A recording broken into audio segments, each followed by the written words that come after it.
And here it is. We go again. Roll up, ladies and gentlemen.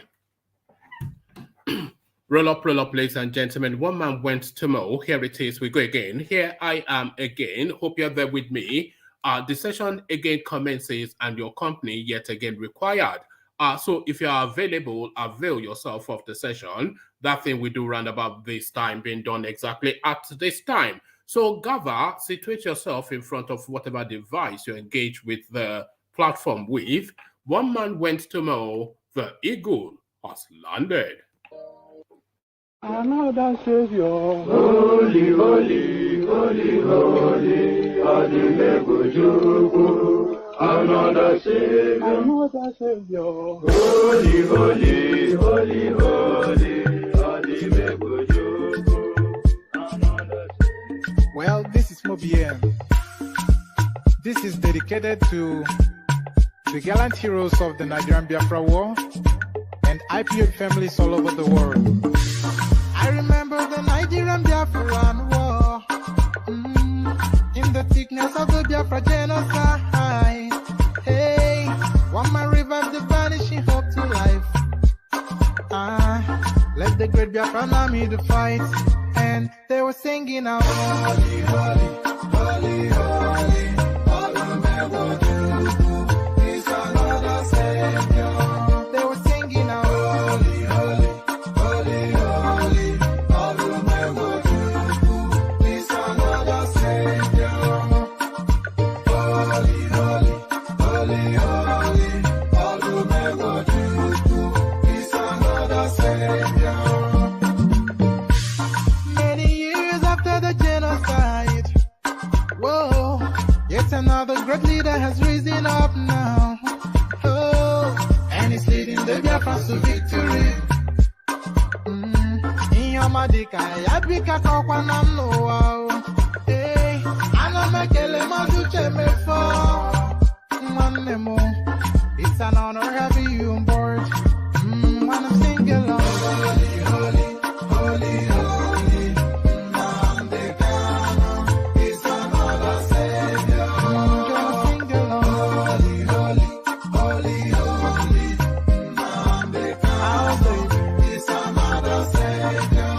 When I sing along, holy, holy, holy, holy, holy, holy, holy, it's another Savior. Getting moving right and getting moving fast now. Holy, holy, holy, holy, it's another Savior.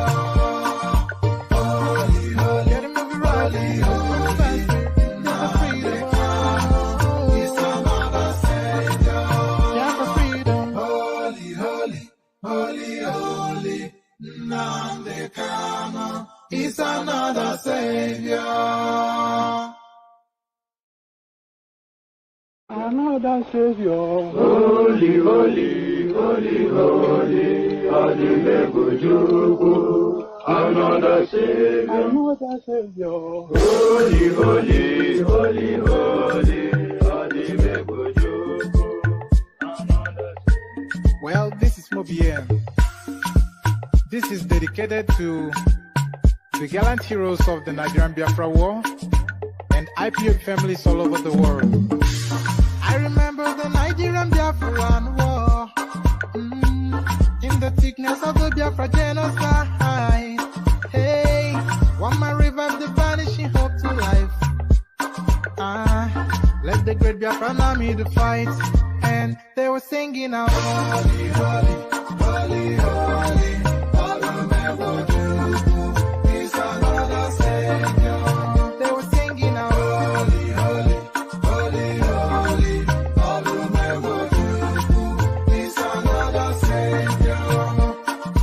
Holy, holy, holy, holy, all the men will do is another Savior. Many years after the genocide, whoa, yet another great leader has risen up now. Oh, and he's leading the Biafrans to victory. In your madika, yabika kokwana mno. Hey, anamekele mazuche mefo. And there it is right there. Holy, holy. The farmyard singers from the eastern parts of Nigeria. Holy, holy. Holy, holy. As guys, I bring you this. APC clears Attorney General of the Federation Malami for Kebbi State governorship election. So that's somewhat a surprise, a turn up for the books. That's a turn up for the books because, of course, this guy assured the entirety of the nation that he had withdrawn his candidature, his application to seek that seat. So quite how a withdrawn application can still be processed, only the Fulani paradigm can explain that. APC clears Attorney General Malami for Kebbi State governorship election. So there it is right there. There's that headline to contend with.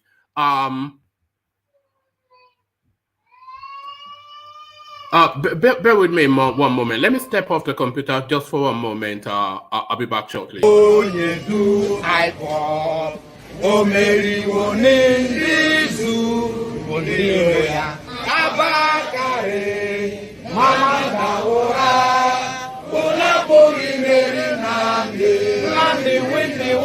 Python, that's one, Python, that's two.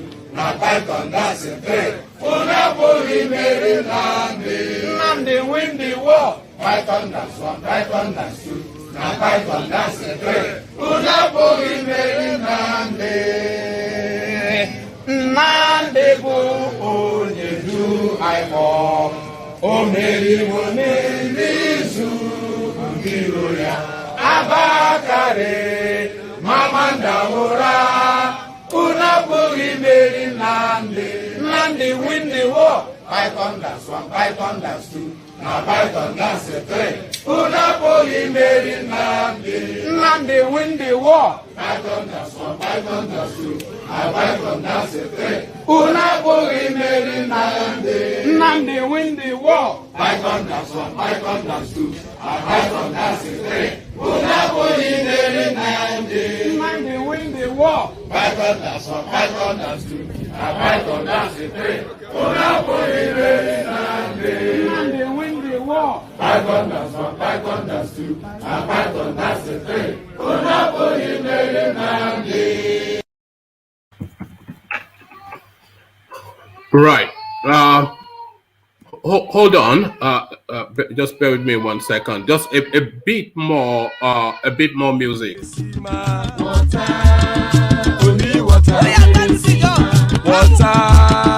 Only water, where they see ma. Water,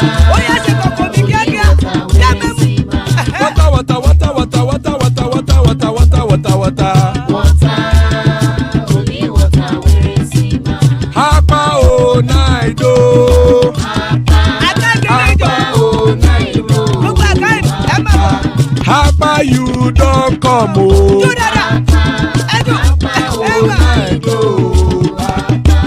Hapa oh night oh.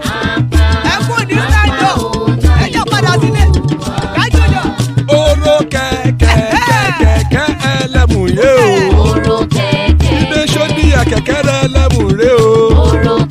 Bobby master kekere elemu re o. Chief Waila ti kekere elemu re o. Erukulele elemude. Erukulele egbe elemudodo jare o. Erukulele Ghana ti de egbe body o.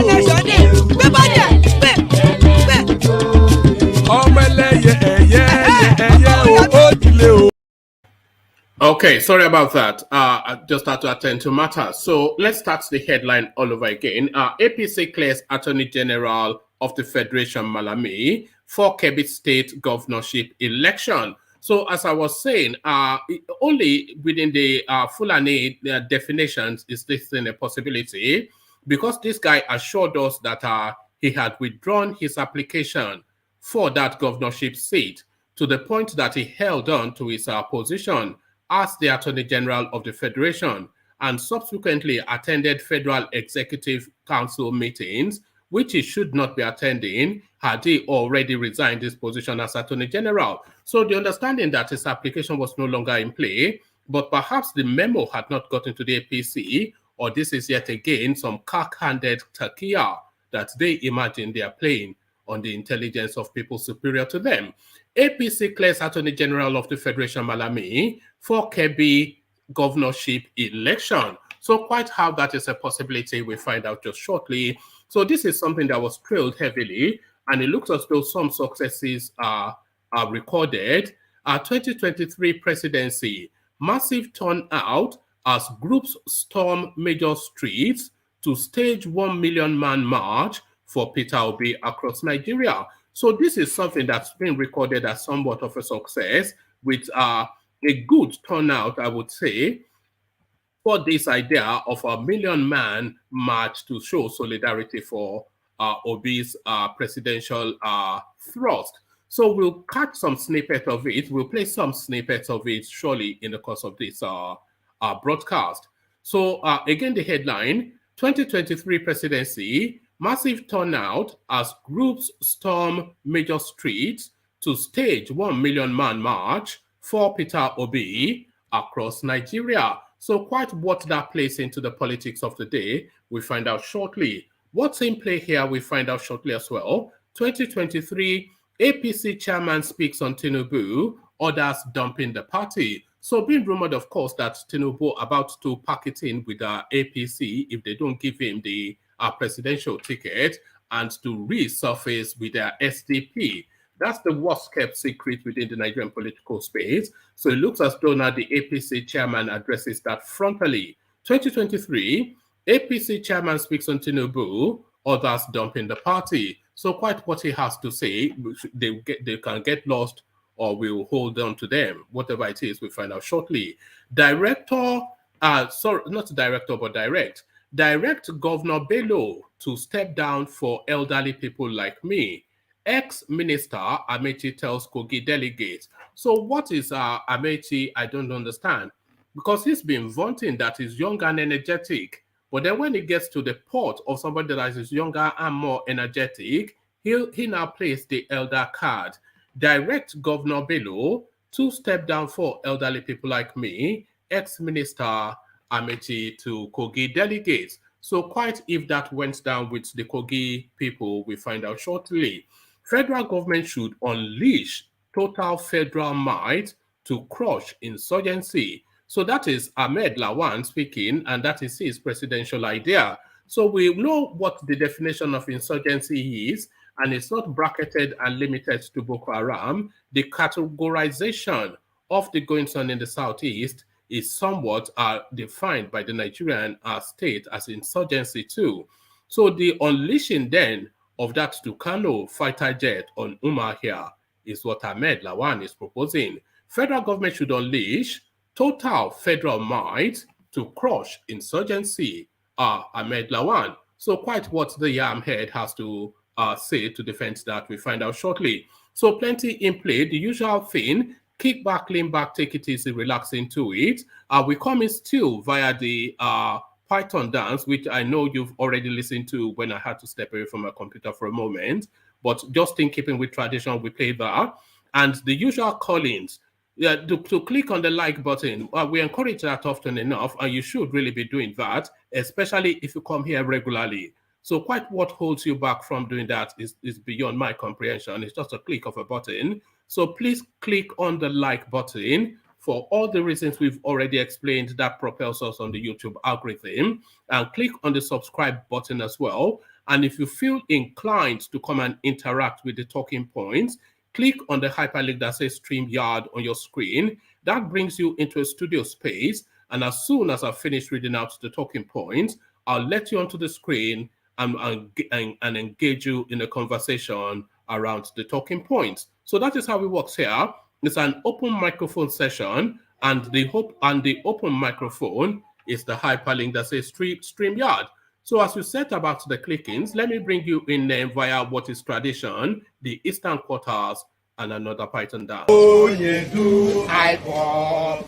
Oh, Mary, oh, Nindizu. Oh, Nigeria. Abakare. Mama Daora. Una Bogi Mary Nandi. Nandi win the war. Python dance 1, Python dance 2.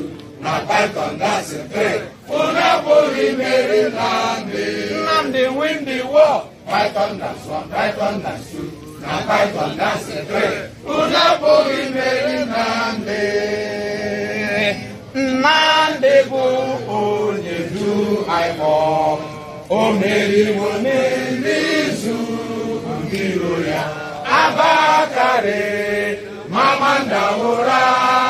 Una bogi meri Nnamdi win the war. Python dance 1, python dance 2, na python dance 3. Una bogi meri Nnamdi win the war. Python dance 1, python dance 2, na python dance 3. Una bogi meri Nnamdi win the war. Python dance 1, python dance 2, na python dance 3. Una bogi meri Nnamdi win the war. Python dance 1, python dance 2, na python dance 3. Una bogi meri Nnamdi win the war. Python dance 1, python dance 2, na python dance 3. Una bogi meri Nnamdi. And there you heard it right there. Nnamdi wins the war. The dulcet tones of the farmyard singers from the eastern part of Nigeria. So the farmyard singers from the eastern part of Nigeria, as guys, I bring you this. This wasn't part of the headline that I read out. I just came across this whilst we were listening to the Python dance song. Nnamdi Kanu wished to make broadcast to his supporters when we met. So Anambra State Governor Soludo still giving us what transpired in that now famous meeting. Nnamdi Kanu wished to make broadcast to his supporters when we met Anambra State Governor Soludo. Governor Chukwuma Soludo of Anambra State on Saturday gave clarification on his visit to Nnamdi Kanu, the detained leader of the indigenous people of Biafra, in the custody of the Nigeria's secret police, the Department of State Services. The governor said the person he met at the DSS office was the real Nnamdi Kanu, dismissing reports that the pictures he took with him, Kanu, shared on social media were a cloned picture of Kanu. So quite the Eastern obsession with clones is just beyond me. You know, everything is a clone and everybody is a clone. Soludo had visited the IPOB leader last Friday and posted the videos where Kanu was wearing a red shirt instead of the Fendi white outfit he usually wears to court.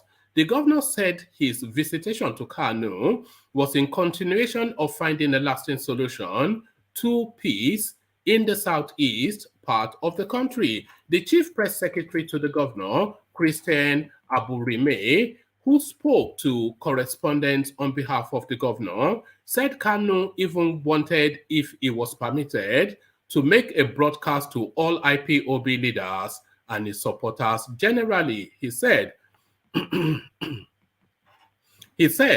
people saying Soludo posted the video of a cloned Kanu are telling lies to deceive the people, and the truth is obvious. Do you think the governor will want to get involved in that kind of frivolities by coming to tell the people that he met Kanu if he had not met him?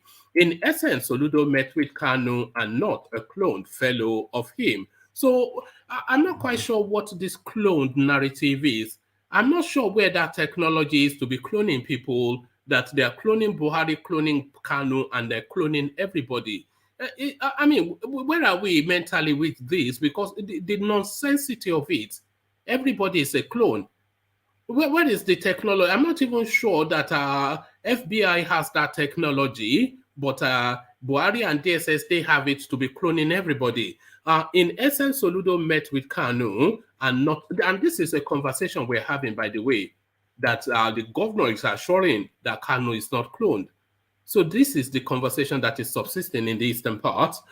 In essence, Soludo met with Kanu and not a cloned fellow. Everything is clear enough. You can see the governor and Kanu in the video clearly. It was not something that is cloned, as people are erroneously propagating now.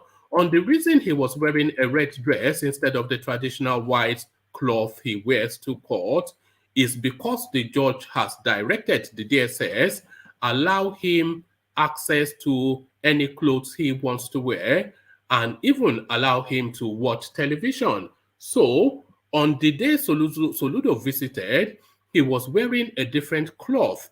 People should not expect him to wear one type of cloth this is a conversation that is taking place. This is a conversation that is taking place between a governor and the people. So you should not expect him to wear one type of cloth every day. He has the right to wear any type of cloth he wants to wear, especially as the judge has directed the DSS to allow him to change clothes. The governor relates the outcome of the visit as follows. I visited Mazi Nnamdi Kanu yesterday, Friday, the 13th May 2022, to felicitate with him and also as part of the wider consultations with critical stakeholders in search of lasting peace and security in the Southeast. He was in high spirit and we had quality and frank discussion in a very convivial atmosphere. He expressed sadness over what he described as sacrilegious killings of innocent persons, kidnappings, and all forms of criminalities, including the brutal enforcement of the senseless sit-at-home, perpetrated by sundry groups claiming to be acting for or on behalf of IPOB. He assured that if the opportunity arises, he will be glad to personally broadcast to his followers to maintain the peace. Together, we shall restore peace, security, and prosperity in Anambra and the Southeast. So we dealt with this story at some length in a previous session, but the new inflection then that Kanu insisting on broadcasting to his followers and the ludicrousness that people were actually saying that it's a clone, that the governor met or something, and to the point that the governor felt the need to come and reassure that the person they met is not, this is a conversation that is taking place, that the person they met is not a clone but a real person. APC clears Attorney General of the Federation Malami for Kebbi governorship election. The screening committee of the All Progressive Congress APC has cleared Attorney General of the Federation Abubakar Malami to contest the 2023 Kebbi governorship election. A document seen by correspondents conveyed Mr. Malami's clearance to run, stirring controversy in the political sphere since the Attorney General had already withdrawn his governorship ambition in order to retain his ministerial appointment. President Muhammad Buhari had last week issued a directive ordering all political appointees to resign before contesting in the forthcoming general elections. It is unclear if Mr. Malami has turned in his resignation to pursue his political quest in compliance with Mr. Buhari's directive, or if he is waiting for the Supreme Court interpretation of the contentious Section 8412 of the Electoral Act 2022. Correspondents could not immediately reach Mr. Malami for comments, as his line and that of his spokesperson, Uman Gwandu, were not reachable at the time of filing the report. A series of political appointees have sparked public outrage after they went against political norms to seek elective positions without resigning. So he will get away with it, of course, because as ever, it's always a different rule for their bookies. And they are forcing that decision from the Supreme Court before the primaries of the APC. So that decision comes in on the 24th about Section 8412, and that will, of course, expunge the Supreme Court, Tanko Mohammed, that is, he will expunge that 8412, and then Malami has already been cleared, and he will hold on to his Attorney General, use that as the bullhorn to force himself into Kebbi State House, and then get that immunity. So we'll have his cake and eat it, Fulani style. 2023 presidency, massive turnout as groups storm major streets to stage 1 million man march for Peter Obi across Nigeria. Supporters of Peter Obi, one of the... One sec. So what was that? Still working. Sorry, that was my phone just suddenly developing a mind of its own. Supporters of Peter Obi, one of the party's presidential aspirants, have stormed major streets across the country to stage a 1 million man march as the primaries of the People's Democratic Party draws closer. Correspondents report that the march for the presidential candidate Peter Obi came after the coordinator Marcel Ngobehi of the Coalition for Peter Obi, CPO, which is made up of more than 12 support groups for Peter Obi, announced the event during the week. Ngobehi listed the support groups which included Peter Obi Support Network, Like Minds for Peter Obi, Nigeria Needs Peter Obi, Take Back Nigeria, Women for Peter Obi. So it goes on to give us a retinue of names. The group said the event, which would simultaneously take place across the 36 states of the Federation and the Federal Capital Territory on Saturday. The group said the event will simultaneously take place across the 36 states of the Federation and the Federal Capital Territory on Saturday, May the 21st. Actually, let me share this screen because Peter Obi somewhat responds to it. So let me share this screen just so you can see how it's been digested. So let me share this screen. So here is Peter Obi now tweeting to the space. It says, dear members of CPO, thanks a million for all of you. Dear members of the CPO, thanks a million for all you have done to support my aspiration. Our mission to salvage Nigeria is noble. As you embark on the hashtag 1 million man march for 1 million march for Peter Obi tomorrow, I wish you a productive and safe outing. Above all, please keep the law. God bless you all. P.O. So there it is right there. And then somebody comes in. When I spoke about boycotting my conference activities this morning to join the Peter Obi 1 million man march, some thought I was just pulling some publicity stunts for Peter Obi, but I am glad I proved them wrong once again. We are marching for our future. So they are marching for their future, and there is a picture of that march right there. And on it goes. This is Gloria Okonze, and she of course attends the match as well. Ogun, getting ready for Peter Obi. So they are in Ogun State, and on it goes. Lekki matches for Peter Obi. We are not currently currently ongoing. So I think this may well be so that's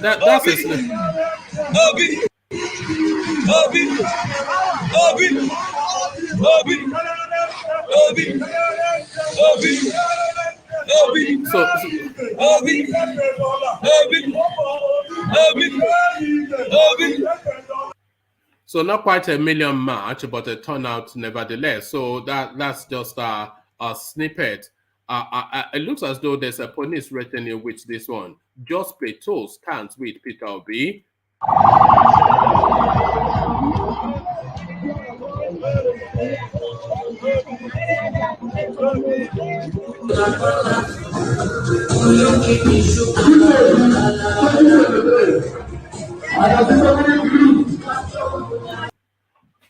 Okay. Okay. Let me. How do I stop? Hold on.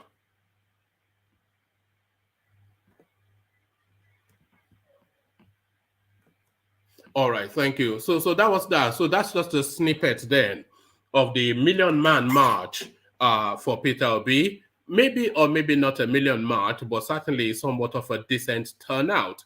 And it seems to have been a relative success, you have to say that. 2023, APC chairman speaks on Tinubu, others dumping the party.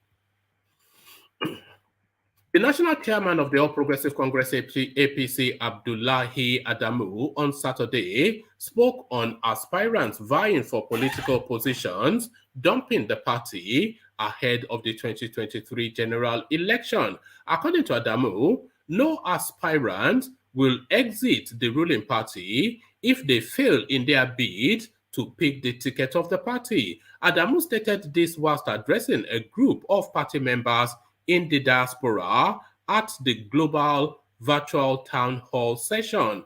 There are speculations that the national leader of the party, who is also a presidential aspirant under the party, Bola Tinubu, may dump the party for the Social Democratic Party SDP if the primaries scheme against him.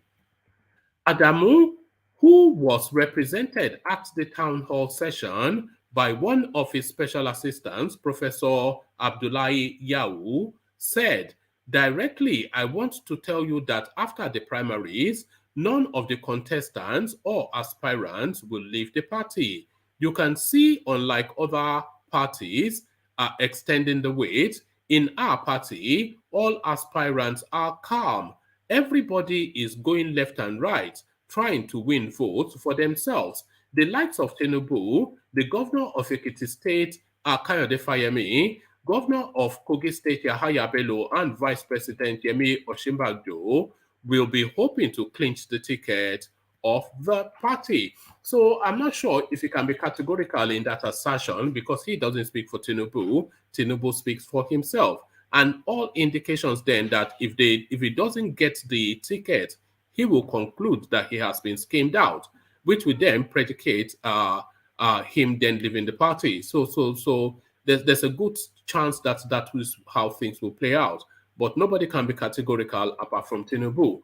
And then I'm not quite sure that he's still clear in his head until after the primaries what his plans will be. Direct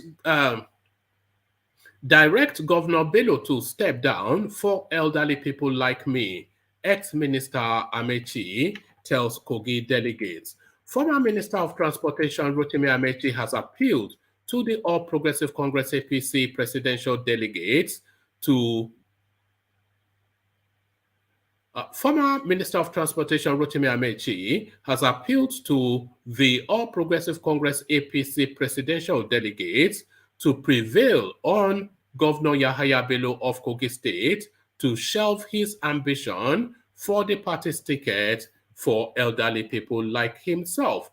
AMAECHI, who is vying for the presidential ticket of the APC with Governor Bello, appealed to him to step down for him. The former governor of Rivers State made the appeal when he led his political supporters to consult with Kogi State delegates on Friday, correspondence report. Although AMAECHI, who was accompanied by the former chief of army staff, so it's all coming out now. It's all fleshing out now. Although AMAECHI, who was accompanied by the former chief of army staff, Tukur Buratai, noted that Bello was qualified to contest for the presidency, he said the governor was still young and should make way for older aspirants. "This is the 28th state I will be visiting. I can no longer be called one of the APC aspirants because I have become the leading aspirant. I was the speaker at the age of 34, governor at the age of 42, and a minister in my early 50s. I have acquired the needed experience to lead Nigeria.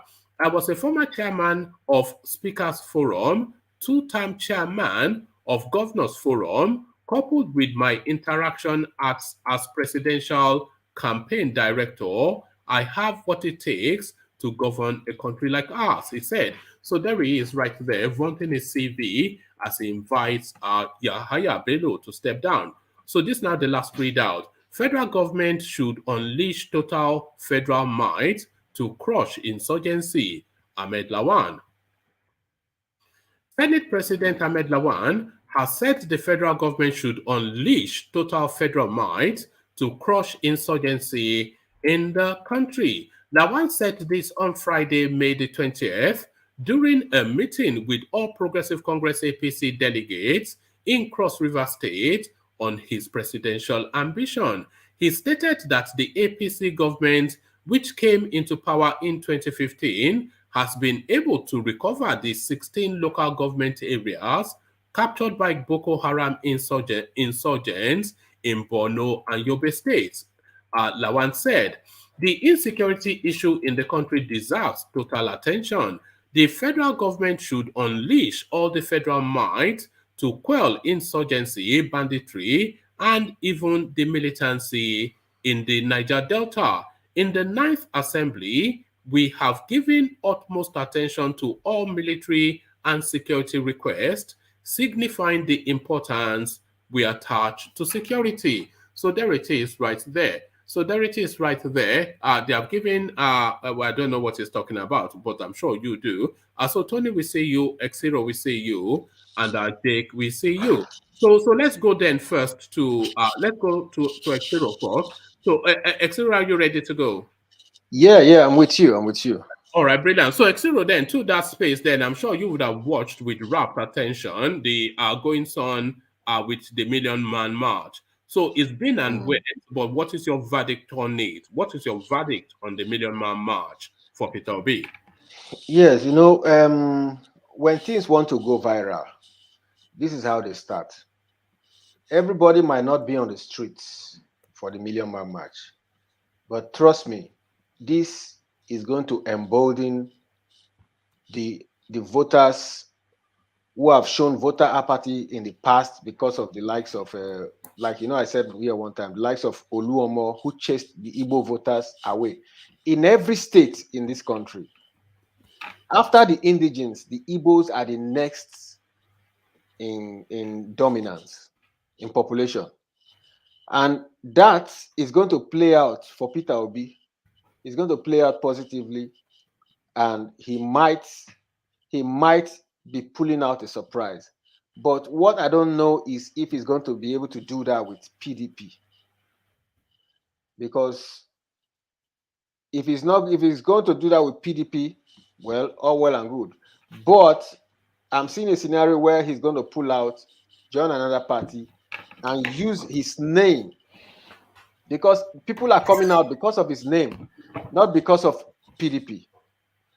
People are coming out because of, don't forget that PDP has ruined this country for 16 years and is still fresh in the minds of people. But Peter Obi truly commands a lot of respect. The snipers I saw, the people came out in states other than southeastern states. Peter Obi has 80% to 90% of the votes in the southeast. But for people to come out like that in other states, it shows me that there is a lot of love for this guy. But who are those people? Who are those people that came out, though, is the thing? Yeah, who are those people that came out? Came out are people who believe in good governance. Yeah, but what's the demography? What's the demography of I cannot say the demography, but you see the states. You know where I'm leading to? Yeah, I understand where you're leading to. You want to say it's Igbos in those states. But yeah, but exactly. You can see, Igbos are business people. They will not leave their shops to go and start doing 1 million march. They will be the last people to convince to come and go and do 1 million march. If it is not to just somewhere around their shop where they will just march and then go back to their shop. I think these people are diverse ethnicity. These people are people who believe truly, because everybody knows, even the people in the southwest know that Tinubu cannot do the job and Osibanjo worked with the devil. So the only probable choice that can bring us out of this doldrum, that is capable of bringing us out of this almost near cataclysm, is Peter Obi. He's a tribalized person. He knows his onions. He has done it before in a state. He will do it again. And he's not a thief. He's not a thief. You don't think Nigerians know a good person when they see him? Nigerians know a good person when they see one. There's something about the aura around a person. I don't know if you believe in spirituality, but there's something about the aura around a person that you cannot deny. Even if you are from a different ethnic group, you will not be able to deny that the energy around that person is safe. This guy is going to keep our money. This guy is going to pick us out of this debt. This guy is going to make people have jobs and create more opportunities. That is what I feel. That is why I think people came out for him. Not because he's an Igbo and the people come out because they are Igbos. No, I don't think so. You don't think so? No, I don't think so. Because I've seen the mass that came out for him before. And that song they used for him, oh God. I just so love the song. Well, the Obikere song. Yeah. It's easy to sing along, and it's going to catch. That guy is going to go like wildfire very soon. Just mark my word. All right, but not everybody is convinced about that narrative. Not everybody is sure that that is robust enough to But and it seems somewhat it seems somewhat an Igbo crowd to me, I have to say. No, I don't think so.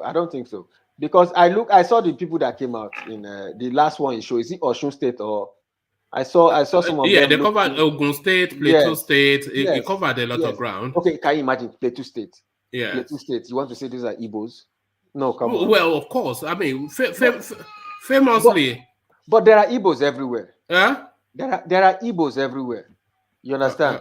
And that will play out. And they have friends. These Igbos are everywhere. They have friends and colleagues. They are among the cosmopolites. What I'm seeing is because of the likes of Peter Obi, those who have been disenfranchised, those who have shown apathy towards these elections, will want to give it one last chance.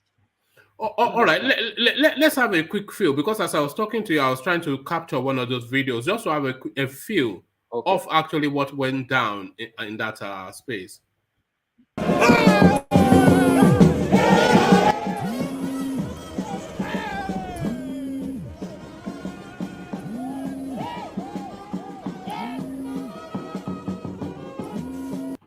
It's a decent enough of a crowd, and if you think that replicates right across the country, if it did, then there's no ignoring anymore the potency of Peter Obi as a political power base. Yeah, and you can see these people there.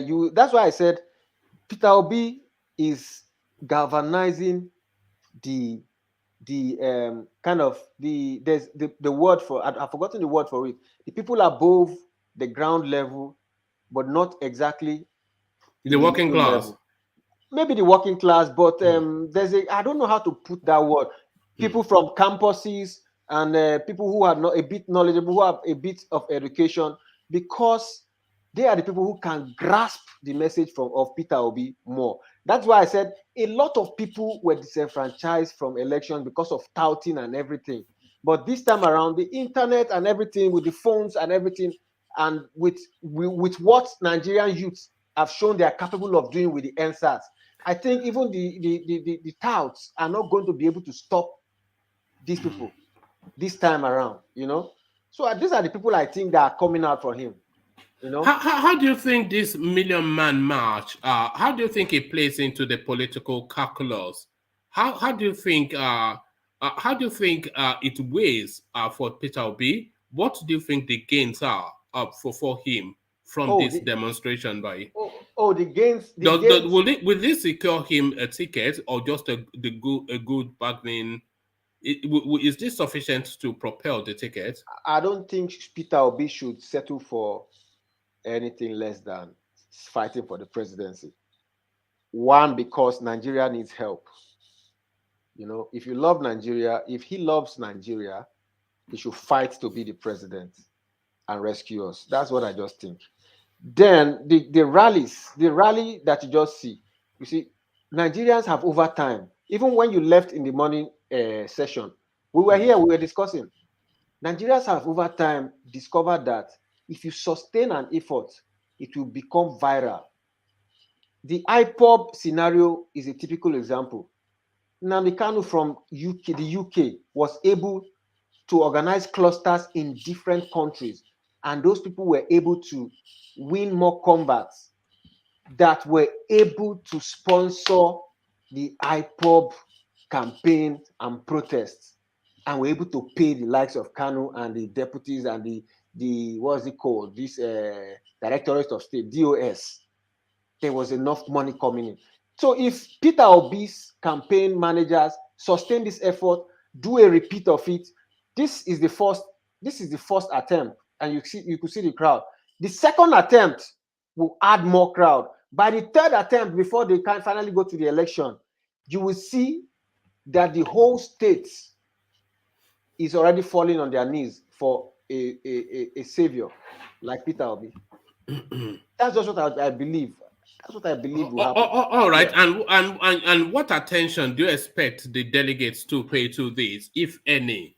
Would they be moved by public opinion? No, that's yeah. That's what I'm saying. I said there are two things, either of two things that will happen. It's either he loses from PDP and joins a different party and uses, because his name is why people are coming. I think it's too late for him to cross parties, because the primaries have to end within 2 weeks, 10 days, you know. Yeah, but you know, things can happen between now and don't forget that these guys are politicians. They may be in one party and following the process, but are already negotiating with another party to see if they are going to step down in case their party they fail to get the candidacy of their party. So we might see last minute changes if he doesn't pick the ticket for his party. It has been done in the past. Do you think this march? Do you think this at least solidifies, because there was the contention from Wike for that vice presidential slot? So do you think this march at least solidifies that vice presidential slot for him, whilst still not conceding the ambition for the ticket itself? So the very minimum now that seems secured for Peter Obi is that vice presidential slot, because he has mass appeal as demonstrably been shown. I will tell you one thing about this wicked guy. The only thing he has is money. And you know what they say about people who the only thing they have is money. If the only thing you have is money, you have nothing. You have nothing. Jonathan gave Tinubu so much money prior to the 2015 election. Tinubu still did what he did. They just need the River State's money. That is why everybody parleys with the River State governors. AMAECHI did it. He used it to sponsor APC. Wike is flouting the money, giving everybody the money. You know, apart from that money, where is his crowd? Where is his crowd? Okay, the likes of Atiku Abubakar, you can say, okay, he has gathered crowd before. He has his northern crowd, and apart from that, he has his articulated crowd. You know, the likes of Peter Obi have his crowd of people, admirers who worship him because of, you know, what he did in the past. After those videos, those interviews and talks he gave, where he talked about how he didn't spend government money in ensuring that the state has the state lodge in Abuja or Lagos, where he reduced the entourage by half or maybe a quarter, and then he kept the government money and he left office with some savings. What can people say about Peter Wike? Oh, he built flyovers here. Of course, the state is rich. If you are rich, if you put a Peter Obi in River State, that place will be an entirely different place.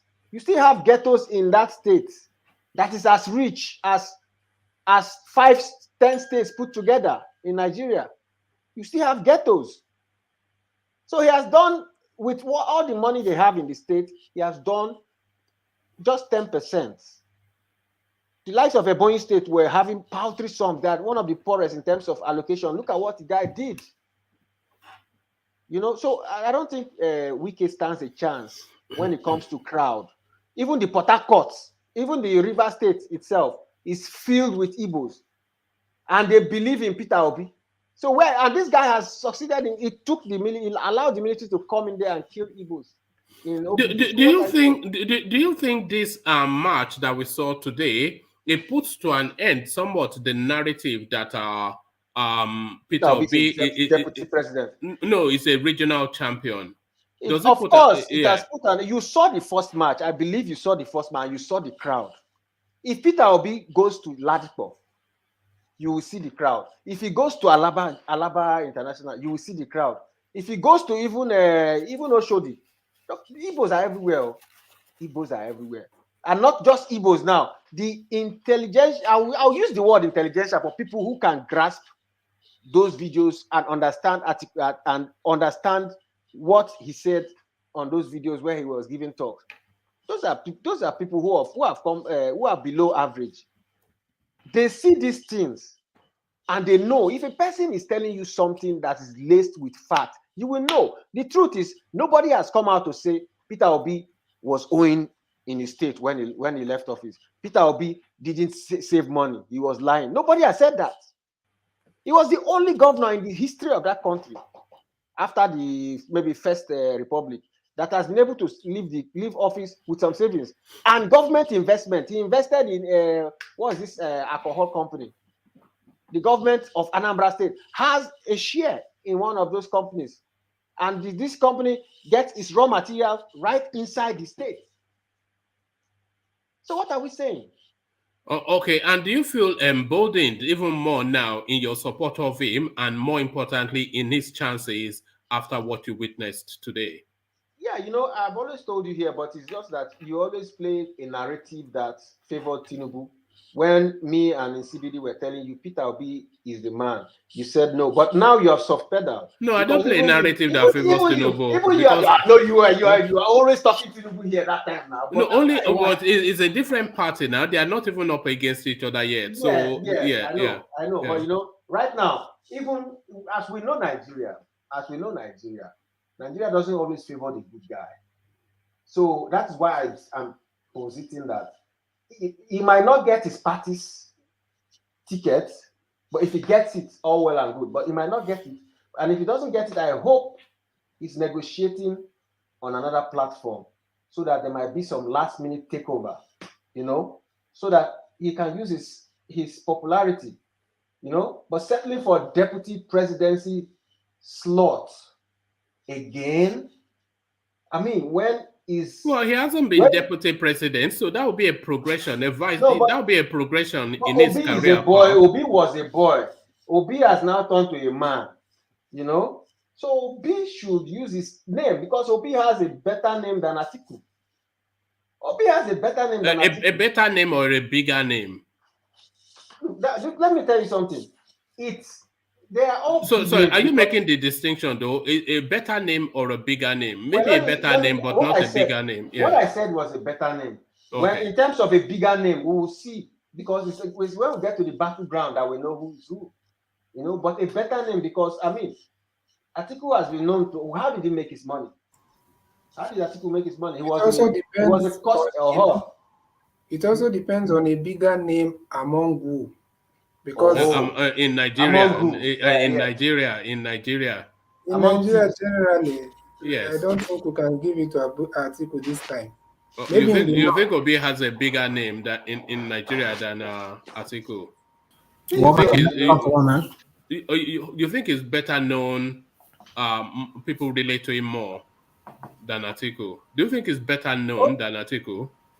Obviously, with the delegates and the politicians, no. But, I'm not talking about it. I'm saying in Nigeria. Do you think Obi is better known in Nigeria than Atiku? Well, if it's for being known, yeah, obviously the Atiku still has that. Atiku has been in the top. So Atiku has a bigger name than in Nigeria. Not a better name, but a bigger name. No, what I mean in terms of popularity, maybe that's where we are disagreeing. I'm looking at it in popularity sense, not in. Well, popularity is known now. When you are known, you are popular. Yeah, that's how I'm looking at it. So being known right now with the kind of voters, the potential voters that they will be expecting to vote this time around, I think it's safe to say in some parts, or let's say the southern middle belt part of the country, Obi has a bigger name. I have to say though that it's been a masterstroke political play by the Peter Obi supporters, because I don't think the political space can treat him with the same disregard, yes, because they've given him a real boon, a real boost by this demonstration of support. So Yeah. that is to say that the minutes this time, yeah. Well, you said the demonstration. How many people came out? Of course, we saw crowds, but they said 1 million. Were they up to 1 million, as they were saying? No, not 1 million. It's spread across the entirety of the country. So that's the more not 1 million in, because that would then make it 36 million, wouldn't it? But in totality, and 1 million is a metaphor, by the way. I don't think any 1 million man. Yeah. I don't think any 1 million man march in the world has ever attained 1 million people. It's just a figure. 100,000 people. Rational. What I'm trying to say is, compared to Atiku, you can't compare OP as it is right now. You can't compare him to Atiku. Atiku had on what basis? What are you? What's the popularity? Okay, yeah. So that's what we established. In every nooks and cranny of that country. But you know Atiku. You know Atiku. Every nooks and cranny. You know Atiku because he was former deputy president. But you didn't know him because he was an excellent money saver or businessman or a good governor or a good you see, it's name recognition and association, X0. So Atiku has name recognition, and then that name recognition, the association is with governance at the presidential level. So those two things is name recognition and association. Let me take X0 up on that, what you just put down. Even the Peter Obi you are talking about, who knew him as an entrepreneur, even though that he is saying it while he was in office or before when he was campaigning, and now that he's campaigning again, he keeps repeating that same thing, that I was an entrepreneur, I manage banks, I manage my own financial whatever. I mean, that is how it is. Article 2. We know. Let me tell you. An entrepreneur is not buying and selling. I'm sure you know that. Exactly. Banking and exactly. Let me tell you this. He said he's an entrepreneur. He's a trader. Right now, let's not pick on anything. I'm just saying that this is what he says. But you are picking on what he's saying. But the parameters of definition, you are narrowing it to buying and selling. Yeah. No, haven't you heard him?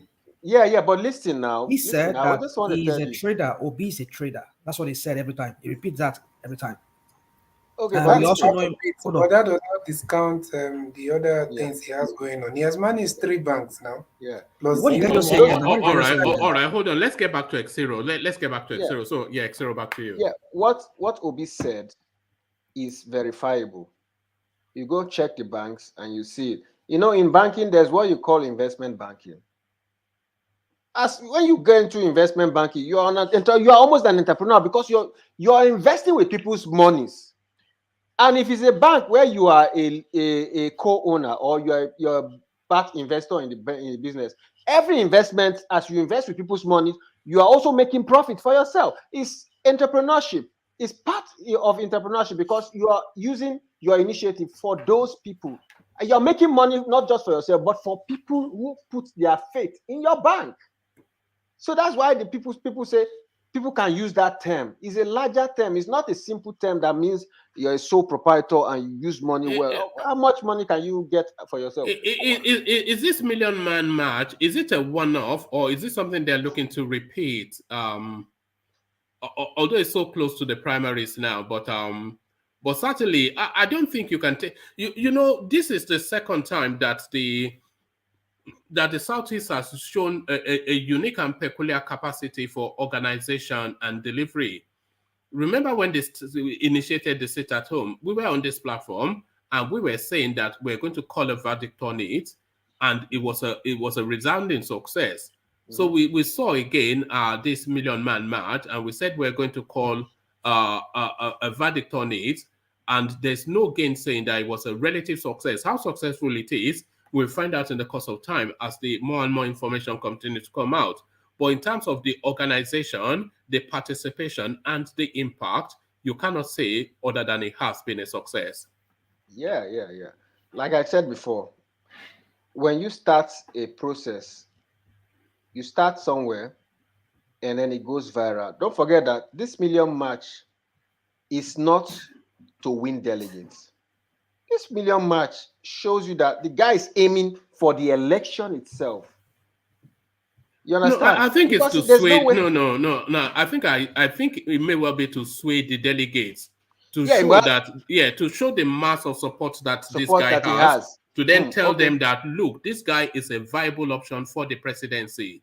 I don't But- think Atiku but can you know why I command a said million that? man, not even in Adamawa, he can't But you know command why a I million said, man match. you know why I said this guy is aiming for, is gunning for the presidential election and not these primaries, because he himself said it that Nigeria's electioneering has become, what he has discovered after touring the 36 states is that Nigeria's political space is so transactional.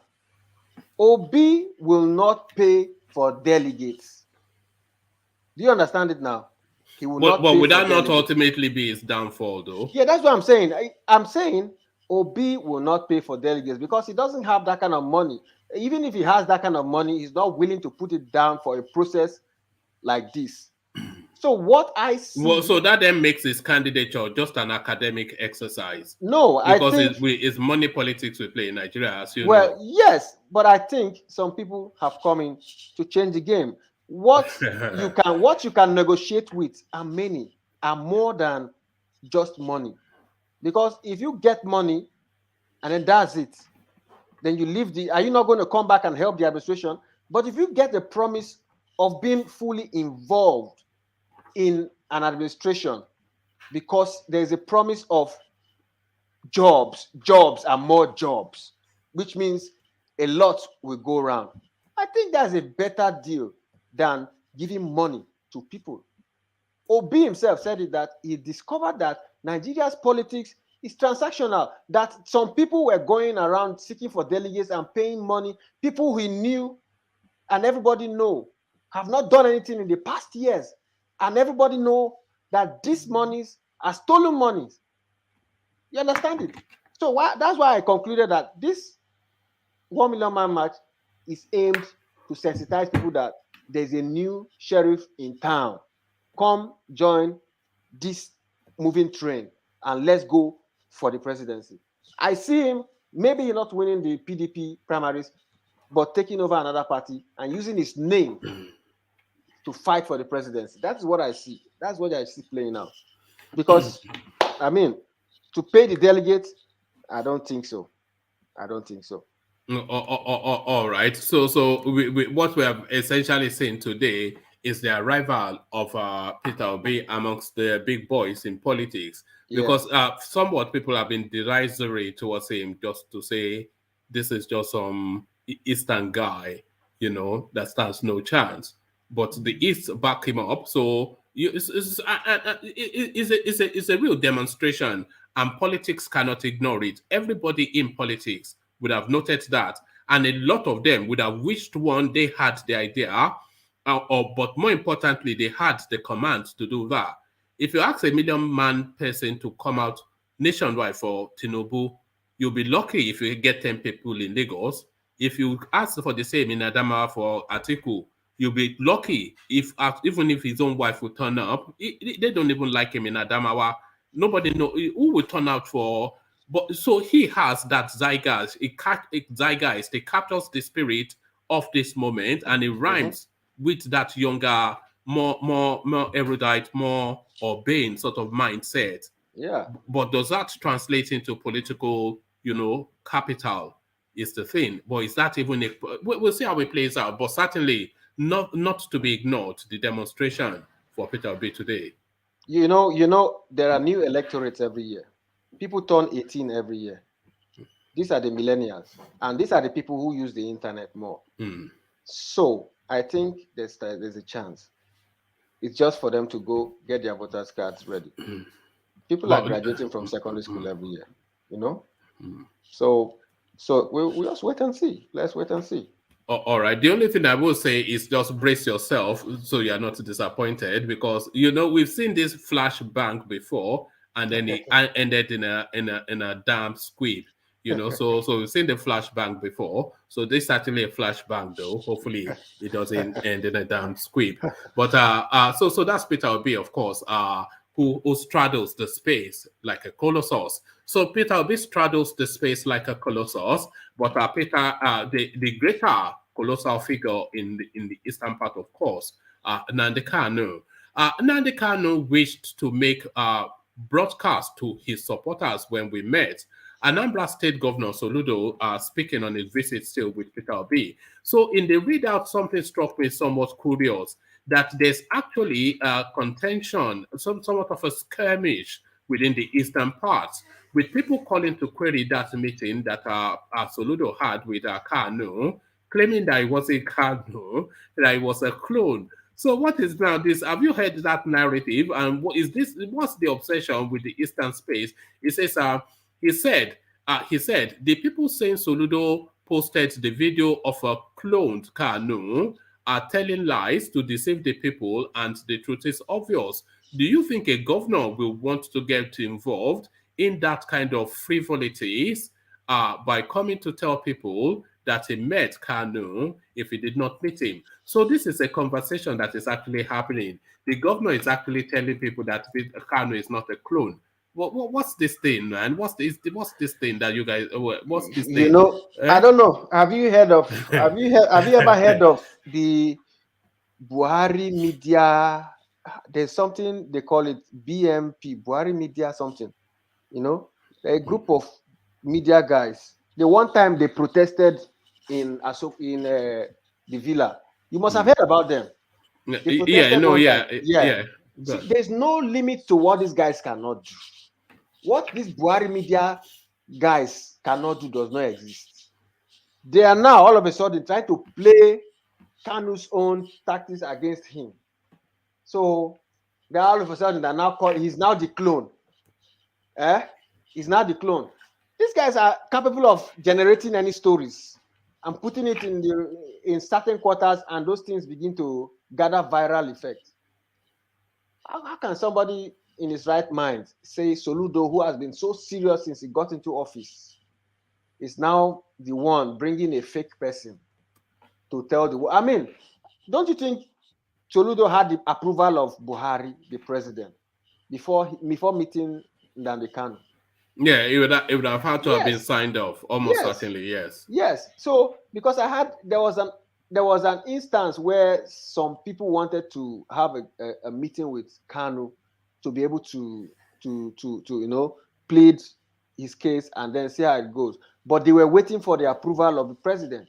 You know, that was I think there was a period there were some people who wanted to do that. So if you have to get approval from presidency to see Kanu Nnamdi Kanu, then what is this story of a clone all about?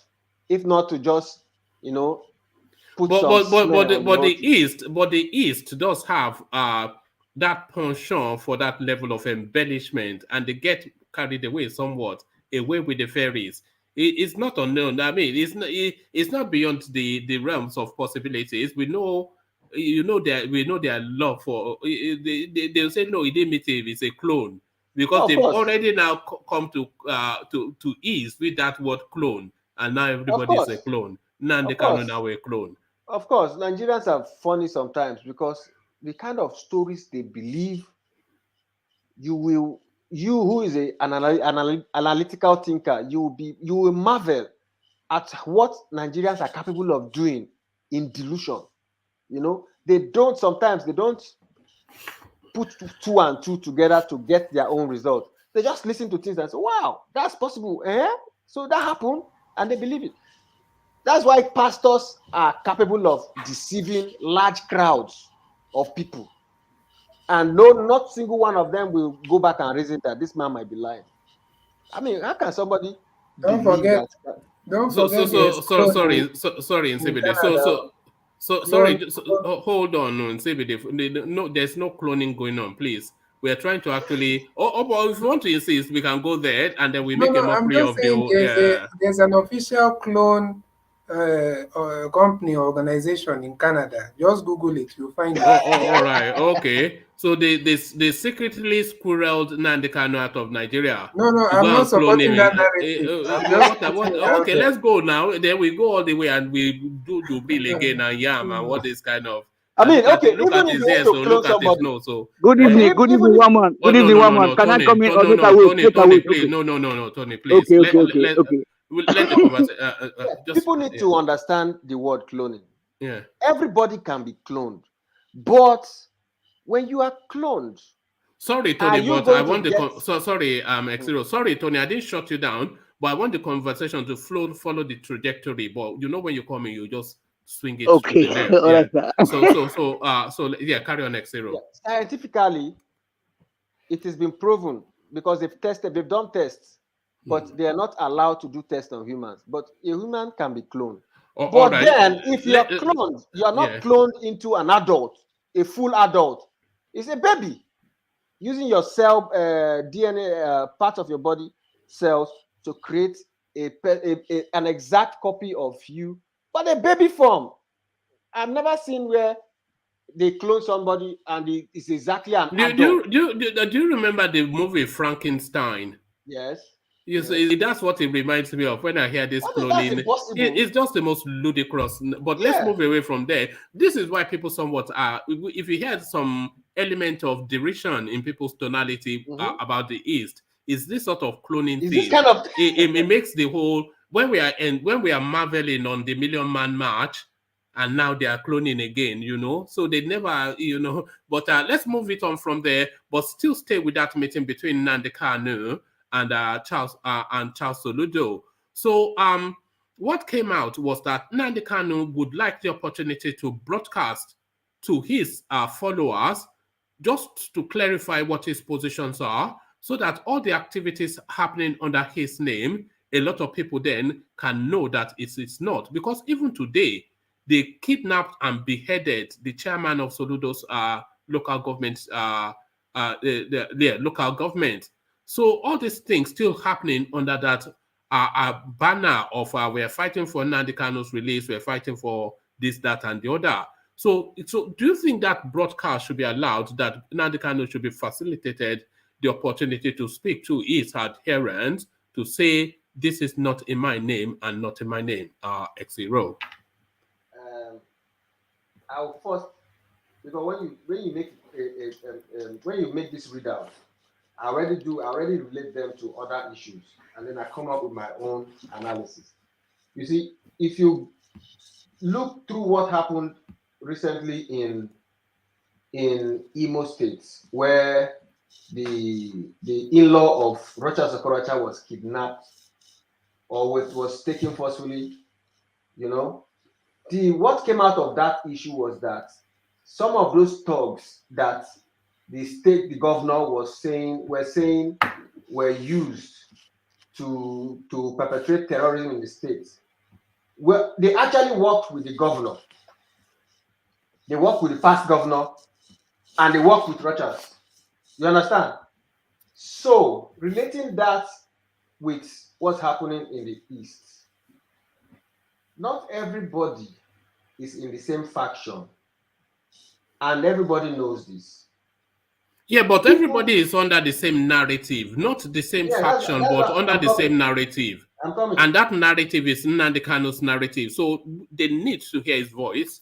You know, at some point, you might think that, okay, what's happening is solely IPOB. No. Some political, maybe disgruntled elements are seriously funding terrorism to create. Sorry, Exero. Let me cite an example. The sit at home is being insisted upon, is being organized and enforced to say essentially to request the release of Nnamdi Kanu forcefully. But Nnamdi Kanu, from what Soludo told us from that interaction, he does not consent to or approve of that sit at home. But it's being carried out under his name, under his narrative. So a lot of these things, you know, they will continue to hide it under him until he comes out to say, not in my name. Yes, okay. But, you know, if the sit at home is being carried out by a faction of IPOB, you know what will naturally happen? The funding will fizzle out because they can only last that long, and then there will be no more funding because Nnamdi Kanu would have already told the authentic IPOB to stop contribution so that money doesn't get to these people. But the funding continues and the killing continues. Where is the money coming from? There are some disgruntled elements right in that country. The money is coming from criminality, though. From which criminality? Extortion, robbery, blackmail, a lot of that going on. These people they don't kidnap, remember. One man, the unknown government, Though those are unfound, unrealistic claims. No, those are things that we've discussed here before. When people are being, there was in several instances during the sit-at-home, cars will be stopped, they will be robbed. In instances, the car burnt. Shops that open are ransacked. Even some of the shops that are not open are ransacked. We've seen instances. We saw when they kidnapped two Igwes, two leaders, two Obas equivalent, and they messed them up for a lot of criminality and extortion. Yes, but how do they make money from those things? But they have distanced themselves from those things. And there's no way you criminals, these people are not part of the criminals. So how are they benefiting? No, what I'm saying is all of that going on under the narrative of that Nnamdi Kanu space. They're under the narrative of we want his release, under the narrative of the Biafra narrative, under all of the narratives that Nnamdi Kanu created. So if it's afforded the opportunity to make a broadcast, to hit all these key targets and say that this is not what I'm for, this is not what I'm for, this is not in my name, then it is very difficult then for those narratives to continue to exist, unless it's then an act of outright criminality, which the law enforcement can then go after. That's what I just explained to you, man. Yeah. I said Nnamdi Kanu has made this because I saw the video where his younger brother said, this is what our leader Nnamdi Kanu said I should tell you people. Stop killing our people. If you don't stop, we will come after you. That is what he said. I saw the video, so it's not as if I didn't see that video. And then now you say what he said to Soludo was that he wishes he had the opportunity to have another broadcast to speak to them. But what I'm trying to say to you from what you said now is that this stealing of shops or ransacking of shops, taking of people's cars and cannot fund those bullets and guns and those ammunitions those people are carrying.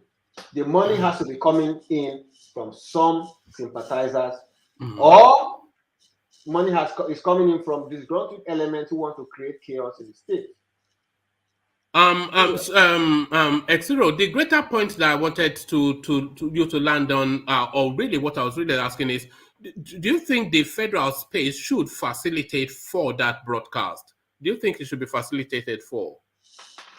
I think they should, rather than facilitate for a broadcast, facilitate for a negotiation for its release. Because but that's not in play at the moment. But this is a more immediate panacea to douse the tension in the East. If they hear his voice and they hear what he's saying, then there's clear direction on what is for and what is not. So his release is a longer term strategy now. They're not going to release him anytime soon. In fact, I would have loved to hear from him. Yeah, quite all right. Why? Yeah. I would have loved to hear from him. Who is the authentic IPOB? Is it Simon Ekpa's autopilot or the DOS? Because these two seem to be at loggerheads. And the man at the center of the issue is still alive. It's not like Nnamdi Kanu is gone. I don't think they'll let him speak on that. Yeah, so there's some reason why they don't want to let him speak. They don't want to grant him importance, but he's already important. Buhari actually made Nnamdi Kanu larger than life. All right. He actually did it single-handedly by him. All right. Thank you, Xero. Let me take you to another talking point. APC clears Attorney General of the Federation Malami for Kebbi governorship election. So he told us that he'd withdrawn his application, but they've cleared him nevertheless. But then they requested him to resign if he wants to run for the governorship, but he has not resigned. So he's straddling those two spaces as we speak now. He's running to be governor, as well as being the Attorney General of the Federation, contrary to direct instructions by the party that you cannot hold on to those two spaces. But then, of course, a Fulani man, different rules. I think we have not seen the last of this high-handedness and nepotism in Nigeria, because if we have seen enough of it, we would have risen and stopped this madness.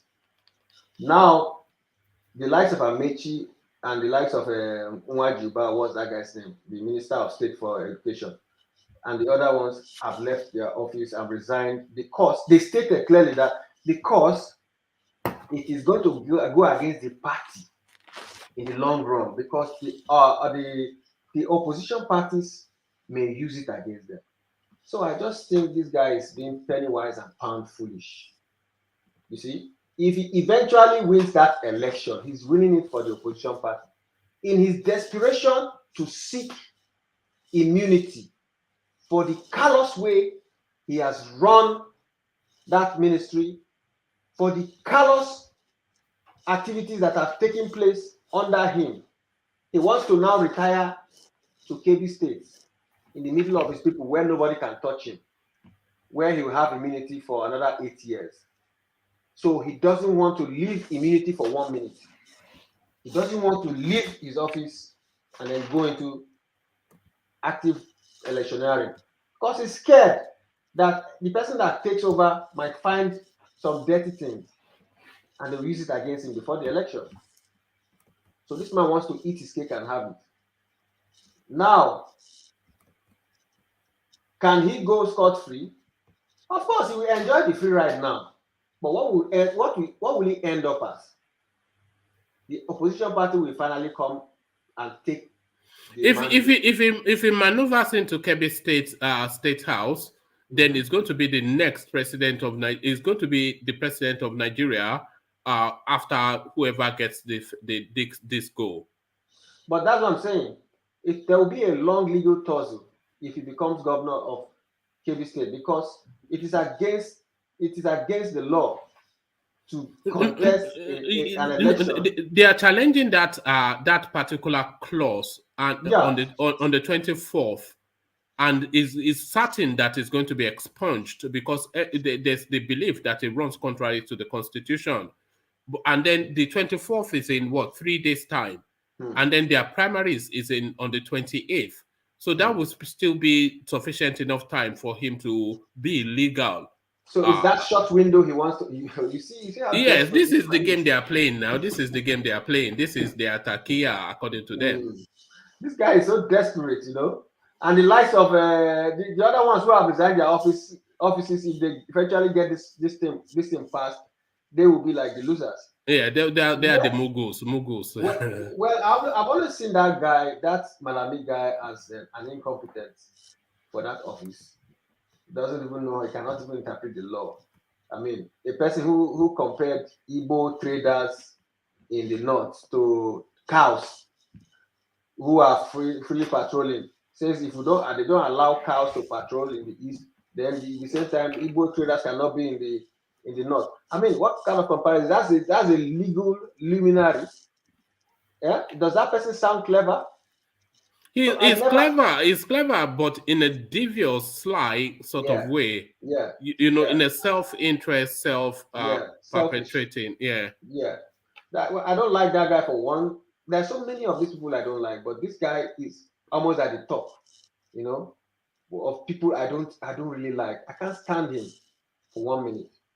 I just look at it. An attorney general. Look at what an attorney general is doing. That is not the person who's supposed to be interpreting the laws to us. I mean, I don't understand this country. I don't understand it. It's a real spectacle. APC chairman speaks on Tinubu, others dumping the party. So the speculation, of course, that Tinubu, if he doesn't get the APC ticket, he would park and move away to SDP. This is a story that's been gathering somewhat momentum within the space. And he now addresses it frontally, Abdullahi Adamu, assuring that nobody would leave the party. But is he in a position to give that assurance, X0? No, it's not, because what he said, it's very likely that some people will dump that party. Like Ajani Koko said, we might just go back to regional parties. But then the regional parties, to form those structures, it will be too late to get those structures. There's already NMPP that with the like of, what's this man's name? Those Kwakwanso and Shekarau. Yes, you know. So, but it will be difficult to get the authentic Yoruba structures of AD, because there's so much betrayal that they don't even want to hear each other's name again. You know, look at how they dumped the original 5 Yoruba or 6 Yoruba AD governors. You know, they don't want to hear it again. If you come with that story again, they will tell you, so we want to use us to make somebody else leader that will now dump us again. So it's too late. And ABGA has been so depleted. They only have one state, Anambra State. I don't think they have another state. And it's too late, because Peter Obi left them to join the PDP, seeking the higher offices, you know, presidency. So it's too late to form those regional parties the way they are. But what I think will happen is, one, like I said before, it spells the end of APC as we know it. Something will give. Something definitely will give, because there are too many people who don't like Tinubu to emerge, because nobody is going to be able to ride him, and he has his way of. One man, please, just to say something about Peter Obi. I don't want to say something about Peter Obi. Please, sir. So sorry now. Let's X0. You always take us on a wild ride, and No. Just only one phrase. Okay, go on. Only one phrase. Yeah. Thank you, sir. Yeah. Thank you, sir. So you know that already disqualifies Peter Obi. Already disqualified him forever for even dumping that ABGA, which was a regional party formed by their leader, one of the good leaders, Ojukwu. And then for dumping that party, it put his credibility into very dark cloud. You know what I'm saying? So it should crash out. It's not qualified. Thank you, sir. Well, that's your opinion. What do you want to do? You need a regional power, but he destroyed it. Why should he dump that as a governor? Let me explain to you. You see, it's not that he dumped the party. There were things happening that were no longer under his control, you know.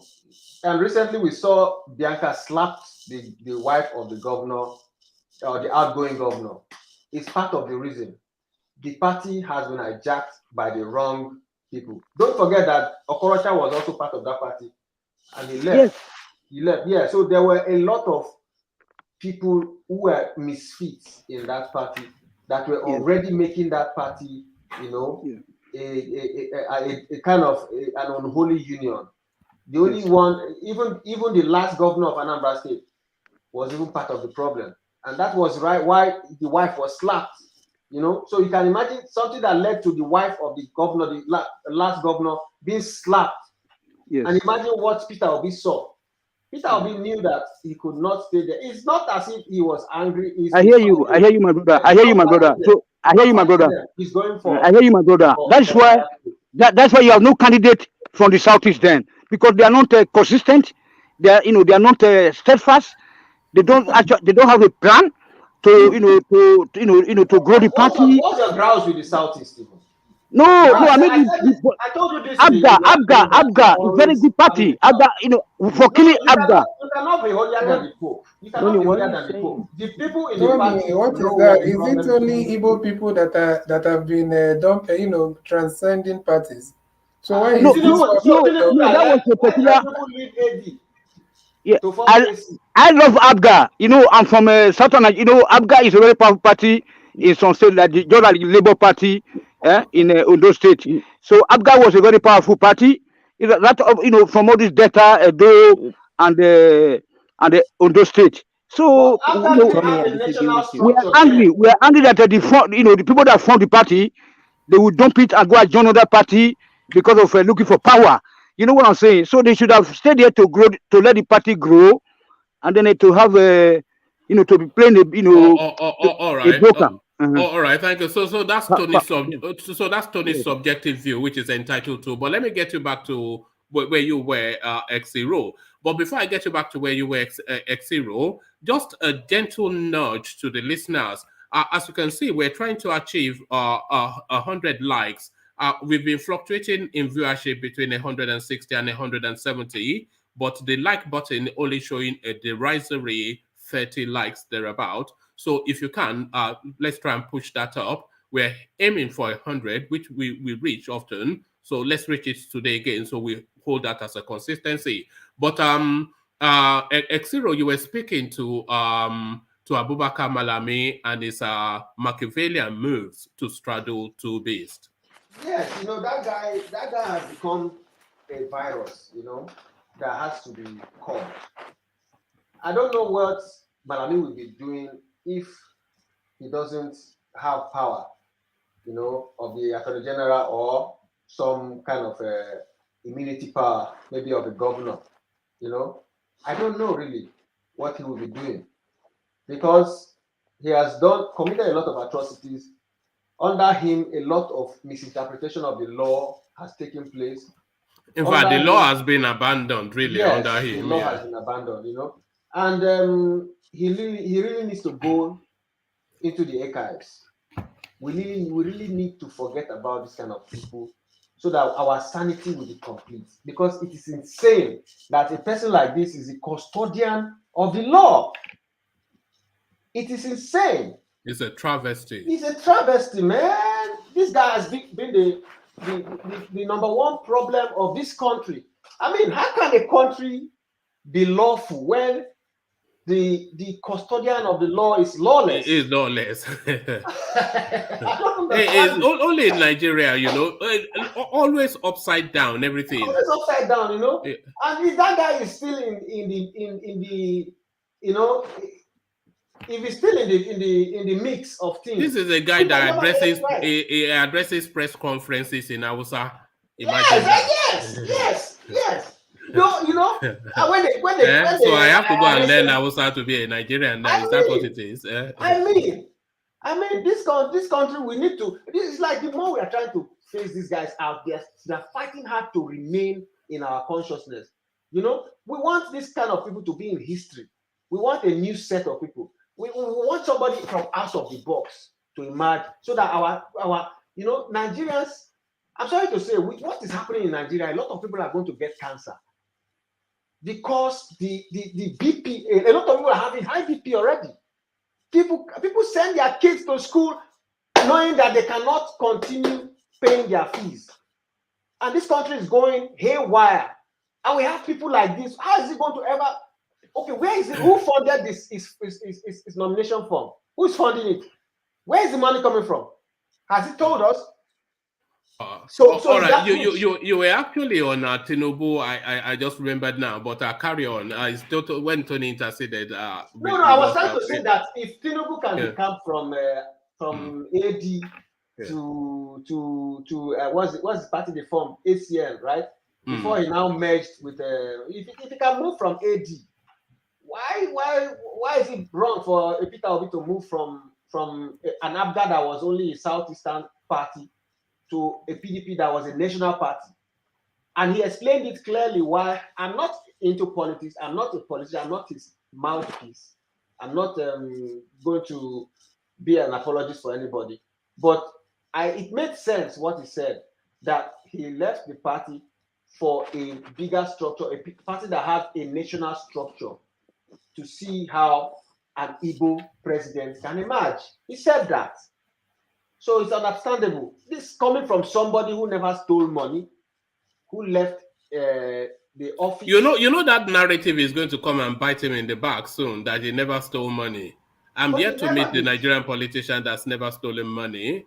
And he has a case file with the FCC, so let's not forget that. The most righteous former governor, The most righteous among all these governors. Righteous. Are we hiding righteous now? Are we hiding righteous now?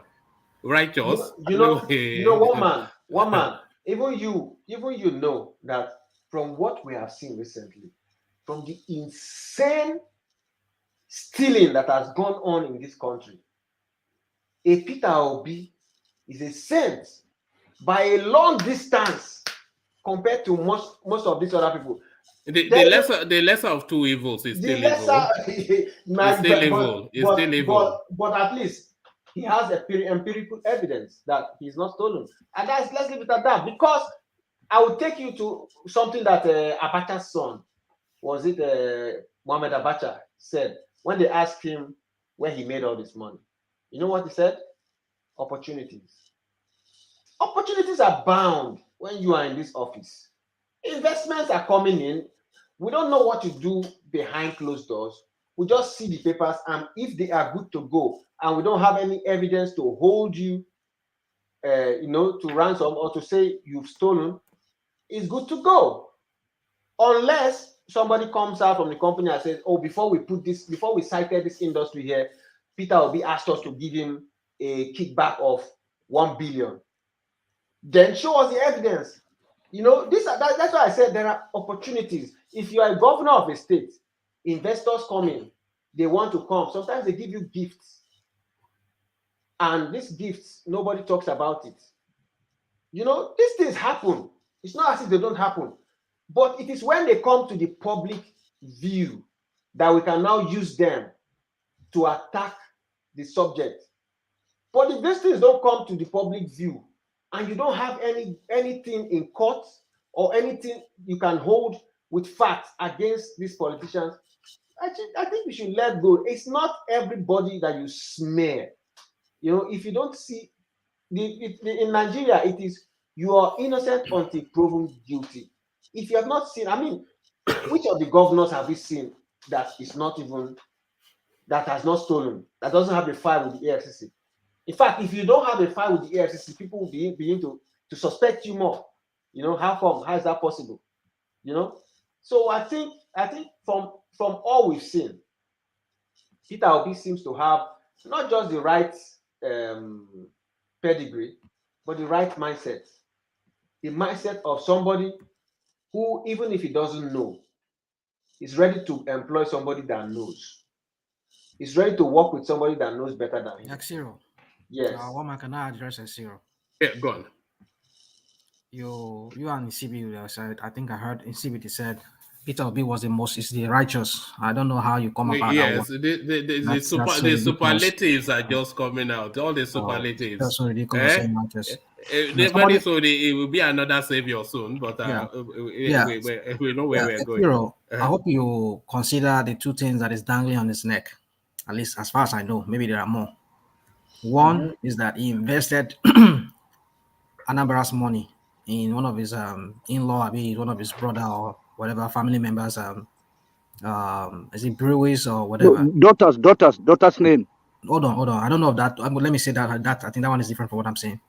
He invested while he was in office. Anambra's state's money was invested in one of Peter Obi's family members' company. Is it the one of $20 million? Hold on. Then the second infraction was the the Pandora something that he did not declare, because according to the how do they call it, this declaration or whatever, you are required to declare everything you have, everything you transferred in your name that was transferred. It's even deeper than that. Sorry, rational mind. The Pandora papers is even deeper than just non-declaration, and the excuse that he gave for non-declaration somewhat laughable. That's laughable, yeah. But then it's deeper than that. Yeah. A lot of the companies that he set up, that he then parked in the offshore spaces, they were set up when he was in office. And he set it up under his daughter's name, Alexandra. And he then parked it offshore in a tax money laundering haven. So it's deeper than... Yes. So why are you parking shell companies offshore as a governor and hiding it under your daughter's name? You see, guys, it's deeper than just not declaring. If I have not seen an interview of Peter political righteousness, not his personal activities, we don't want to know. But like he said, why is people interested in business that he did that has nothing to do with Anambra State's money? Exactly. So that's what I'm coming to. If I had not seen an interview of Peter Obi on Arise News Network, where he explained all this and how he had an investment, how he had a company before he even came into office, and that was the investment that was growing. Because even if you get into office, your investment is your investment. It doesn't stop growing. If you make an investment, it grows. So you don't expect a person to enter office and all his monies or his companies, they just remain stagnant. It's not done. Nobody's coming to Nigeria to work for free. If you are working, as an individual, you are free to have so many companies wherever you want to. And he explained this in detail on Arise News Network. So I don't know where you guys got this information from. Maybe you are listening to people other than Peter Obi. I would advise you to look at the interview, watch the interview thoroughly. He did in Arise. I got the sorry, Rational Mind. I got the information from the actual journal that did the expose. I read it in total. So that's where I got the information from. I got my own information from the people who investigated him. I got my own information from Peter Obi's mouth. Well, you got his. Hold on, Xero. You didn't watch? Did you watch that? You said you watched that interview. Yeah. Did you listen to his reason when he was questioned? I think maybe was it this guy. Anyway, the other guy. Rufai. When Rufai asked him that question. You know what he said? I can play that tape again. So it's not a matter of... if you can dig it out, if it's possible, you can dig it out. We know his defense, but his defense is not sufficient to match the allegations. It's not sufficient for political reasons, I understand. And what's not for political reasons. Don't say that now. What will be the he said, did you know what he said? He said he did not know that he did because sorry, who's that? No. He said that he did not disclose because other people were also on that. He formed companies with other people, and he did not want their identity disclosed because he did not know that the law would just some feeble, very feeble. Can I play his response? No, don't. We know his response now. It's what I just said. He might even be charged to court, and you don't know the kind of legal implications he would have faced by declaring a business that he went into. Do we know the terms and conditions he has with all those people that he's in the business with? So how will if what he says, if it subsists, then very easily everybody can go and form a shell company with their daughter, wife, cousin, etc., park all their ill-gotten gains under that company, and then claim that because other parties are under that company, they are not obliged to declare it as assets in their declaration forms. One man, sorry. It's just so feeble. Let me just say that he asked in that interview, there's a place he asked that why can't EFCC or whoever is investigating him, why can't they show him where Anambra State government's money entered into any personal thing that he was doing? His file is still open at the FCC. His file is still open. But these people have no case. They only anytime they like. That's their They have no. They okay. What is the crime? They can't find anything because they found out that he did not take any money from Anambra State money. That is the interest of people. Well, no. Where did you hear that they found out that he didn't take any money from Anambra State? So why is he contesting? Why is he not behind the? What will be the benefit? Why is Tinubu contesting? Why is Atiku contesting? Why is Bello contesting? Yeah, but he said they did not find anything connecting Anambra State money to his business. Who said that? Peter Obi. He said by himself. He would now. What else would he say other than that? It's a lie. EFCC would have come and told us otherwise. His file is still open. So let us wait until the file is until they tell us now. Yeah, innocent until proven guilty. I don't think this issue should even arise. One man, I want to interject a little bit without a quarter, please. Go on. Thank you, sir. This is your pain. I'm deeply pained. I have stomach ache right now because we should be united in condemning all Nigeria political, all the Nigeria political class. But you know that when we bring Tinubu here or Shomole, we all condemn them. But I don't know why we should be tribalistic somehow, like okay, I want to protect my own. Please, sir, everybody on this platform, madams, misters, or whatever, please let's condemn all the Nigeria political class, irrespective of whether we are for that tribe or not. Please, sir, they are all useless. So that is why we are suffering today. Thank you, sir. But how will we talk about politics if we just dismiss all of them as useless? Who was in charge of the EFCC? Who was in charge of EFCC? No, that's not the name of the guy. Those people, they belong to other people. You know, we have been talking about them, how they owe the country, so how they can do and not do. So, but for us, people, these people that come from the south, let us join hand together and condemn them. The political class, whether they come from a village or they come from a tribe or my state, please, sir. Nigeria Wike, all of them, let's condemn them. Them Obaseki, them Fashola, all of them. Tinubu, we condemn them here. I don't know why you are just dragging this on, consuming time. Politicians are still in charge of the political affairs, so we have to talk about. You can't dismiss all of them. So what will you do? Nobody is good. Nobody is good among them. Let me address. The same Magu that stole money. Zero. Yeah. We know all of these people are all thieves. We know. You see, but one thing we should be honest with ourselves is that every tribe seems to have, not that it seems to, every tribe has their own thieves, their money launderers. However they come, however they do it. If you are dishonest in little things, definitely you'll be dishonest in what is much. So if he could not declare his assets, he used some kind of shell company or some kind of a loophole to block that part so that he could not declare it today. I mean, that in itself is an infraction. So what are we saying? I mean, I condemn every one of my people from my own place. I don't sugarcoat it because I like them because they're my people. You see, but the point is this. Do I think Peter Obi has what it takes to bring some kind of transformation into that country? Yes, I think he can. By virtue of his success and whatever he has achieved and his knowledge, I believe he can. But that he doesn't have that, like when you say he's a righteous man, what makes him righteous? I say he's a politically righteous man. You didn't say political initially, but when you say that was what brought me into this whole thing. He's not righteous in any way. Either you call it political, whatever. But the point is this: every one of our tribe people, they have their shortcomings, they have their own dark past or whatever it is with them. So let's just speak to that.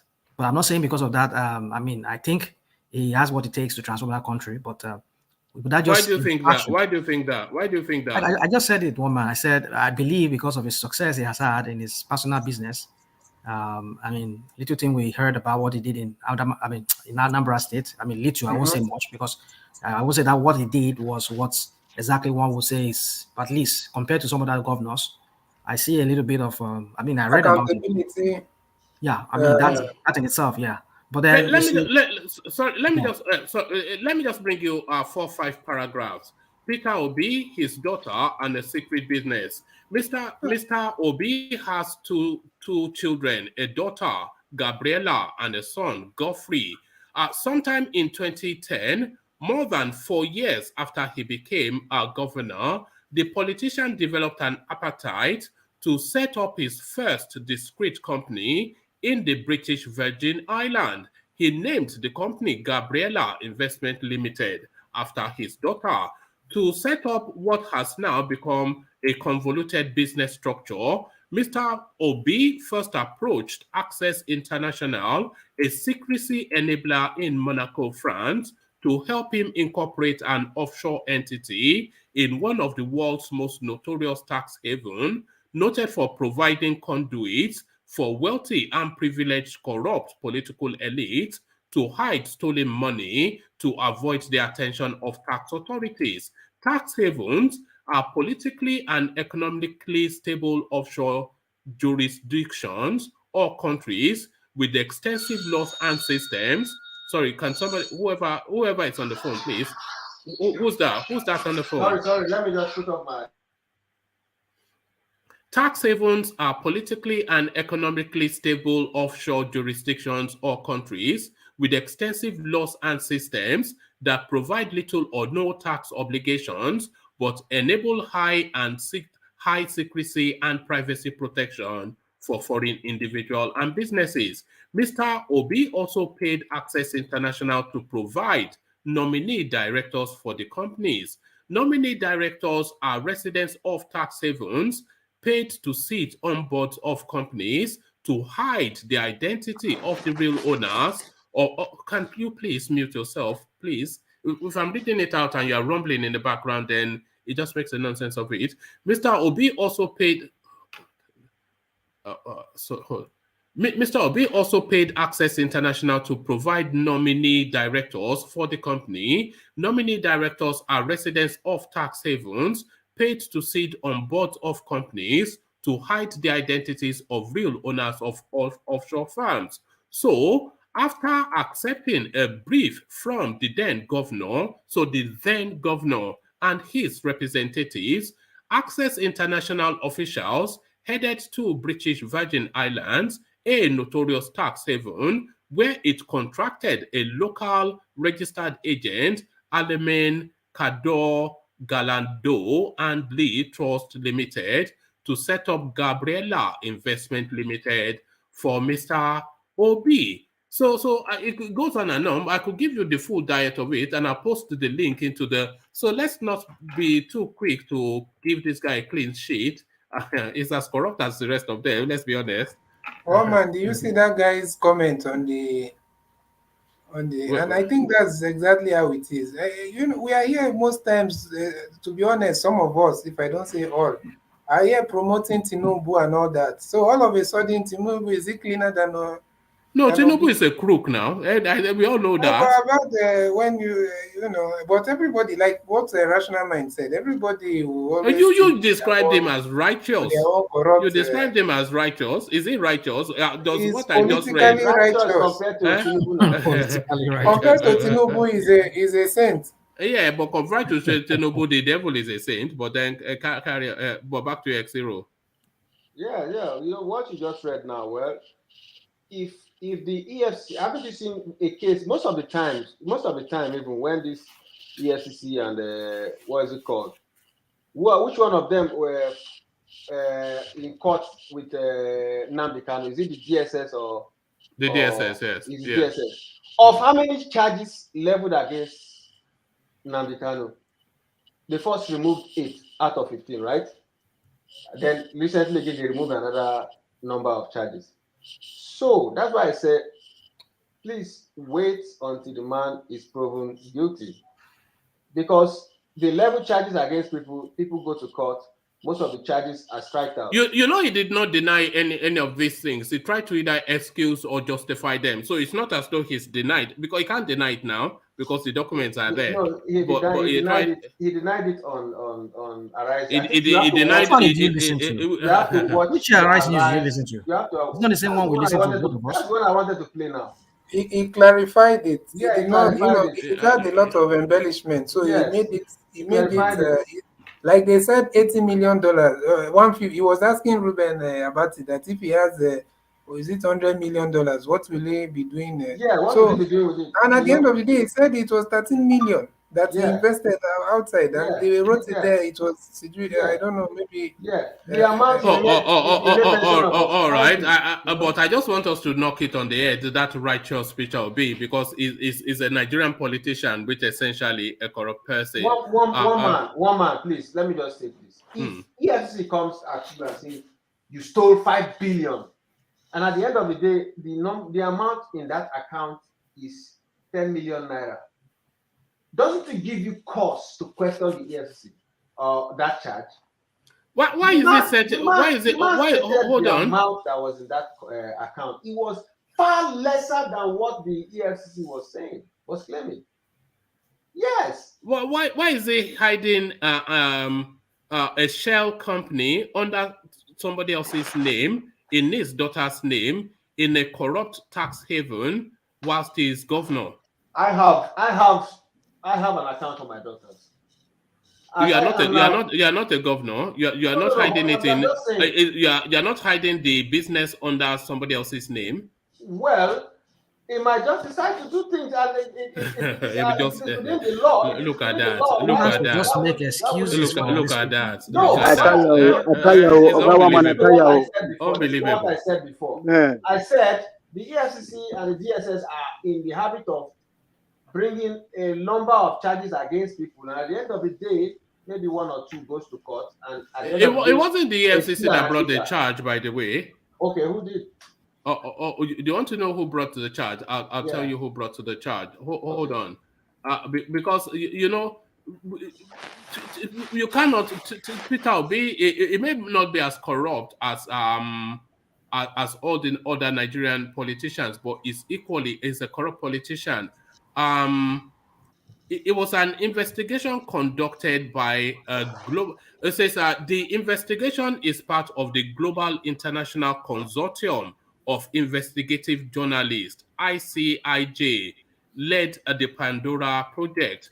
The project saw 600 journalists from 150 news organizations around the world pouring through a trove of 11.9 million confidential files, contextualizing information, tracking down sources, and analyzing public records and other documents. So it wasn't even Peter Obi that was captured, essentially. A lot of people captured under it, but he was caught too. Well, one man, I rest my case because I'm not Peter Obi, and I see Peter Obi. All right, but it's not righteous. It's just a thing. So let's not. Well, everybody's free to hold their opinion. You know? But the man. Yes, one man. Can I just chip in this? Can I chip in something? Money. That is the most important. He did not take public money or Anambra State money. He clearly did. He clearly did. How? What we just read? He clearly did. There's no, all the things they're accusing him of is what he did with his personal money. His personal money? What are you talking about, 90? But come on now. Please, make I just hold on, Tony. Okay. What are you talking about? Come on, man. Where did you read that he clearly did? You know, you're making it look as if he clearly did. Did you not hear what I just read? I did not hear anything related to that in what you read. Do you want me to reread it? No, I have the energy. So if you want me to reread it, I will reread it. And I've posted it in the comment section for people to see. So listen carefully, and this for you in CBD. Peter Obi, his daughter, and a secret business. Mr. Obi has 2 children, a daughter, Gabriella, and a son, Godfrey. Sometime in 2010, more than 4 years after he became governor, the politician developed an appetite to set up his first discreet company in the British Virgin Islands. He named it Gabriella, etc., etc., to set up what has now become a convoluted business structure. Mr. Obi first approached Access International, a secrecy enabler in Monaco, to help him incorporate an offshore entity in one of the world's most notorious tax havens, noted for providing conduit for wealthy and privileged corrupt political class to hide stolen money to avoid the attention of tax authorities. So that is what that company does to help politicians who are looting money to park their money. So already, and this is what Peter Obi did whilst he's in office. It carries on.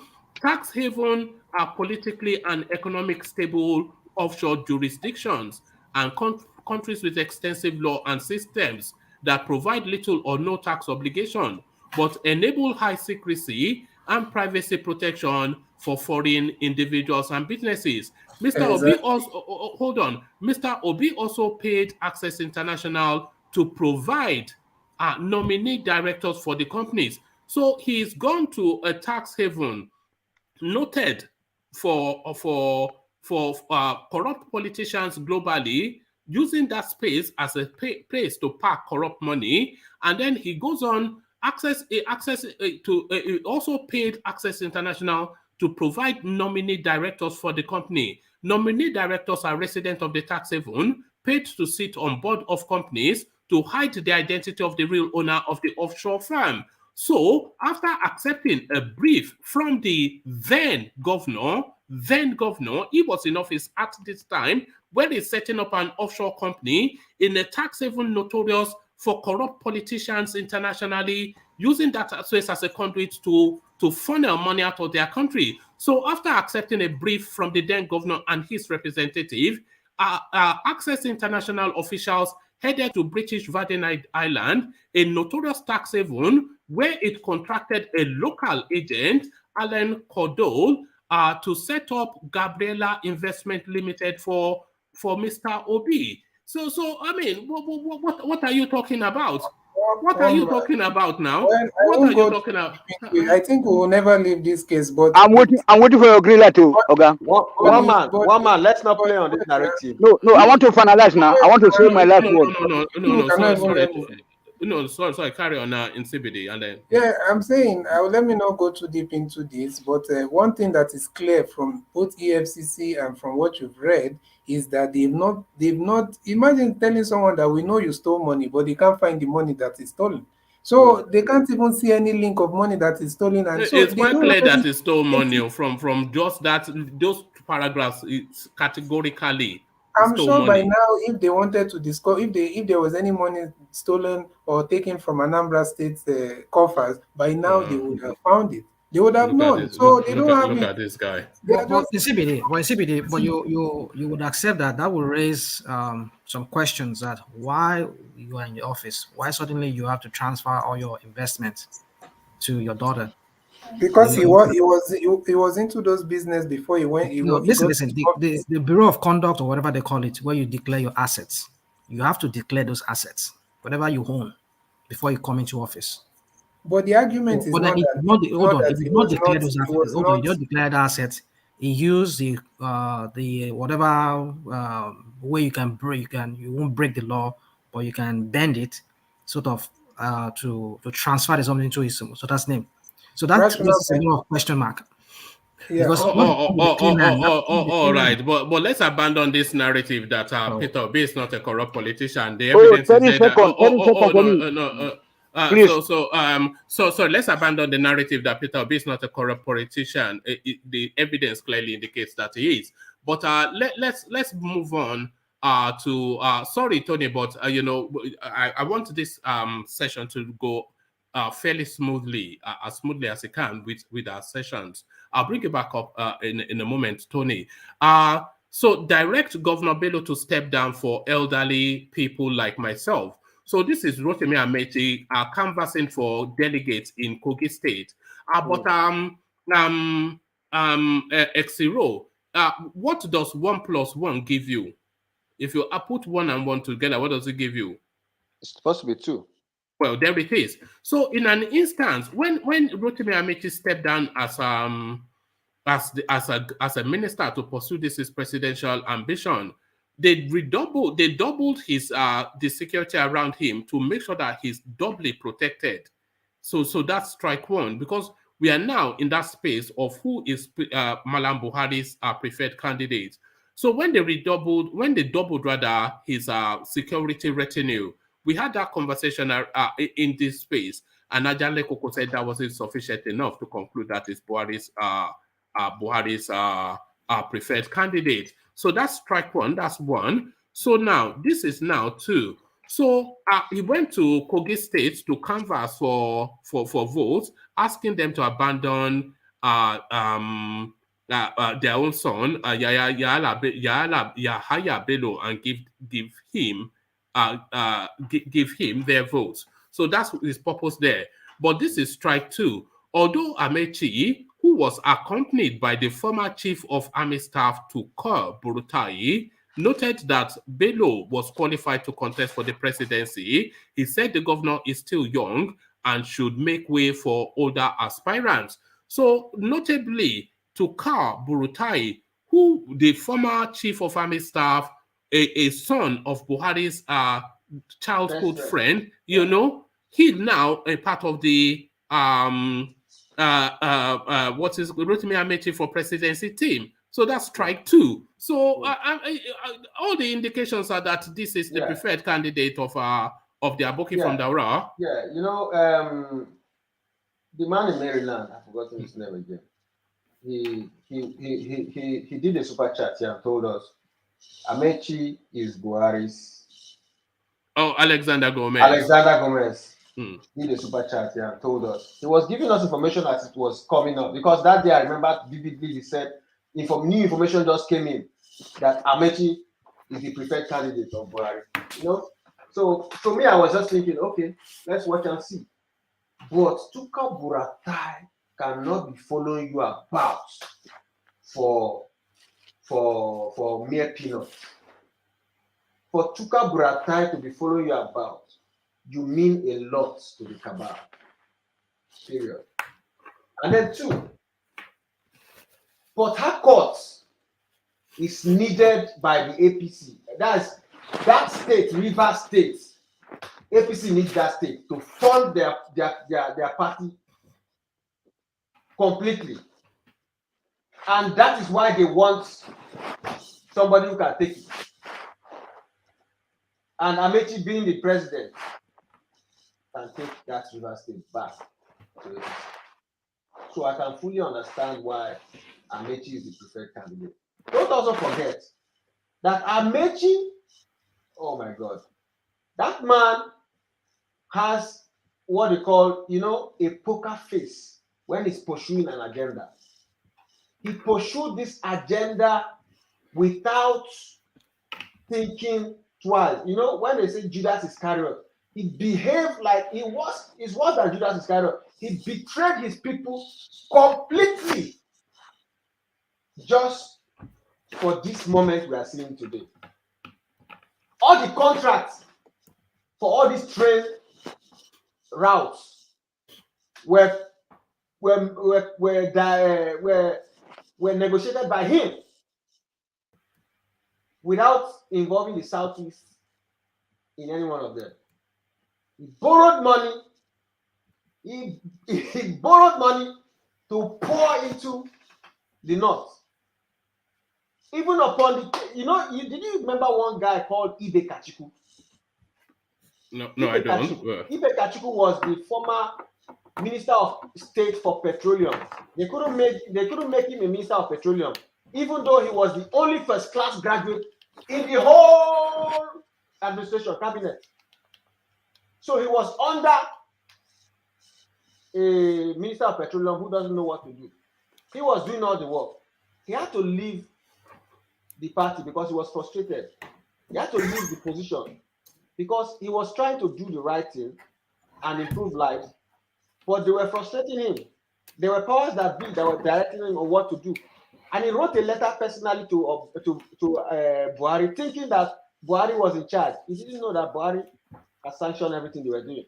So Ibe Kachiku, in one of those events when they were gathered, talking about the Maritime University, the National Transport University, that was supposed to be cited in Rivers State, that Amechi took away to cite in Daura. In Daura. When they talked about the projects, Amechi said, well, he has a problem with the project because, one, the cost of the land, I remember vividly, said the cost of the land was too exorbitant. That how can a land for that project cost more than half of the amount for the project? That is why they are taking the project away from that place. He now cited the Maritime University in Daura, where there is no water, where there is no ship. You understand? So that is how blind he was to the feeling of his people just to get to this moment. At some point I was feeling like Buhari has intelligence and vindictive spirit. That there was an audio that came out where Amechi said, Buhari, since he came into office, farmers are crying, tailors are crying, everybody is crying. You understand? And that audio strikes me like something that was recent. Amechi denied it, but anybody that listened to that audio knows that this guy was saying this after Buhari got into office. So he was mocking his. But in spite of that, it was not enough to knock him off the focus. Amechi is the preferred. You know the ticket they are looking at is Amechi El Rufai. And that you can see where they're going. Enter there. You can see where they're going. Once Amechi succeeds in picking River State to APC. Then the North will come again. And the mission will be complete this time. Totally complete. Because with River State money, they will now develop the North. With River State money. So are you saying it's going to win River State? Somebody that cannot do it for 2 times. Well, Wike is going. Forget it. Wike is going. Wike is cannot win River State. We can never win that River State. Wike is leaving the place. Why? He can never win that River State. Why do you think so? The last time you see the at least you just started some examples. Hold on. You just started some examples now of the so many things that you were supposed to bring to River State. I mean, name one development that River State has benefited from this guy ever since he has been there as Minister of Transportation. There is none. There is none he has done for River State. I want River State to come and vote for him. Maybe the Rigamo. Rational mind. This is not about Rigamo. That's what I'm telling you. They might vote for him for tribal reasons. Have you seen what happened in River State recently? What happened? Mrs. Odili, how she was held under duress in her house, in her home. I think you remember that story, one man. Mm-hmm. During the last election, soldiers were everywhere in River State. They went to some of the commissioners' homes to pick them. There was shooting and killing in that state because they wanted to manipulate the result and take Wike out. Up to the extent of saying that Shore's party was the true winner. That AAC pulled in more votes than PDP, which is not true. And Wike was lamenting, even had to call a meeting with Catherine Alliance, the current ambassador of UK to Nigeria. You know, they want River State by all means, and they want the son of River State to do that for them. That's what you're saying. So are you saying he's going to win it? Is that what you're saying? No, by fire, by force, they're going to take that state out of the hands of. Right, we shall see. We all shall be here waiting and see. Yeah. It's going to be total war. It's going to be total war. That is why Wike is fighting to become president. I also, rational mind, did you see when he was declaring in River State? Those people, unless you're saying they bribed everybody, or the stadium crowds now. Those people are bought crowds. People are hungry. They bought a whole stadium of people. They can't. Do you know the sort of money that these people control? What are you talking about? That would be a very big waste now. Because I think Wike too has offended some section of X0. You can waste the money when you did not work for the money. Of course, all of them are. Wike is not in total control of. The other day, I was telling one guy to return 50 million. Imagine how rich that state has. That somebody has $50 million. They don't even feel. They are not even feeling it. All right. Thank you, X0. So thank you, X0. So that was a real strong opening to the session. So thank you, X0. Let's go on from X0 then and go to Rational Mind. Rational Mind, so to you, we start you off with where we started off with X0. Nnamdi Kanu wish to make so it's we are going back still to the meeting between Nnamdi Kanu and Charles Soludo. So Nnamdi Kanu wished to make broadcast to his supporters when we met. So this is Soludo again. I think this is something we've spoken on somewhat in the past, but that story resurfaces. But then the caveat that comes in, it says the people saying that Soludo posted the video of a cloned Kanu are telling lies to deceive the people, and the truth is obvious. So it's just that it's almost like a shooting in the foot that goes on somewhat in the Eastern space when they start to straddle just majestically, and you're starting to take them seriously, just with somewhat the demonstration that we saw for Peter Obi just now. But then they shoot themselves in the foot again with all this ludicrous. So now they're not telling us that Nnamdi Kanu is the Nnamdi Kanu in DSS facilities is a clone. So to the broadcast that is being requested, your thoughts on that, and this now comical thing that the East have this penchant for, they're cloning something that they're just obsessed with clones over there. Yeah. I think it's necessary for him to make that broadcast if they will allow him. That is, if they will allow him. I don't see that happening. If Buhari and his people see that as a threat to whatever they consider as national security of that country, or if they consider it as a way of promoting him, giving him more feathers to fly, to kind of like people see him more as a relevant person in the politics of that country. So they might have to consider so many things before they would allow him to give that broadcast. But I don't see that happening. And Kanu also should be very, very careful. That's all I would advise him in doing that, so that does not rope him, because he still has a case in court. Because if these people really wanted him to be free, or they want to, like I say, politically resolve this matter, they might just ask Malami and DSS, whoever is in charge of the case, just to bring a case file, and then they'll destroy it, and they'll say, okay, let's negotiate. They will negotiate with him, and then they'll settle out of court, and maybe they can say, okay, make that broadcast so that your people would. But as long as it's still there in that court, if you go give that broadcast, you should be very, very careful. They might use that against him to say, yeah, he has followership, he has influence, he has been able to. We see when we say he's the one responsible for the killings, and suddenly the killing stopped. Maybe after that broadcast, yes, you see, he's responsible for it. He has told his people to hush, and everybody hush, no killing anymore. You see, that's the point we're trying to make. That guy is the leader of those UGM or whatever they call them. So you should be very, very careful. I think you should seek his legal advice on that.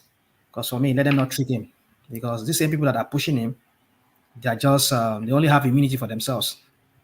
No, I don't think he's being pushed. I think he's actually initiating that thought that because I think he's somewhat displeased with the excesses that is going on in the southeast, especially under his narrative. Yeah, once I've told him, like we've read, that they told him that, look, there's a lot of killing going on in South because people are agitating for you.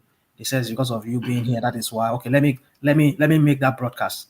I mean, it should be very. That's just my own advice to him. I'm just giving that advice. If anybody who knows him who can go and reach out to him, he should reach out. And by the way, it will not be a live. It will not be a live broadcast. It will just be a recording, which will be heavily edited and heavily moderated. So we just speak to particular talking points. Well, we shall wait and see how they want to do it. But I know, like you said, it could be edited. But then the thing is, you seek legal advice so that he doesn't get himself roped into some things that will make it very, very difficult for him to get out of that prison, get out of that whatever incarceration he finds himself. Because if he go give that thing and then suddenly the thing is just stopped, that could be something they can want to use against him. That yes, we say this guy is behind it. I mean, so well, for me, that's just my advice. So, but then seeing that will happen, I don't see that possibility of happening. But if it might happen, it might, because like you said, if they are given the liberty to edit it, heavily edit it, because if it starts vibrating like it vibrates like when he's giving his normal broadcast, and they start saying some things that are maybe derogatory or whatever to the Nigerian state, they might say, okay, we are going to edit it. If you don't want us, then we are not going to broadcast it. So maybe for that reason they can. I mean, if they come to an agreement, maybe they can allow him to make that broadcast. But my own point is, he should be very, very careful. That could be another trap for him, set or whatever. Rational mind. Yeah. Yeah, you remember this recently when Buhari went to Ebonyi. So you remember when Devumai was speaking into that space and he was saying that the Ohanese, they should approach, he has told them several times that they should approach, the leader of the movement, and they should approach the presidency, that he has already spoken to the presidency. So in my opinion, I think maybe that these people have already, probably IPOB or Nnamdi Kanu, maybe they don't want to, probably there's some kind of, that's just my thoughts from the way he was talking. It feels like they've given him that chance, but still, maybe he's not agreeing to the terms or maybe to the deal. Maybe there are some things they really want him to give up, or that is just so it could be too. For them to, Yeah, for me, that's how I'm looking at it. Yeah, what I'm just saying is let him discuss his options with his legal team before he goes on and do that. Because these people, they have a way they can manipulate him in thinking that yes, you can give a broadcast. Yeah, I mean, we're not saying exactly. One man, I can't say you exactly know exactly if he was the one who brought that idea up. Okay, can I talk to my people No. So that's what Soludo told us. Who Well, met that's him? what Soludo told us. Well, we don't know the truth as to that. Maybe he was the one who What do you said. mean? What do you mean? That's what Soludo said. That he said. I'm not agreeing with you. I'm only trying to give you the possibility of what might have transpired. I No, don't know. no. I think we can take it somewhat on spec. Why would that's what he said that he for me? would, yeah. Well, I'm not saying. Let me just answer the question. It's possible they might allow him if they come to an agreement that they will edit it or they will not allow him to say certain things. If he has agreed on that, then maybe they will allow him. But if in the absence of that, or even though he does that, I will still encourage him or advise him to seek legal advice on that, so as he doesn't rope himself into some kind of things that will later backfire on his case. Because the case is still in court. The case is still there. So these people, if they really want to settle this out of court, they would have asked for the case file brought to him, and then they will tear it up, and then okay, let's talk now. Let's so. But then since that's still in case, the case is still in court, you should be careful. That's all I have to say about that. Or maybe the talking is too heavy. Maybe nobody knows the kind of deal that they are trying to cut with him. It might be something that will shut down the entire IPOB by agitation. You know what I suspect there is it's just going to be a narrow, maybe 10-20 minutes something to say that I don't approve of the state at home. It's not my initiative. The killings under my name is not to my want. So I don't think they will give him. It's not going to be like a Radio Biafra broadcast. It will just be essentially to try and douse the tension in the southeast. That will be the totality of it. Yeah, well, let's just see. But like I said, it's still something he has to consider. Talk to his legal team with just to see if that would backfire on him on his case since that is still in court or not. So that's all I have to say. Yeah. All right. So let me move you on then. The Attorney General of the Federation, Abubakar Malami, has been cleared for the governorship election in Kebbi State, even though he told us that he had withdrawn his form to vie for that post. This runs contrary, of course, to the presidency's stipulation that any party member, any appointee looking for elective offices should resign their post. So now he's now straddling those two positions still. He remains the Attorney General of the Federation. He's been cleared to contest for the Kebbi State governorship, which runs contrary to provisions of the law and directives from the presidency itself. So special rules then for the Fulani man, rational mind. Yeah, you see, this is one of the topic that when we talk about it, I'm very, very emotional about it. When I mean emotional, it gets me angry, and it wants to make me like kind of like lambast or whatever. Lambast. Anyway, carry on, man. Yeah. Just to want to speak ill of. Majeko get angry, don't be angry, because that's how it started with Nnamdi Kanu. So want to kind of like talk down on our people from that from the northern part.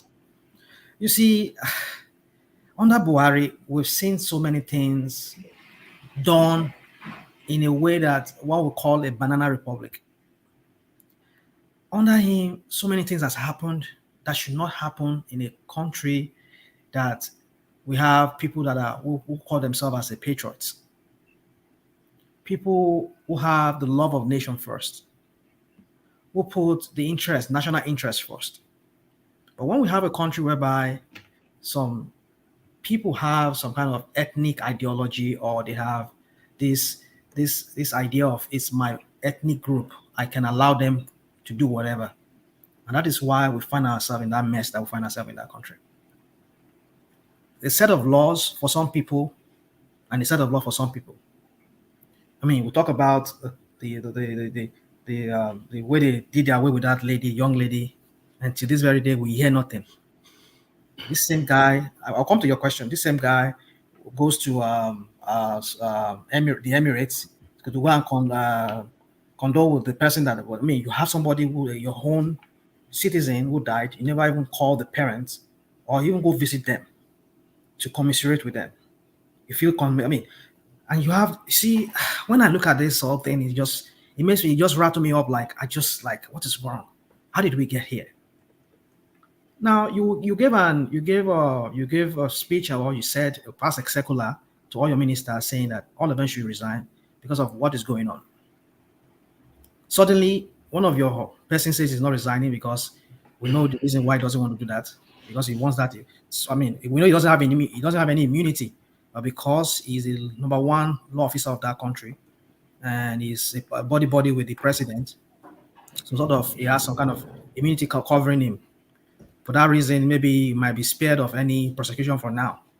Even in fact, any prosecution that has to be prosecuted on him, he has to come to his table first, because he's the which means he will be the arbiter on his own, or the judge in his own case, because he has to be there seeing the case that is being brought for him against him. So you can't prosecute him for that for now, at least by the Nigerian standard. You can't do that.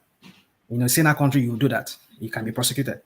But what I'm trying to say here is this: that Buhari has allowed so many things that should not have ever happened under a true democratic government that is devoid of ethnic sentiment or whatever.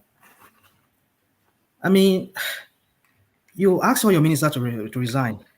Why don't you insist that, okay, if you know you're not resigning? Although I've read the article. What I only heard from that article was that it was the states APC that kind of like I don't say that kind of giving a pass. Not as if he himself, but we know he's pulling the string. He's pulling the string behind the scene.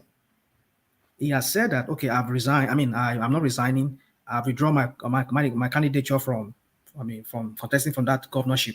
But we know he's still, because this guy, we've known him, how he has used that office to his own advantage. How he went seeking a court injunction in the East to block the electoral law that says that if you are a serving person, you cannot run for office. How we tried to obtain that. And now recently we heard about how Buhari was even mentioned in the case that also involved. I mean, you see all of these things that this guy has been doing while in office. You ask the question, why do we have two sets of laws or two sets of standards for some people? So you see, for me, I've known Malami to be very, he's not an attorney that is, I won't call him a very good attorney, but he's a very crafty one. He knows how to use loopholes. Whatever loopholes he knows, and I know he has some dirty lawyers that works with him that could really help him to bend the law and not really break it, perhaps. Most of the things he's doing is just bending the law. But of course, we know he's breaking it in a sense, because if you are asked, the current electoral law as it stands now says you must resign. You give people the false illusion or impression that you've resigned. I mean, you are no longer interested in that candidature, and suddenly they are now giving you a pass that, okay, we've given you a pass, continue with your whatever your candidature. But then, why didn't the party say, okay, he has already said he's not doing anymore, withdraw his candidature, don't let him go with the process again? But then, why would they screen him when he has already withdrawn his application? So you see, I keep saying, you see, woman, let me say this, please. I've seen that play on your platform here, and I've seen that play on many other platforms. And even I've listened to our fellow Nigerians in Nigeria. You see, the thinking of Nigerians, people from the South, we used to have this thinking that life is sacred. We don't, but now people are numb to killings and everything. You see, that idea in the North of people can just do things anyhow and get away with it, I've seen it in our own Southern people right in the recent times, in recent years, ever since. So what I'm trying to say, rational mind, we are now hearing of beheading in the South, which is not exactly. Even just recently in Anambra State, even today, the chairman of the local government was beheaded. So what we are not known for, life is not. I mean, see, they've imported that idea, that way of thinking that anything goes. These people, they brought their mentality up there in the North of anything goes, anything happens. We just live with it, take it like that. Okay, for example, I don't know. I've not heard you speak about that matter here on your platform of the issue of the bomb blast in a school. And this guy, in Kano, Rufai was interviewing the FEMA, federal whatever, for whatever, some chairman in, I think, for Kano. And this guy was saying that what does it matter? Why does the public need to know if it's a bomb? Why does the public need to know if it's a bomb blast or if it's just a gas explosion? Look at how these people think. This is a northerner. Look at how it makes it look like it's of no consequence of anything. You don't need to know as a president. But this is now they just caught some Boko Haram. That's the latest news coming out now. They brought explosive into Kano. And they were saying, they were denying it, even when people, eyewitnesses that were there that saw the bomb explosion, they were passing into the media, telling the media it was just a gas explosion. You see, when people, look at, we're talking about that girl that died. Look at how they went silent on it. I heard it this morning on your platform. And I think I read it too, that they only charged those people with, what was it that they said they charged those people with? They didn't charge them for the killing of that girl. Public disturbance. Just imagine. Just trivialize the matter. All because of religion, all because of one section of the country.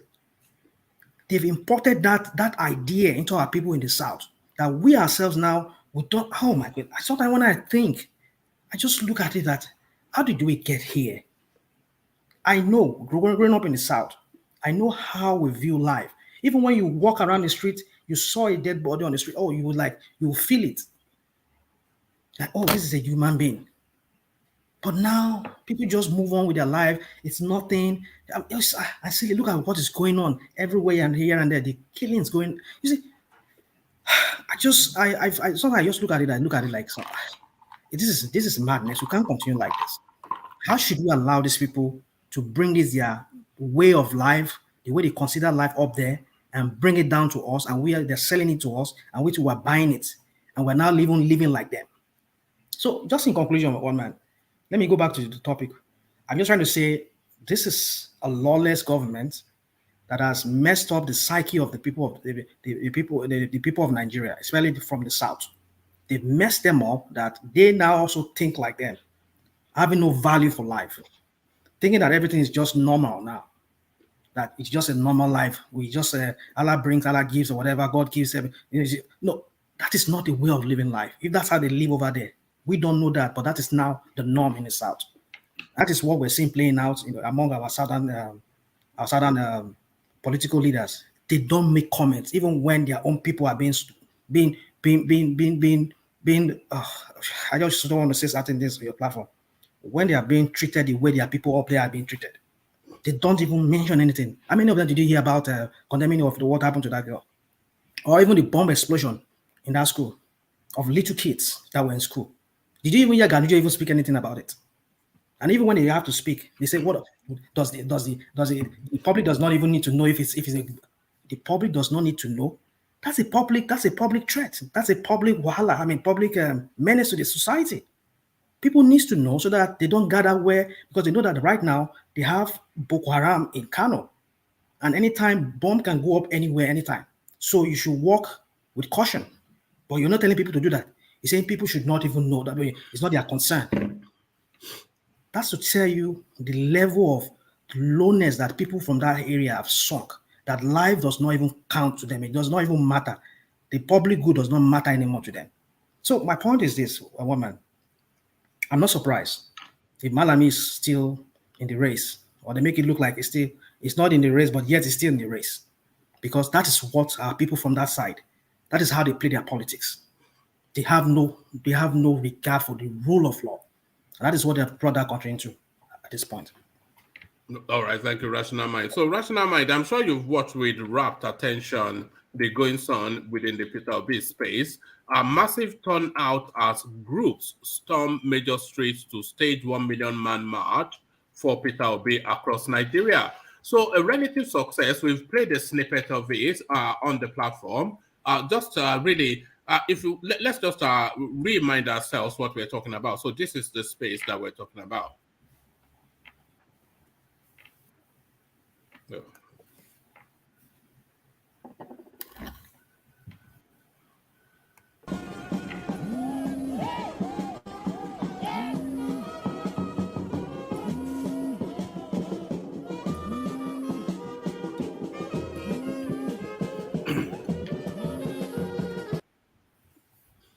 So that's the Million Man March for Peter Obi. Not quite a million man in that video, but as we've already established a nationwide thing. So what are you then making of what is no doubt a success? But how does it really play into the Peter Obi thrust towards that PDP ticket? Obviously adds to it, but how does it play out for him? Rational mind. You see, in the absence of the two people that I wanted, which is Shore and Mogalu, the only person that I think again is Peter Obi. And this is my simple reason. Peter Obi seems to have a good message, and he seems to have an idea, a grasp of what could really help to turn that country around. When you have a country of over 200 million, they're not productive. Not even a quarter of it is productive. You're going to experience a kind of mass poverty, abject poverty, not even just poverty, abject poverty that we're seeing in that country. Of course, like he said, and there was this meeting he had in Kano where I think an industrialist was also allowed to speak during his campaign with the delegates from Kano. And he was just listening. You see, what I'm trying to just say is this: his style of campaigning is like that of what we see here. It's, in some ways, you go out, tell them about what you intend doing. He has distinguished himself from other candidates besides maybe Shure and if I don't see more, I've not even seen much of him. What he has done, I'm not. But Shure, the likes of Shure kind of side, whereby you go, you talk to the people. And this is what I intend doing. And he analyzes what he wants to do. That he said, okay, we're talking of insecurity. Yeah, if people are allowed to work and they know that they have to work to take care of their family, they have to pay bills, that would distract them for wanting to even get into any of these things with maybe terrorism or perhaps all these kind of things. I mean, when people they have to go to work, they have to report to work. They have money, they have there's a bit of affluence, they can buy car, live in expensive. So why? So he understands the problem that at least one of the problems of Nigeria that is causing this insecurity is people not being able to work who are not unemployed. The youth needs to be put back, or should I say put back? You have to be given employment. So I buy his idea, and the way it goes is talking about it, that we need some kind of industrialization. So what I'm trying to say is this: that is why you see these people that believes in him, like the youths that were doing this 1 million march for him. I won't say that's a 1 million match, because it's one thing I just don't like our people doing is overselling a candidate. And that's what some of our people from the East will do a lot, trying to oversell a candidate, overblow him. So when you overblow, that is when you make him look ridiculous. You give him this kind of an appearance of ridicule that is more than what you are selling to the people.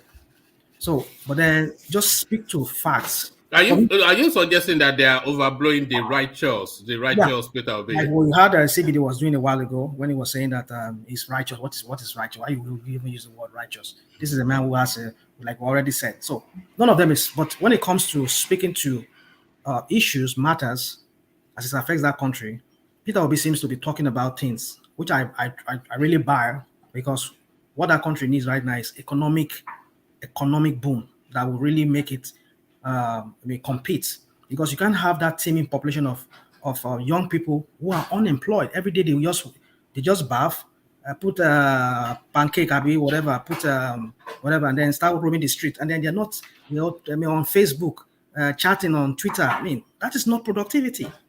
We need to come and see what people are doing in other countries, how they are always working, and as soon as they're working, they're making money, they're able to afford things.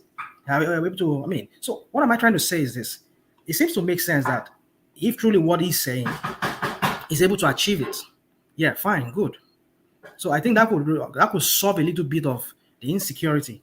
Perhaps I'm not saying it's not a panacea to the problem, but it might be. So what we just saw, I think they said it was about. Are you in the kitchen cooking?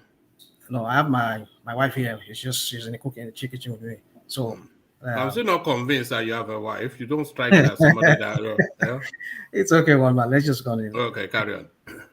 So it's just so anyway. So the point is that people we saw with him. I mean, they said 1 million. They said 20. I think was it 20 something states that they had that rally or whatever I will call it. That's to show you that what he's saying is making sense, just the way it's making sense to. That is, we know we've had them saying all these things that I'll do this, I'll do that, and when they get there, do something different. But I mean, I think he has a grasp of what is the problem is with Nigeria. That we just need that economic boom, and the way he's going to achieve it. Do you buy into the Peter Obi narrative? If it is something that convinces you? Well, not as if I'm truly convinced, but among all the candidates from his party, I think he's the only one who seems to speak to matters. I like people who talk about ideas, but if they can implement this idea, that's another question. If they can, that is the reason why I said, you see, I've always said here on your platform, as long as we have this present constitution, but does he know how to navigate that constitution to bring about that transformation that he's talking about? Like when he was talking in Kano, I listened to the industrialist when he was saying to him that, look, in this place, one of our problems is we don't have electricity. And electricity, even when they bring it, we don't. So he kind of like, he was noting it down, which I think a good candidate should be doing.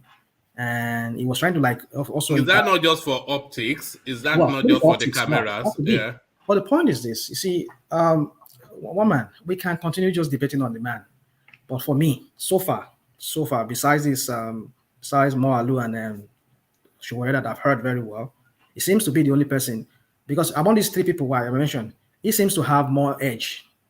I mean, he's more of because he's one of the bigger mega party in Nigeria, which is PDP.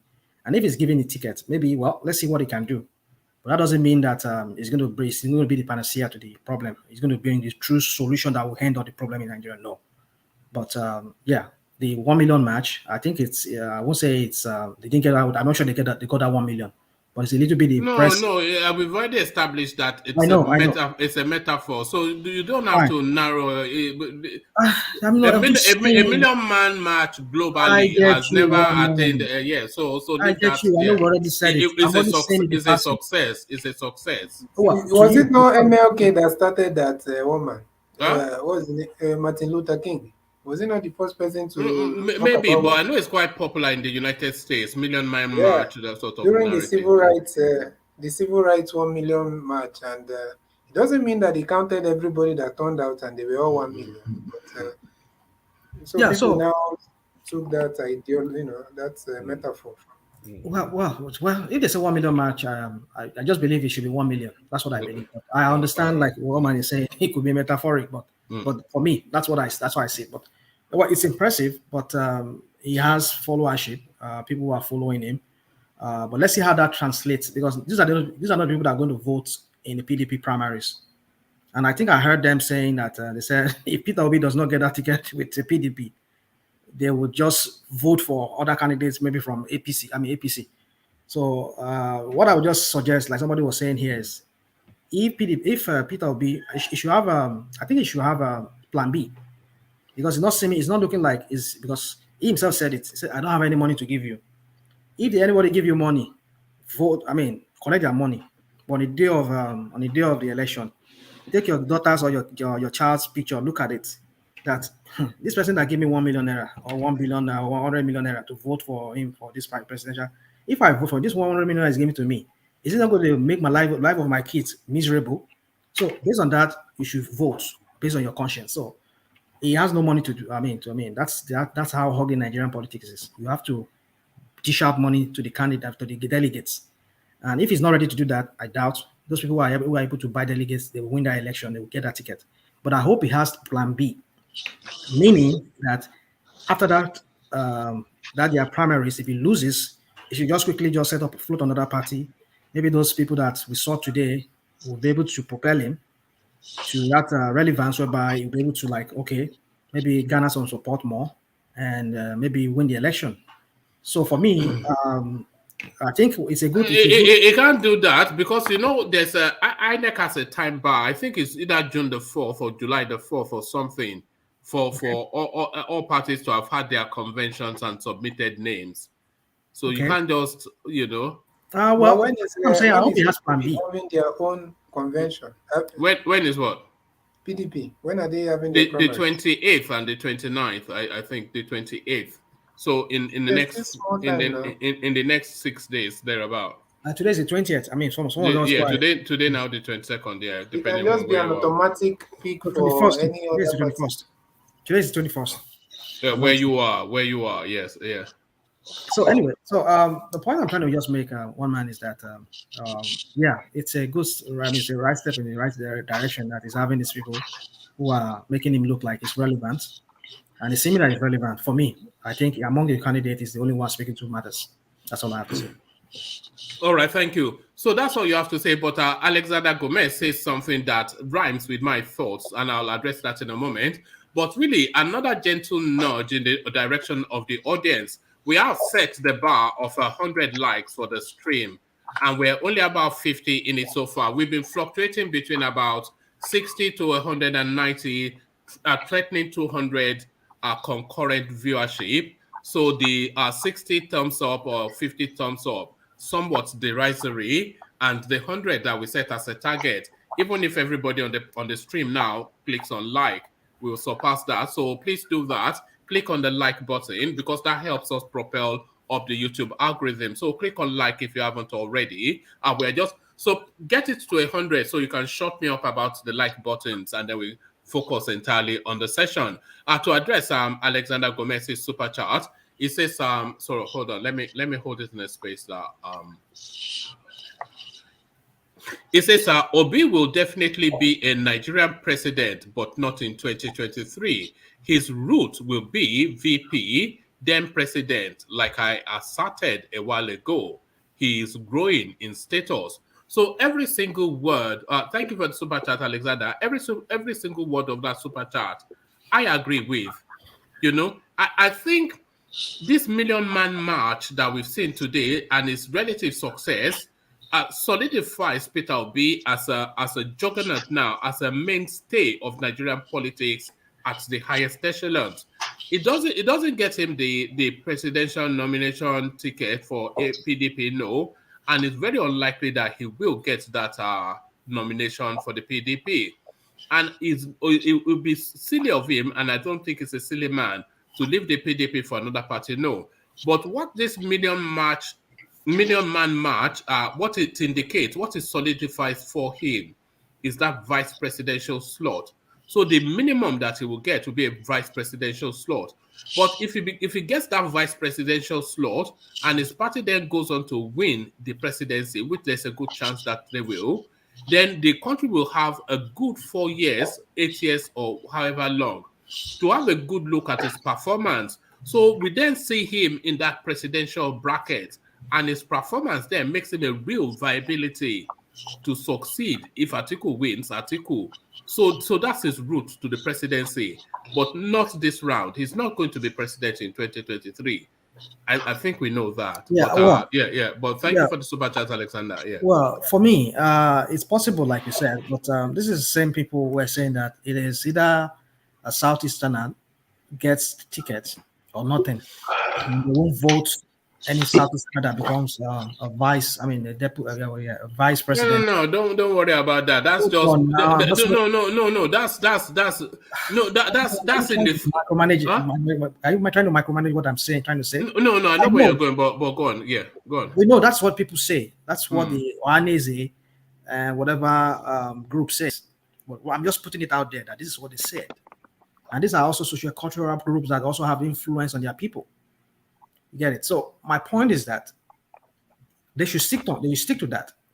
We should be people of our word. If people say yeah. No, my point is that that's why I interjected where I did. My point is that they will not stick to that because it's all about expediency. It is expedient for them now with a real chance, although a slim chance, of that Peter Obi presidency.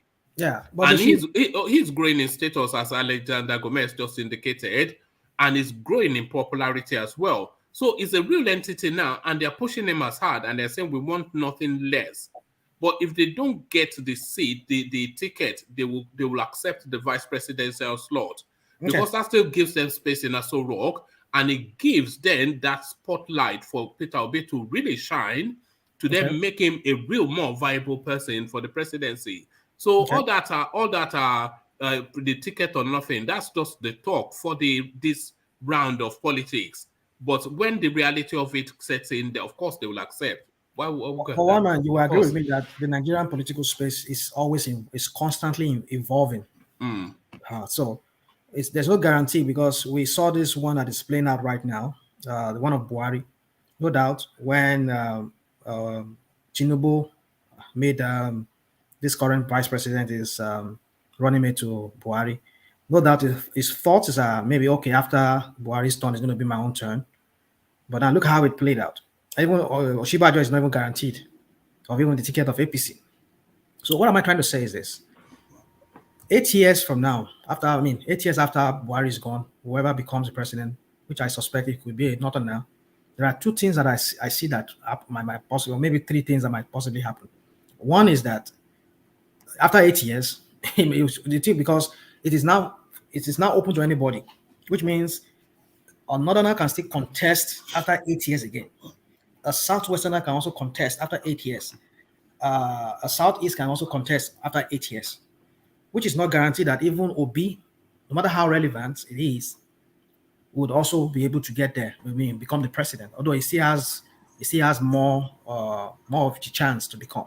So we see this. That's why one man said, depending on his, if he shines, or even if he shines, they are loyal to good governance. As much as we are shouting Obi here, is because we are seeing hope. It's not that we are just some fanatics for the person himself. It's I'm not criticizing you for not being. No, that's not what I'm saying. I'm just saying that it's not guaranteed. It's not set in stone that Obi will become president. So let's not delude ourselves with that idea that, okay, after if you become vice president, at least that will make him to shine, and then in the next after the 8 years. What's his more likely route to the presidency? This hand that is playing now, or the scenario that Alexander pointed out with the super chart? Well, one man, everybody is entitled to how they see things. I'm just telling you how I see things. No, I'm asking you. For me, it's not likely. It's not likely that he might become the president after 8 years. No. Hold on, in CBD. So the question is, I'm not saying if it's likely or not, but which one is more feasible a route? This journey that is embarked on now, this thrust towards the presidency, or what Alexander Gomez described, that if he serves as the vice president for a period, that gives him a better chance. So which is the better chance? What is embarked on now, or what Alexander Gomez described? Thank you for that question. Now, I would say the very one, like I said, that's why I use the word likely. You say I don't even use the word likely. The likelihood is if he becomes a vice president, that is what we would expect. That because he's a vice president to one of whoever becomes the president from the north, that will make him automatically a viable candidate to become the next president. That is what we will say. But in the Nigerian context, it defies that logic.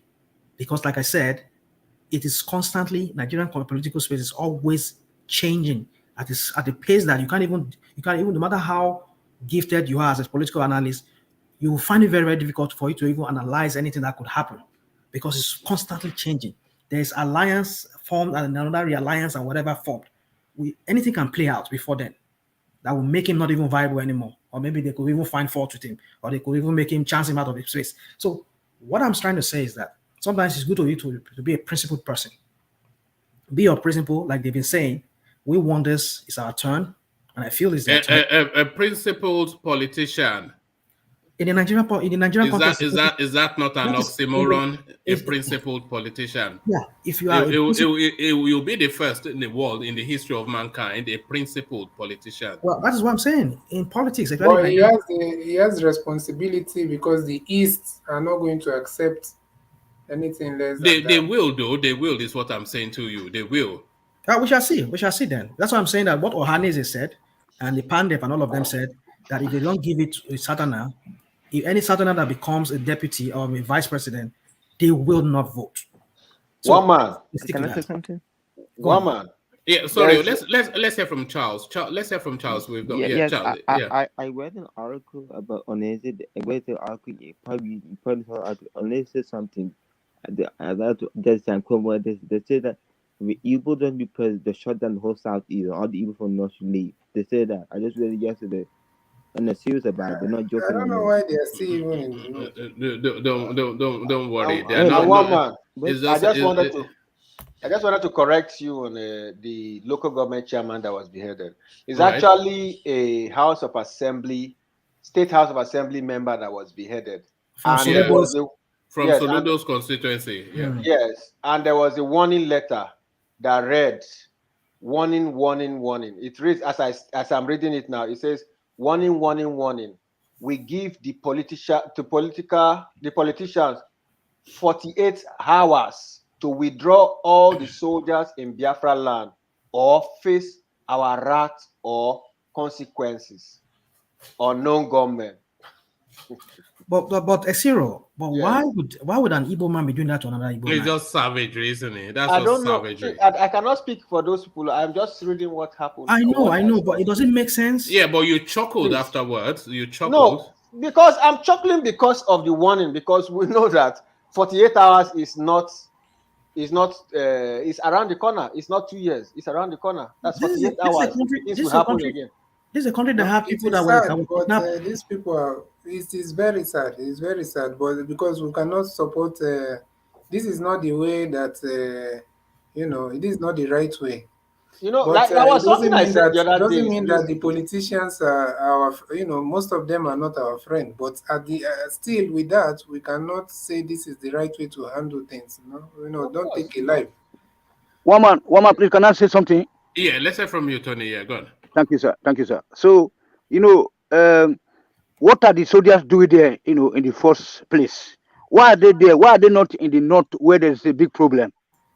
Why are they not in Sokoto to protect the citizens Committing all there? manner of No, there's atrocities. a big problem in the southeast too. Yeah, the problem there is that they are killing our people there. That's the problem. They are going to the villages, taking out the young men, boys, children, and then they are taking them to some places in the north and killing them. Tony, do you know what you said the first time you came on this platform? The first to be softly, not to talk about the first thing you said is they're in our spaces, they are killing our people and raping our women.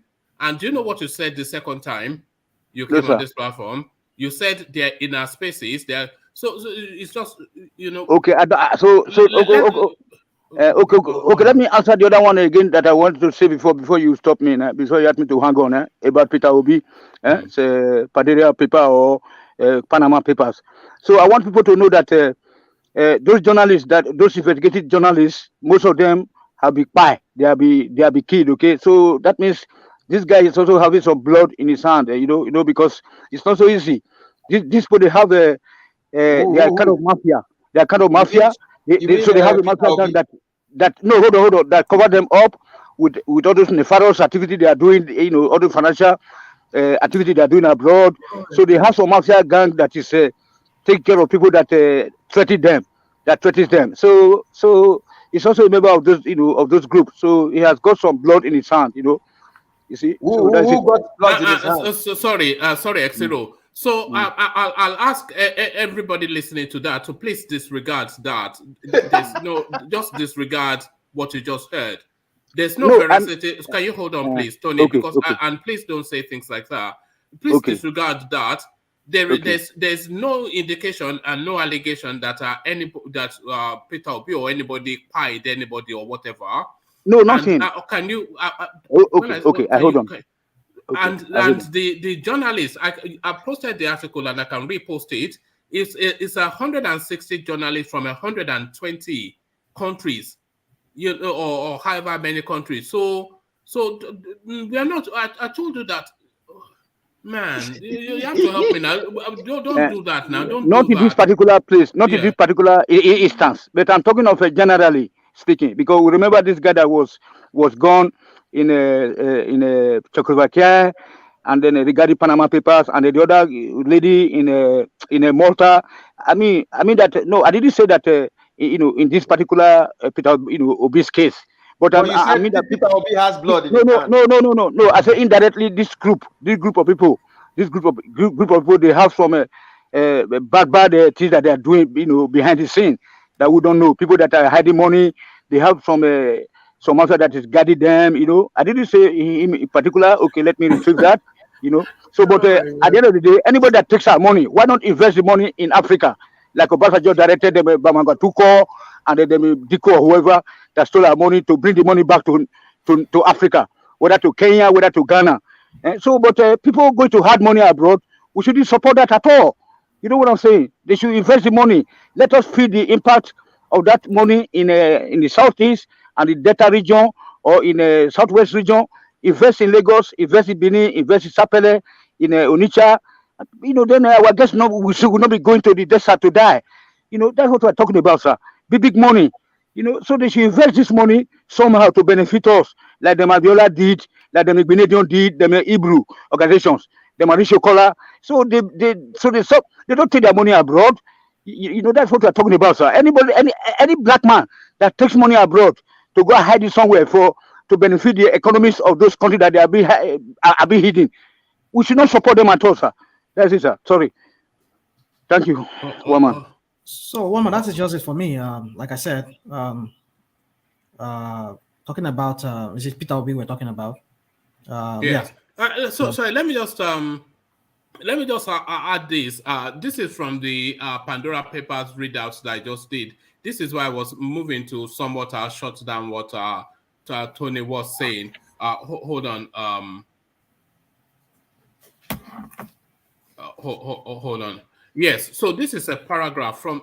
I'm going to share this screen just so that you know that I'm not making stuff up. Let me share this screen. This is why we have to just be mindful of the things that we do say, and it just so if you look at the highlighted space, let me highlight it. So this is midway in the article. Oh, this thing now is just acting up. Just get away from there, man. So let me highlight this. If you look at this paragraph, which I've highlighted here, it says the 2-year collaboration has so far revealed the financial secrets of not less than 35 current and former world leaders, more than 330 public officials in more than 91 countries. So let me just look for the other space, because it did say just how many countries were involved in this. But anyway, I'll post the article not just to labor the point, but it's things like that. You shouldn't say things like that, Tony. But there it is. No, my screen. There's too many. I've got too many tabs opened up. So the thing is just now. Now it's frozen. Tony, the table shaker. So you don't say things like that now. Like the countless of journalists, it's a global investigation, so they're not firing anybody. Yeah. So thank you, Rational Mind. Yeah. Let me take you then to the space. Direct Governor Bello to step down for elderly people like me. So this is Rotimi Amechi taking his politics to Kogi State and is inviting them then to abandon their own Yahaya Bello to give him their votes. So this is what he's saying. But notably, in his retinue, in his entourage to that visit, in his entourage on that visit was Tukar Burutai, the former chief of army staff, who now, of course, part of the Amechi for President campaign. So what are you making, one, of Amechi's request in Kogi State, and two, Tukai Burutai being part of his campaign team? Rational Mind. One man, I like the way you embellish things sometimes. Say, call him small boy. Well, I saw that. I think it was on in channels. I watched the video where he went and he was canvassing for delegates to vote for him and ask their principal, whatever he says, their governor there, to step down for him. Well, I'm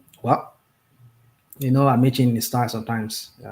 The same effrontery he has to go to Lagos and ask someone that they should let his delegate and vote for him when he knew very well that Tinubu is having this strong hold on Lagos, and you want to share delegates from Lagos with Tinubu. Well, maybe he can't. Who knows? Maybe because it seems the guy has some kind of backing.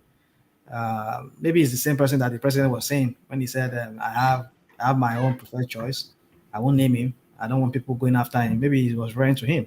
Because apparently, the kind of people you see behind him, the likes of Senate, chairman of the Senate on the military, this guy from Borno, what's his name? Ndume, Ali Ndume, being part of this entourage. And then you see Burutai now. I mean, you see, that's another, that is what I was trying to say this is one of those things I wanted to say when I talk about Malami trying to bend the law and not even maybe break the law in some ways. These people, I mean, as a diplomat, you should not get involved in your country politics. If you have to do that, you need to resign. Somebody who is an envoy in Benin Republic and is meddling in the local politics, not the local politics of the country where he is. I mean, in the politics of the country who sent him on an errand to go represent Nigeria in the country. So you start asking yourself, why have we sink so low in that country? When you have people like Brutai, who is an envoy or an ambassador to Benin, now coming into politics and going with a candidate, that should not be seen of a diplomat. I know he's not a seasoned diplomat. It's just a political appointee. But then, as long as he is an envoy, a diplomat, in some ways, he should not meddle in his country's politics. Go do your job that you were sent to go and do. But now we see him walking around with so it makes you start asking the question: could AMAECHI not be the guy that Buhari was referring to when he said, I think it's becoming increasingly clear that he is. Yeah. So I think I saw, I don't know where I saw that. Maybe I watched it. And they said the presidency has given him special security to go. Yeah, we covered that here. Yeah. So you can imagine. I mean, why not other candidates? Or is he the only candidate running? I mean, you start wondering. So it tells you that, I mean, this is the same person who built, I'm not too surprised if he's the preferred candidate. This is the person that built a college or university in Daura, in the president's home country and Fulani Railway. Yeah, and then they be going on in Turban now, everywhere he goes in the north is with Turban, trying to sell himself as a pro-north or whatever. So you start asking the question. Now, saying what he said, I'm not too surprised because sometimes the guy's been acting like he has the balls. Who are you? I'll go to your territory and I'll challenge you, like we saw in Lagos when he was talking to Sanwo-Olu to be fair, he has to go to every space to converse. Sometimes the way you can tell that guy is trying to portray himself like an alpha, that he's an alpha male, that he will come to your territory and ask for whatever. And look at what he's saying to a governor. Just imagine what he said to the vice president. He said, "I'm more qualified than him." That when he was when he was a governor, in fact, when he was leading the house in his home state, he was the speaker of the house of his home state. That Osibajo was just a commissioner. Was just a commissioner. That when he was a governor, where was Osibajo? So look at the way he talks. Like, we're not saying he should not talk like that, but see, that tells you the kind of wings the guy is like. He's adding more feather to his wing, and then he's fly. I mean, he's kind of telling you that he's telling people that yes, I'm a major contender in this race. So if you could go to KOGI State and see what he said to Yahaya Bello, that tells you a lot. That the guy sees himself as having balls to go anywhere and then talk to you, and he has the backing of the president, no doubt. So for me, another clue that we should think that he could be the person is, beside what we have said, again with this latest, because people were saying that Burutai wants to contest the presidency too, but apparently we have not had him buy any ticket. Maybe he bought it secretly, we don't know. But with him now showing up with AMAECHI now, that tells you a lot. That it seems like, because Burutai still is one of those cabals. He's part of the cabals. That is exactly, those are the major people in the cabal. So for him to be going now, as time goes on, we'll be seeing more of them going with him to show that, yeah, he's that anointed candidate by the Buhari himself. So just in conclusion for me, I just see that as a way of proving himself out there, throwing himself out there that, yes, you guys have me to contend with any other candidates. you know. So, but we shall see how that plays out. But I think that what he said to what he said to the delegates, because I find it a little bit comical, like a little bit hilarious to say that you should not vote for your governor, who is also an aspirant in the race, and you should vote for him. Tell him to step down for elderly people like us. You know. Yeah, I think that was somewhat tongue in cheek. I don't think. Yeah, I think that was somewhat like jesting. So it's like yeah. But I thank you, Rational Mind. Charles, can I ask you to say something? You are on the screen twice, so clearly one of them is just dead. Hello? So yeah, so say something again, so I know which one is Hello? Okay, stay unmuted. So I'll delete this one then. All right. So thank you, Rational Mind. So let me go on to Solid then, who now almost even past his bedtime. So Solid, the talking points.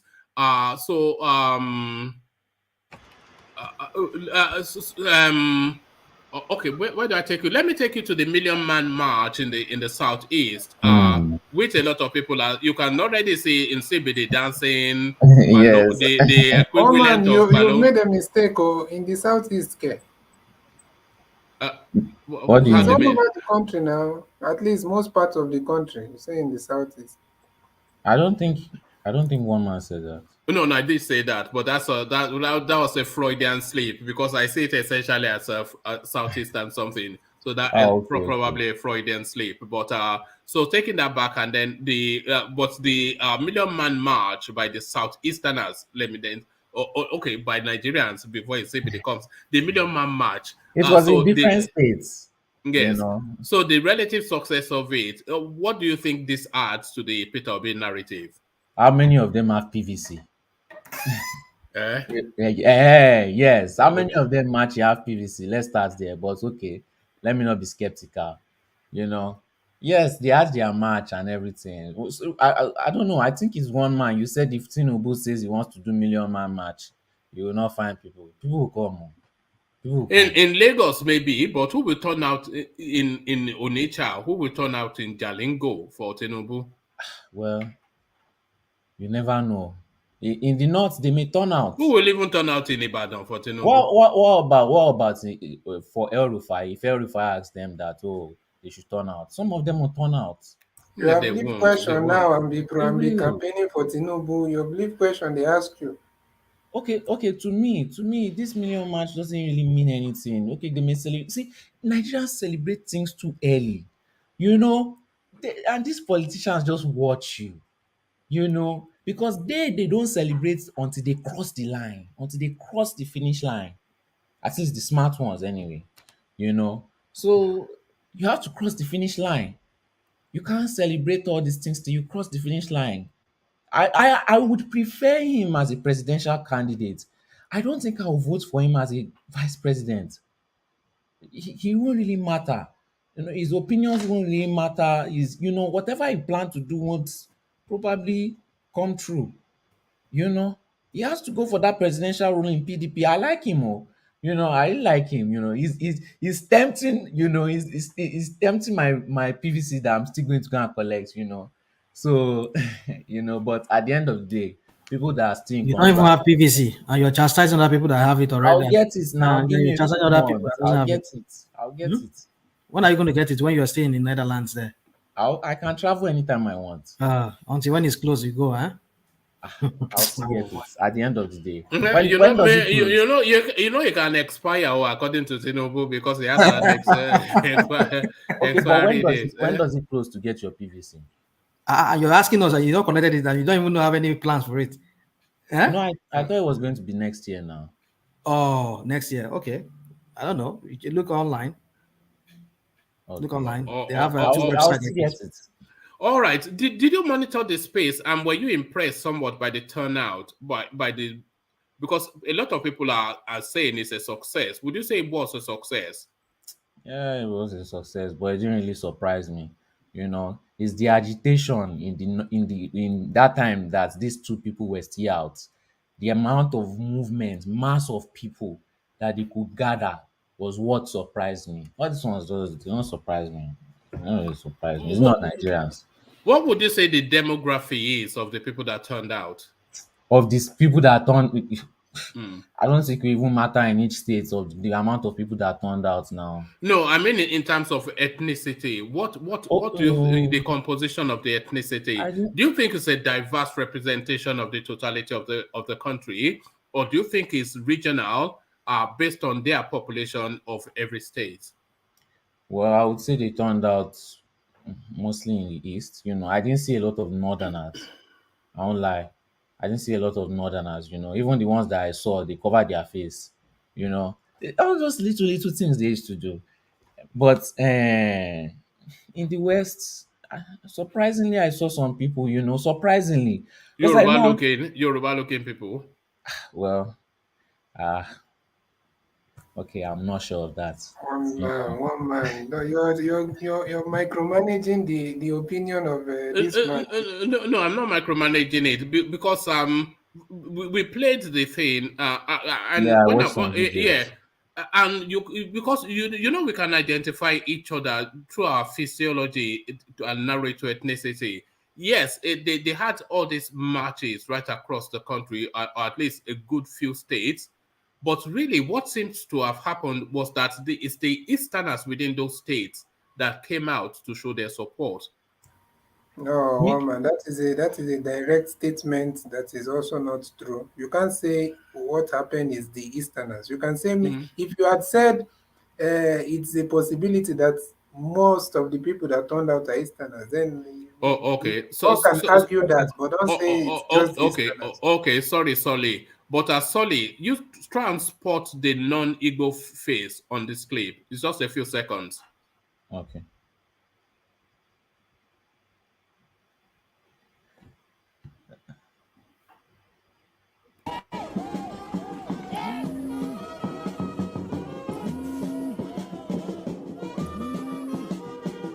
Okay, I think I saw like two or three people.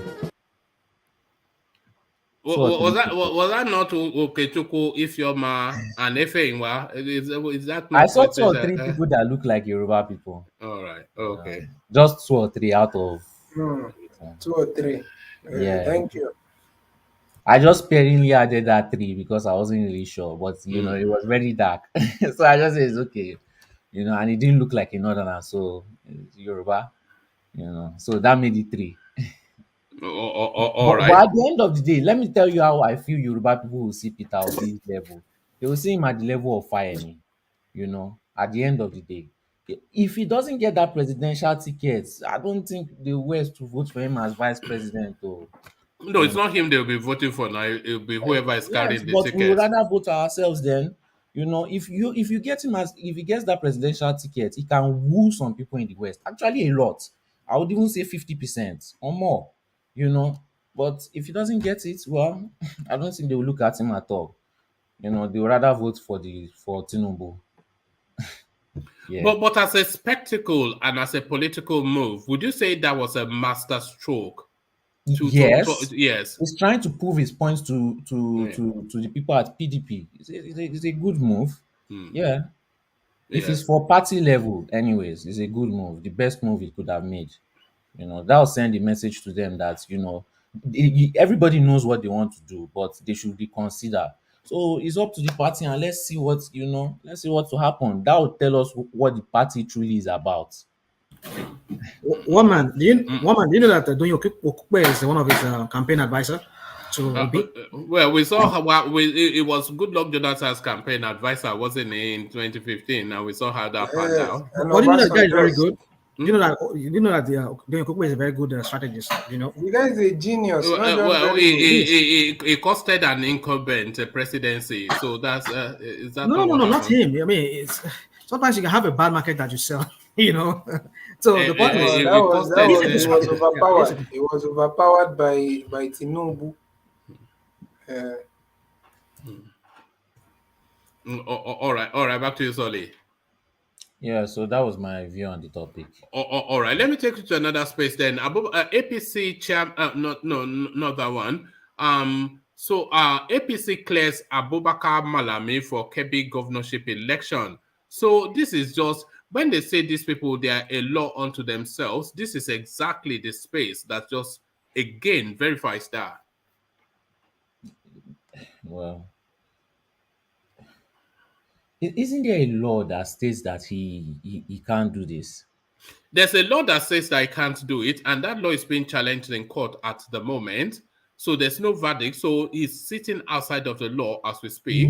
And then he told us that he has withdrawn his forms, but then they cleared him anyway. So quite what basis they are clearing him, we don't know.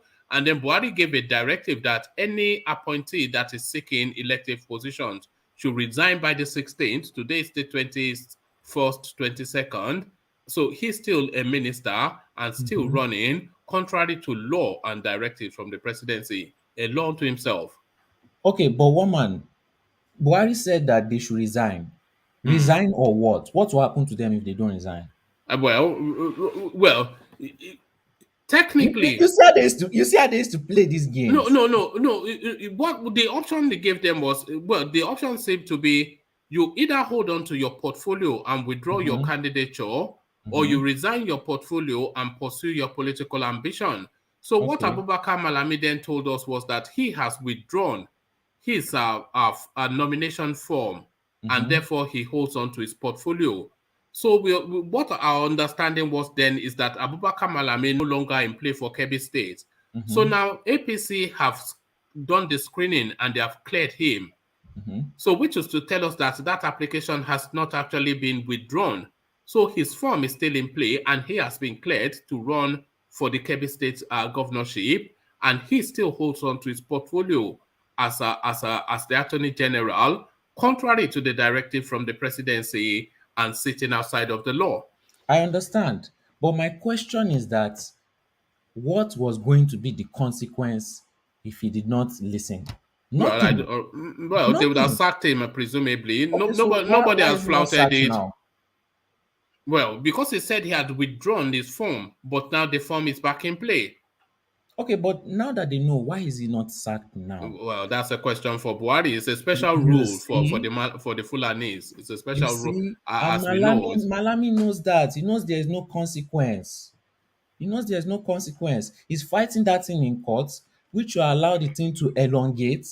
But because you are fighting something in court does not mean that you cannot continue what you are doing. And people will tell me that these people are not smart.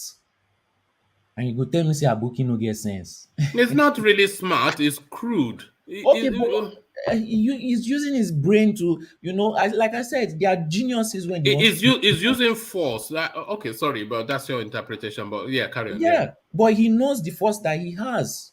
He understands what he has, where he is, who he is, and he's utilizing it to, his crazy best. Solely. You have to see the ingenuity of, even though you have to understand kind of people you are dealing with. Yeah. Solely. Germany had a lot of people like this before. Solely. Do you want to listen? That is not smartness. That is open lawlessness. I know. So when you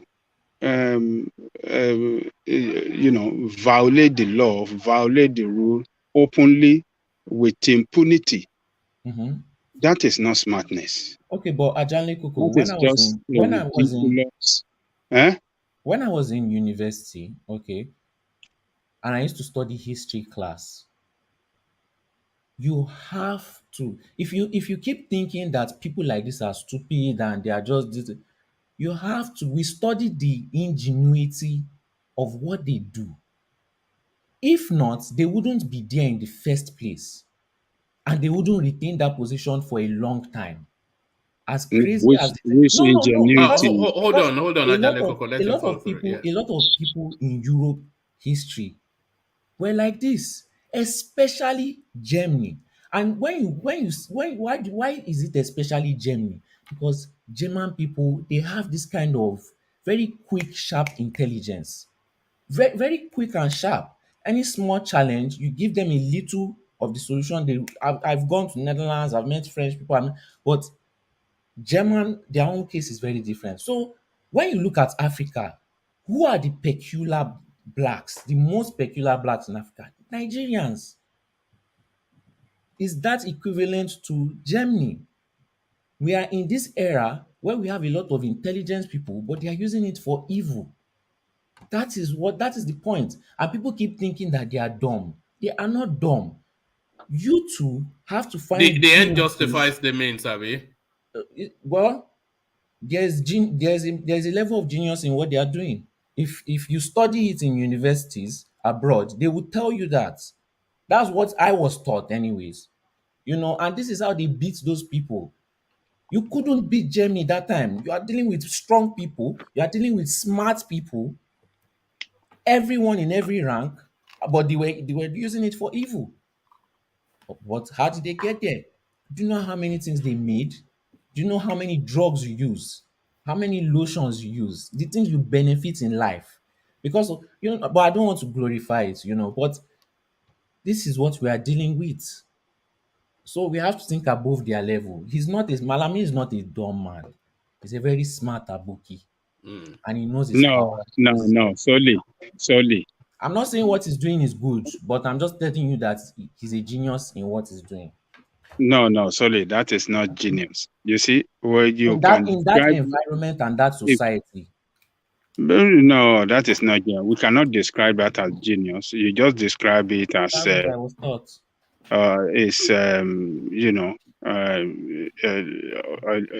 Absolute lawlessness, using this his position in power, his position as the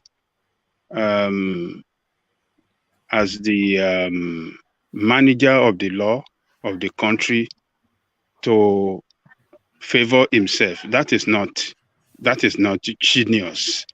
That is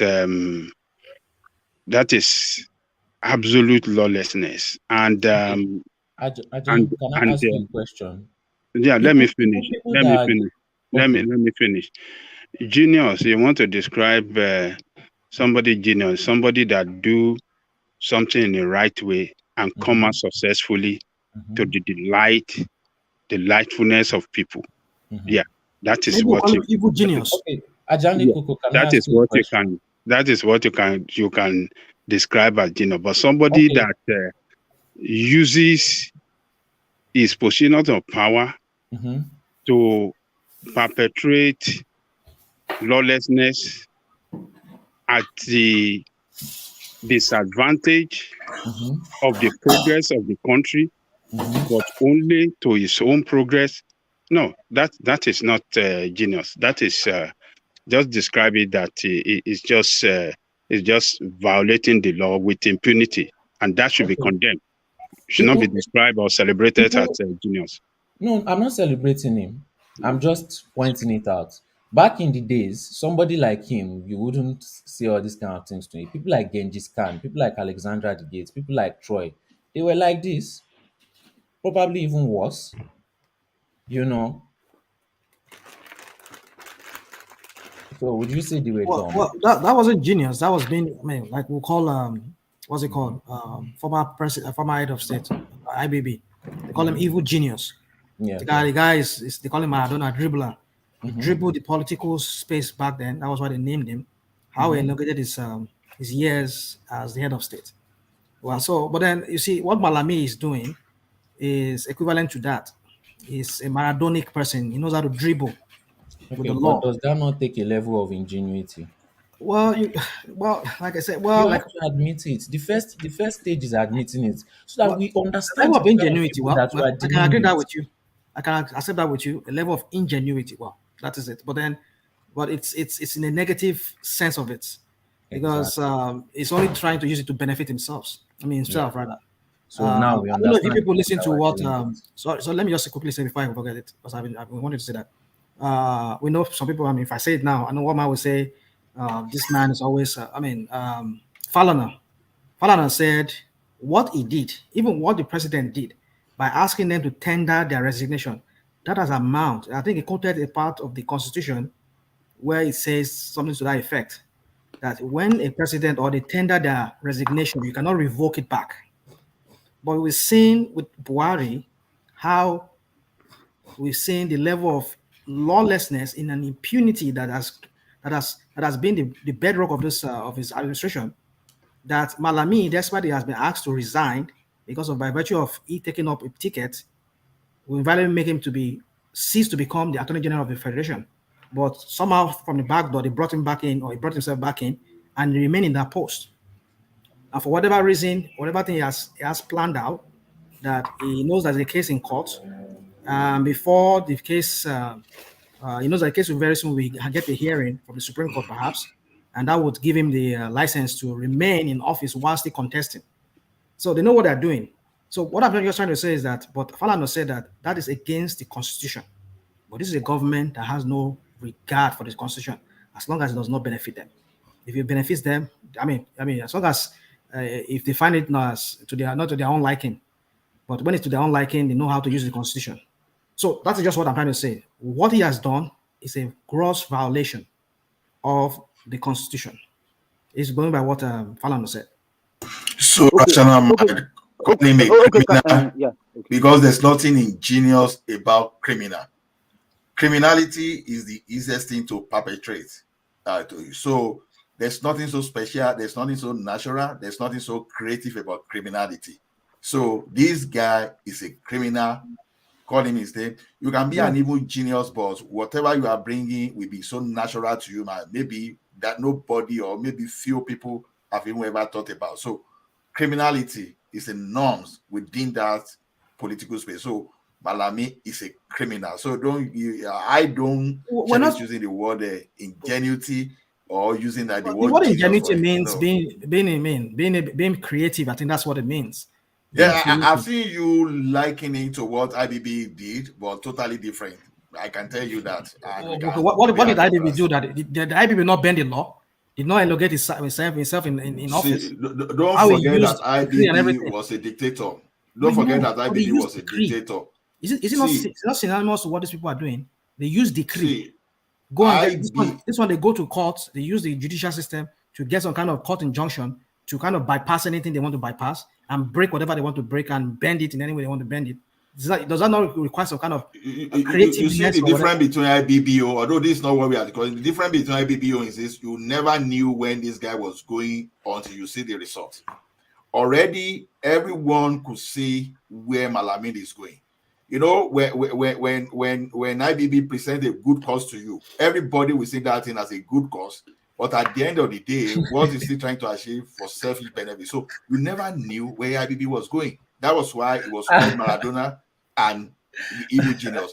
But Malami, from day one, from all his calculations, you know where it's going. So criminality is what everybody can do. There's nothing ingenious. So there's nothing. There is no ingenious about what. Just define the meaning of the word ingenious.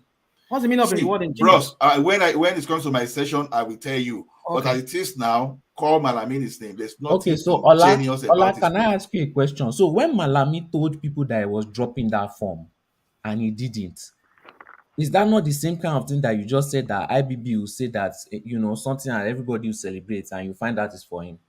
People have already removed their mind from it. They are not thinking about it. They are not going to do anything against it because they've already thought that he has removed it just from his own words.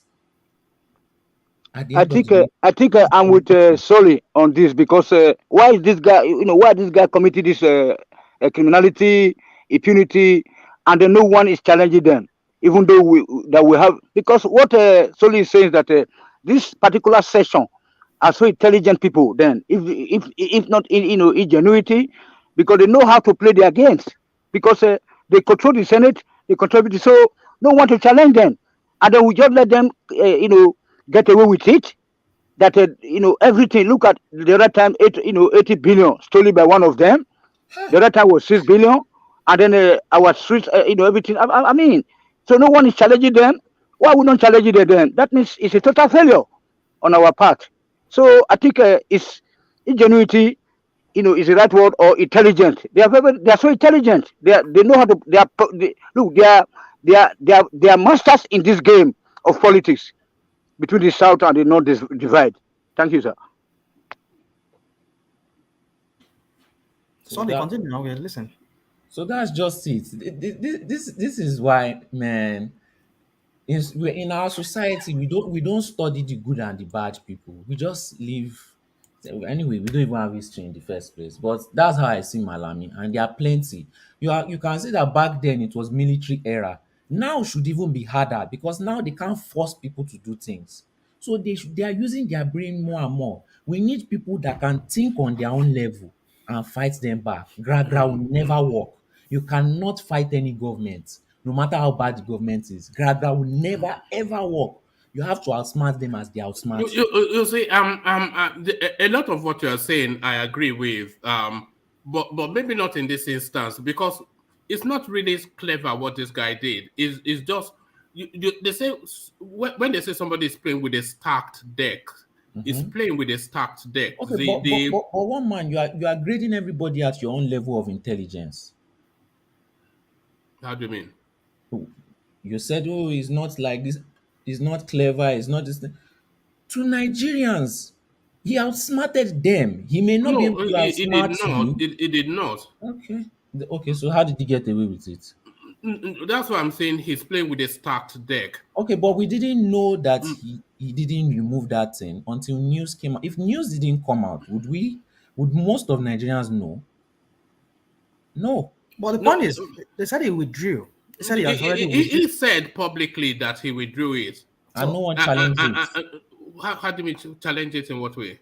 Like, did anyone go to check if he removed it until it was passed? No. If it says that he has publicly removed it, it doesn't even matter. That public declaration itself is a withdrawal from that race because he stated publicly that he has removed his application form. Okay, so that then hold on, but that then means that that application form should not have been processed by the party. So if he did not withdraw it formally from the party, and the party knows that the directive is for him to resign, but they let that slide, that is a stacked deck. So that's not clever. That's just cheating. Do you understand? Because Rotimi Amechi resigned, everybody else resigned, to follow that rule, but he did not resign. And the party knows that the rule was for him to resign. So by them screening that form, that's not any cleverness. That's just cheating, isn't it? Really, it's a cheat. It's not any clever play now. It's just outright cheating. But we are just saying, when someone cheats, are they not trying to be clever? No, forget all that. Do you understand what? So, it's a stacked deck. He said he had withdrawn the application, and that application should be withdrawn for him to hold on to his portfolio. So if he's screened, haven't withdrawn that application, then the party knows that he's holding on to the portfolio and still holding on to that form, which runs contrary to the rules. So if it's allowed to run contrary to the rule, then that means the rules are weighted in his favor. So that's just cheating. It's not, but I don't know how to explain it, but I think it's pretty clear. It's pretty clear that it's cheating. So I understand all those underestimate him again. All those things. It's not an underestimate. Okay, what has he done that is clever? You explain what he's done that is clever, Solid. Then maybe we take it from that point. By deceiving people that he was going to withdraw, there's no way you can say that he didn't know that thing was going to get passed. So he knew what he was doing. Right. He was trying to be clever. All right. Okay, well. This is something that he keeps. This is something that he keeps doing. These are the kind of things he keeps doing and getting away with. No, he's not getting it. Look, the only thing that can the reason why it's not clever, I think somebody else explained using the Babangida analogy.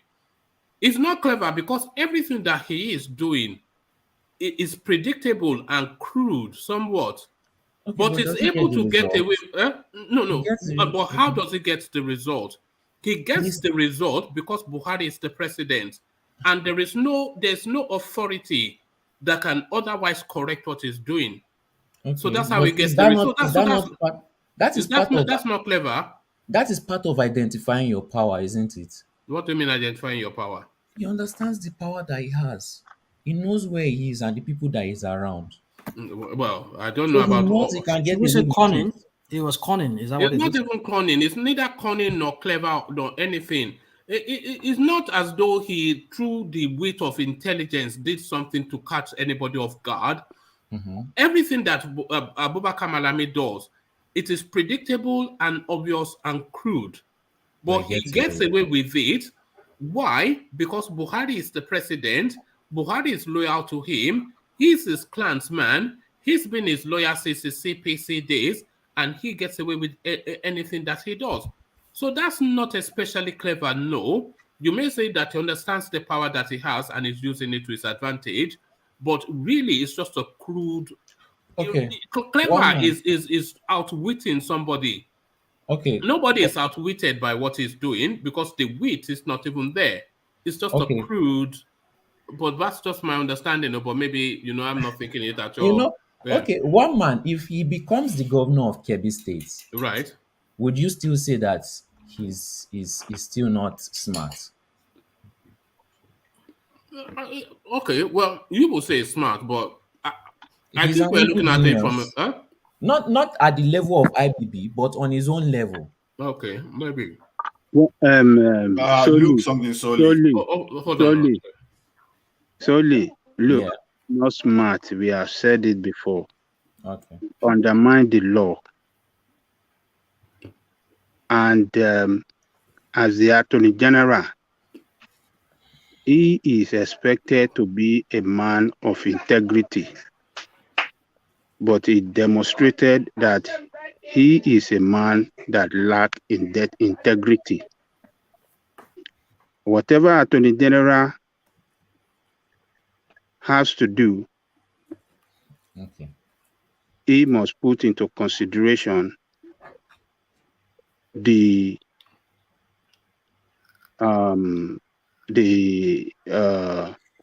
how do I say? He must put into consideration the legal aspect of it.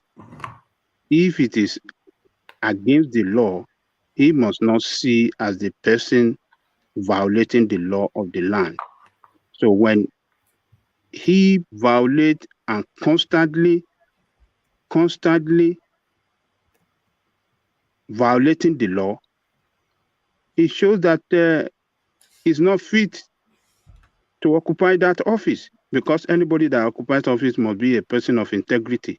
He lacks it completely, and he continues to demonstrate it every day in his activity. So this is not cleverness. This is just abuse of power. Yes, you are right. Abuse of power.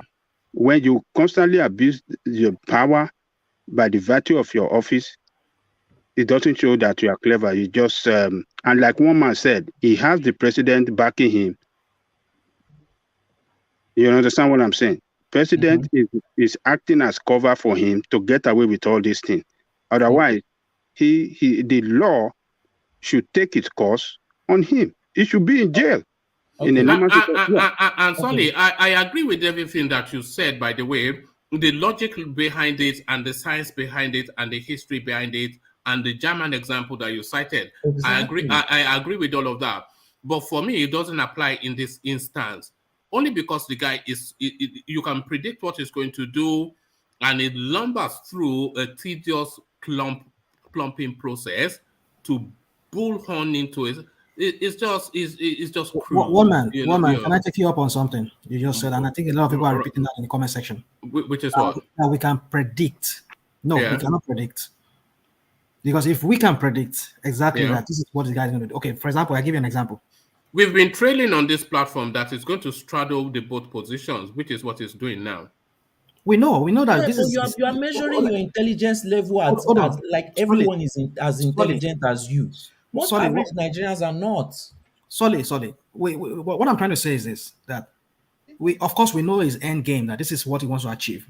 He wants to become a governor and maybe have immunity. But how he's going to get to that? That is what we can't predict. No, we can, because we've said severally. Ajane Koko said it even in instances. Hold on. We've said severally on this platform, and it's not as though we're uniquely gifted. that he wants to pack his immunity for his atrocities in Kebbi State, one. But it's not popular in Kebbi State.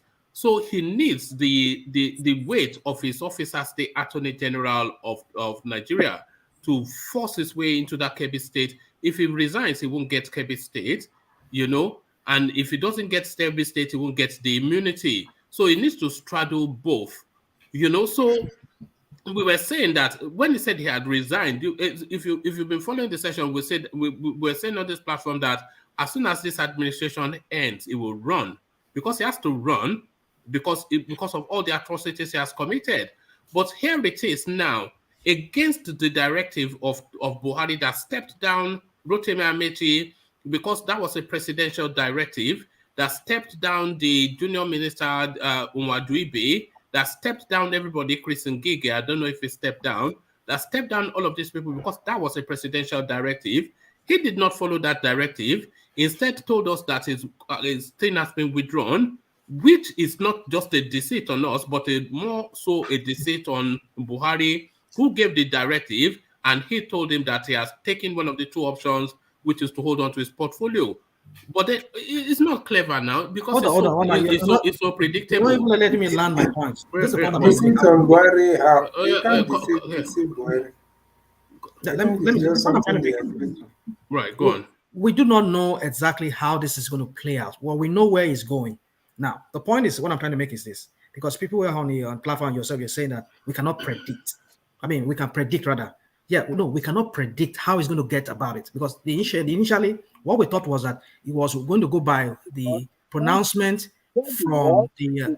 That's right. Yeah, I'm still right. Even in his private life, he's fighting. Ajaleko is always fighting. Can I just interject a bit? No, hold on, Tony. Let me make this point. Yeah, so that we can predict. No, we cannot. What I'm trying to get at is this: that we knew that either he's going to go with the court injunction, but when that failed, it did not move.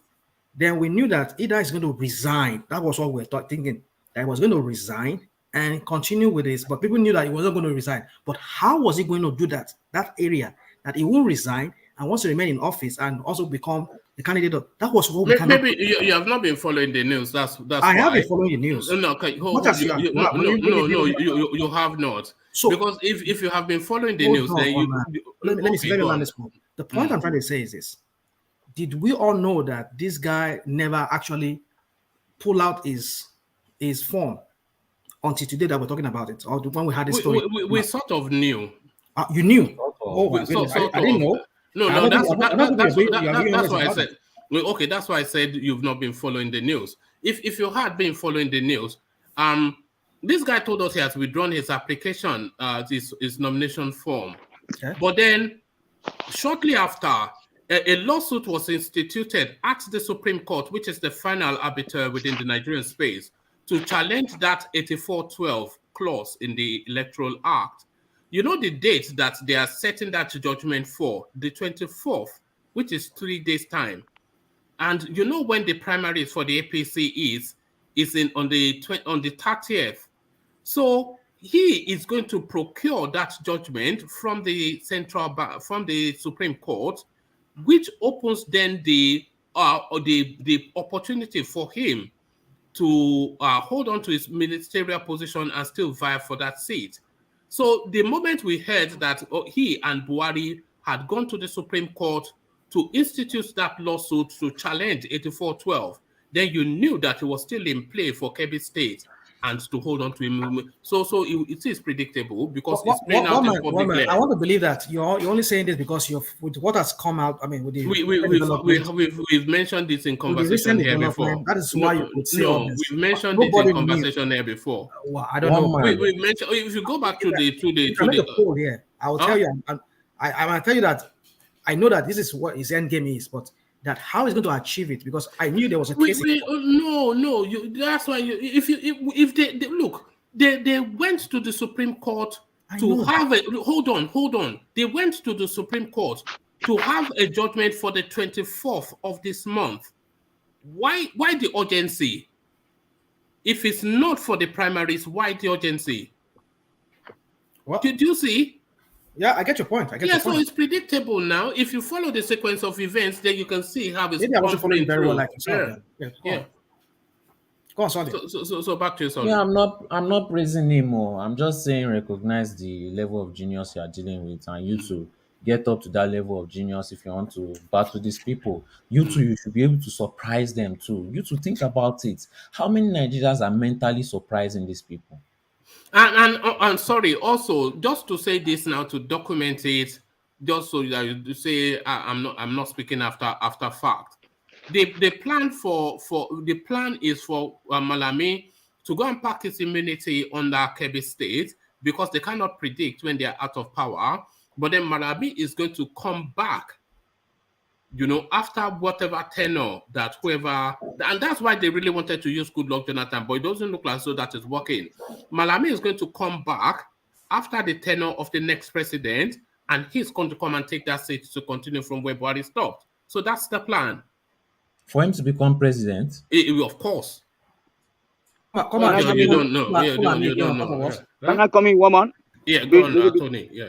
Thank you, sir. So, what Soli is saying is very correct that these guys, they are so full of intelligence because if we say that we are living in a country of law or a country that we say impunity, what happened to let's say, assuming that Malami belongs to the executive part of the government, what is happening with our legislative arm of government and the judicial arm of government? Why are there no challenges? Why are nobody challenging these people? That's what Soli is trying to say, that that concluded that jump to the conclusion that these people, they are simply our colonial masters. Oh, all right. All right. So we've got well in excess of 190 people on the stream. We're still trying to hit 100 like thing. So if you haven't clicked on the like yet, please click on it just to get us past the 100 likes. We're setting that as a bar for the sessions now. So we want to try and be hitting a minimum of 100 likes on the streams. And it's all down to you guys. So now we are over 200 people watching the streams. So if you want to click on the like button, then you really help the platform to propel. So do that just as we continue to engage with the conversation. But no, sorry, I don't dismiss at all. In fact, I agree with a lot of what you said, because you cannot... It's somewhat clever, but somewhat clumpy as well, Yes, now, at the end of the day, Nasty Abuki, So it is not even clever to me at all, because let me tell you, everything is being manipulated. If you may recall, the party issued out a warning to all the aspirants that are serving in the government that they have to jettison one for the other.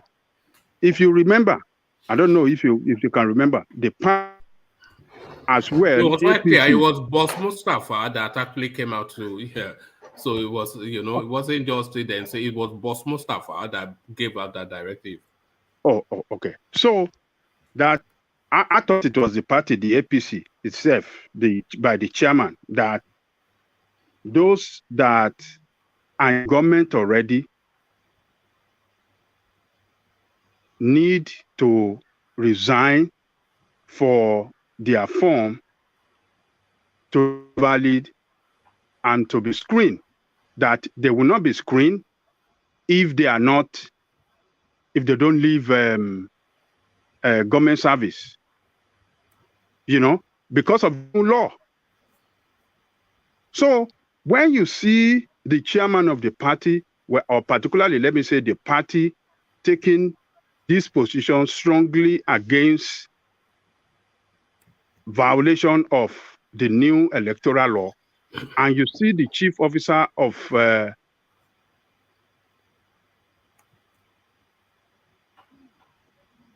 all right, with Dr. Janle Koko.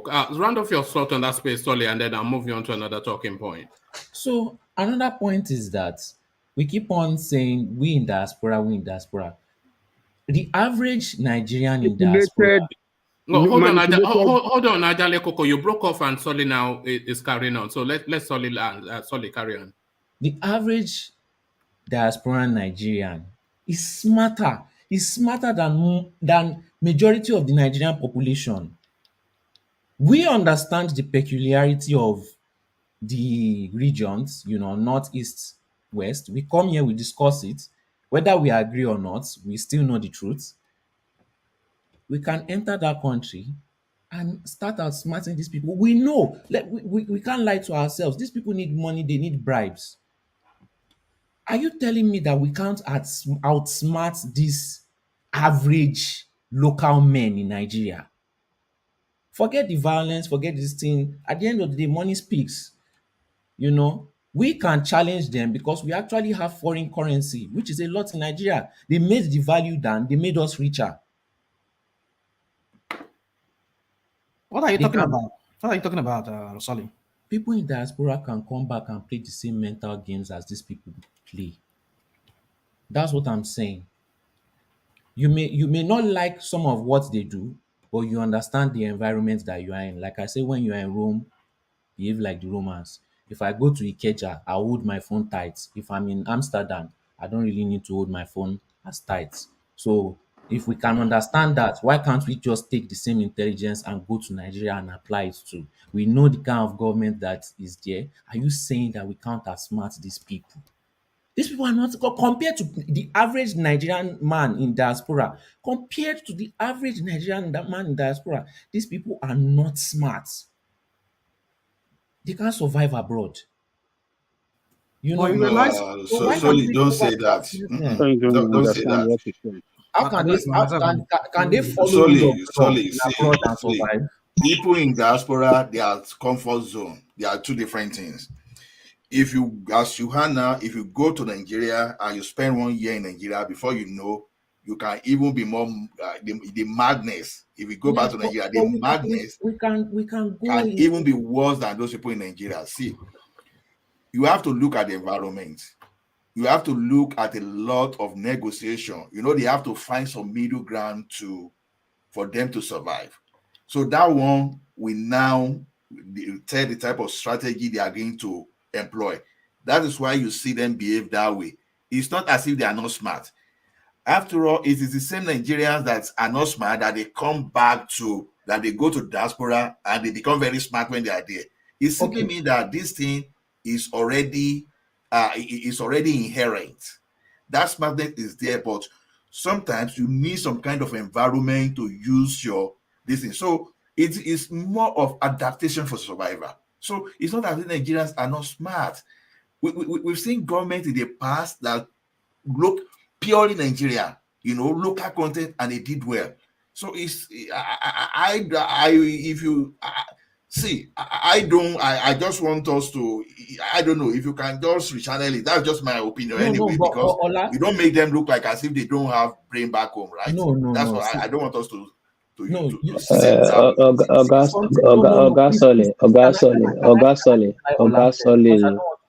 on. Yeah, go on. Sorry, yeah. You see something that you said. You said that if you stay too long, you can start to get mad like them. What most of these white people will do is they would write down that peculiarity.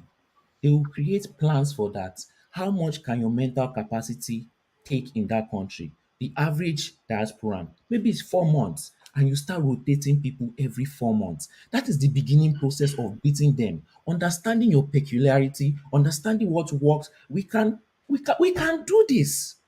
Do you understand? But This is what these white people do. Based on the history that classes that I have been taking, it's not as if they didn't have these are just classroom. No.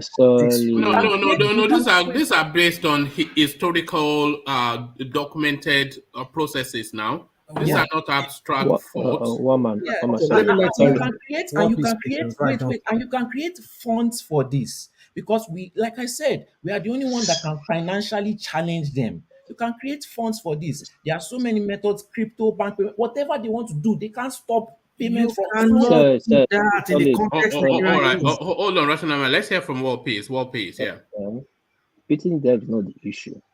The way you are sounding like beating them is the problem. We can't hear you, man. Sorry, I said the way you are sounding. Can you hear me now? Yeah. A little bit better, but maybe a bit higher. You're gone. Can you hear me now? Yeah, a bit. Can you hear me now? Yeah, Yeah. carry on.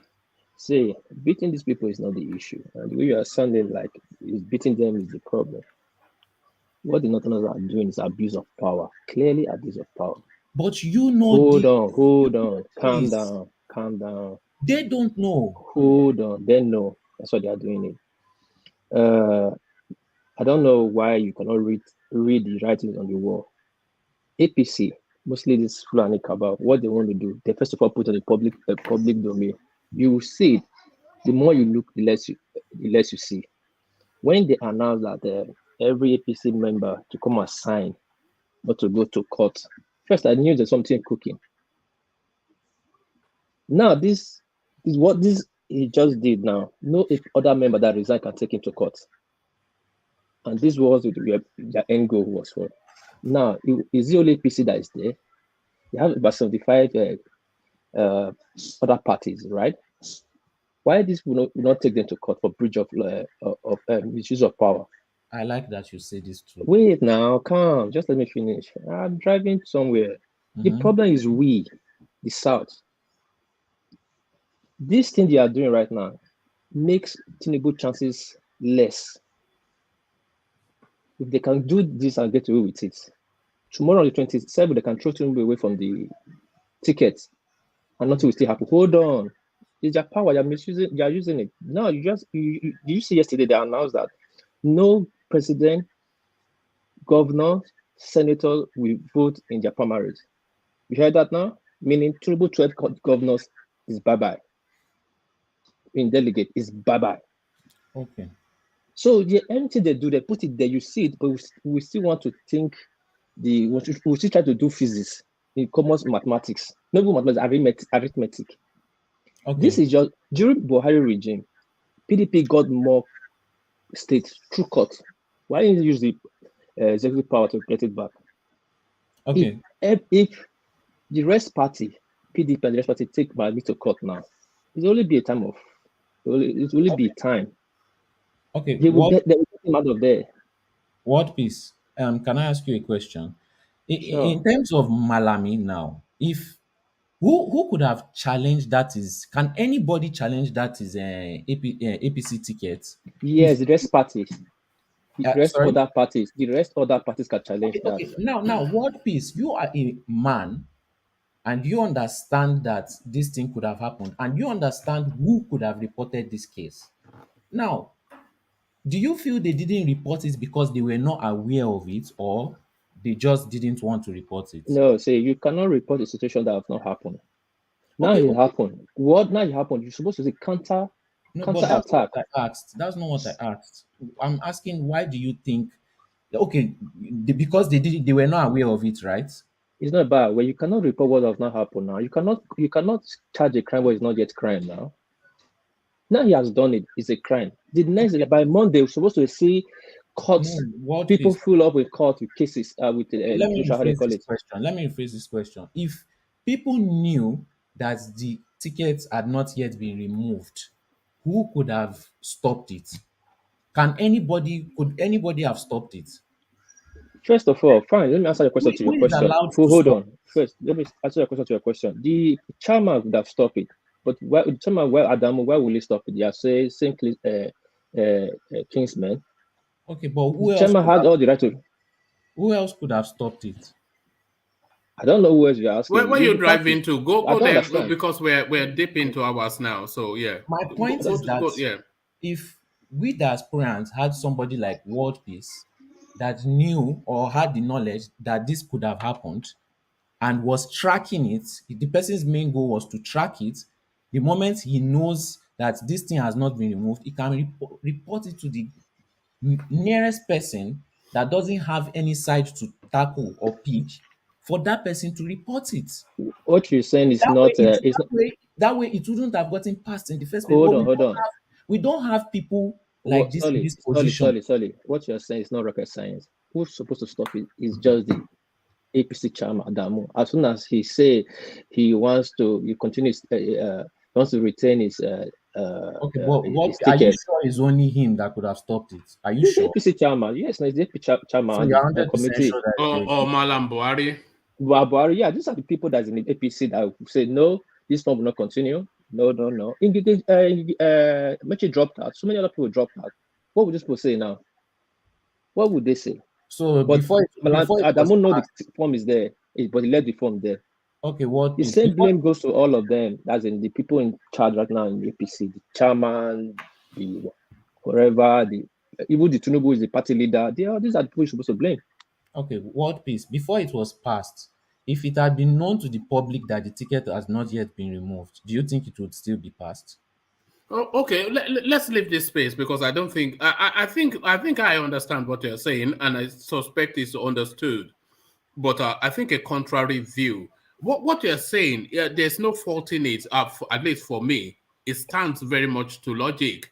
But I don't think it applies in this instance. But maybe I'm not thinking high enough to grasp Wama, it. you are thinking high now. Just that the place solid is trying to solve mathematics with physics equation. No. What Solly is actually saying is that this guy is playing a three-dimensional game, which ultimately gets him the result that he wants, and is using all the powers at his disposal to play to his own advantage, which is what this space and history tells us happens in power moves. Yes. So it's making a power Wama. move to his own advantage.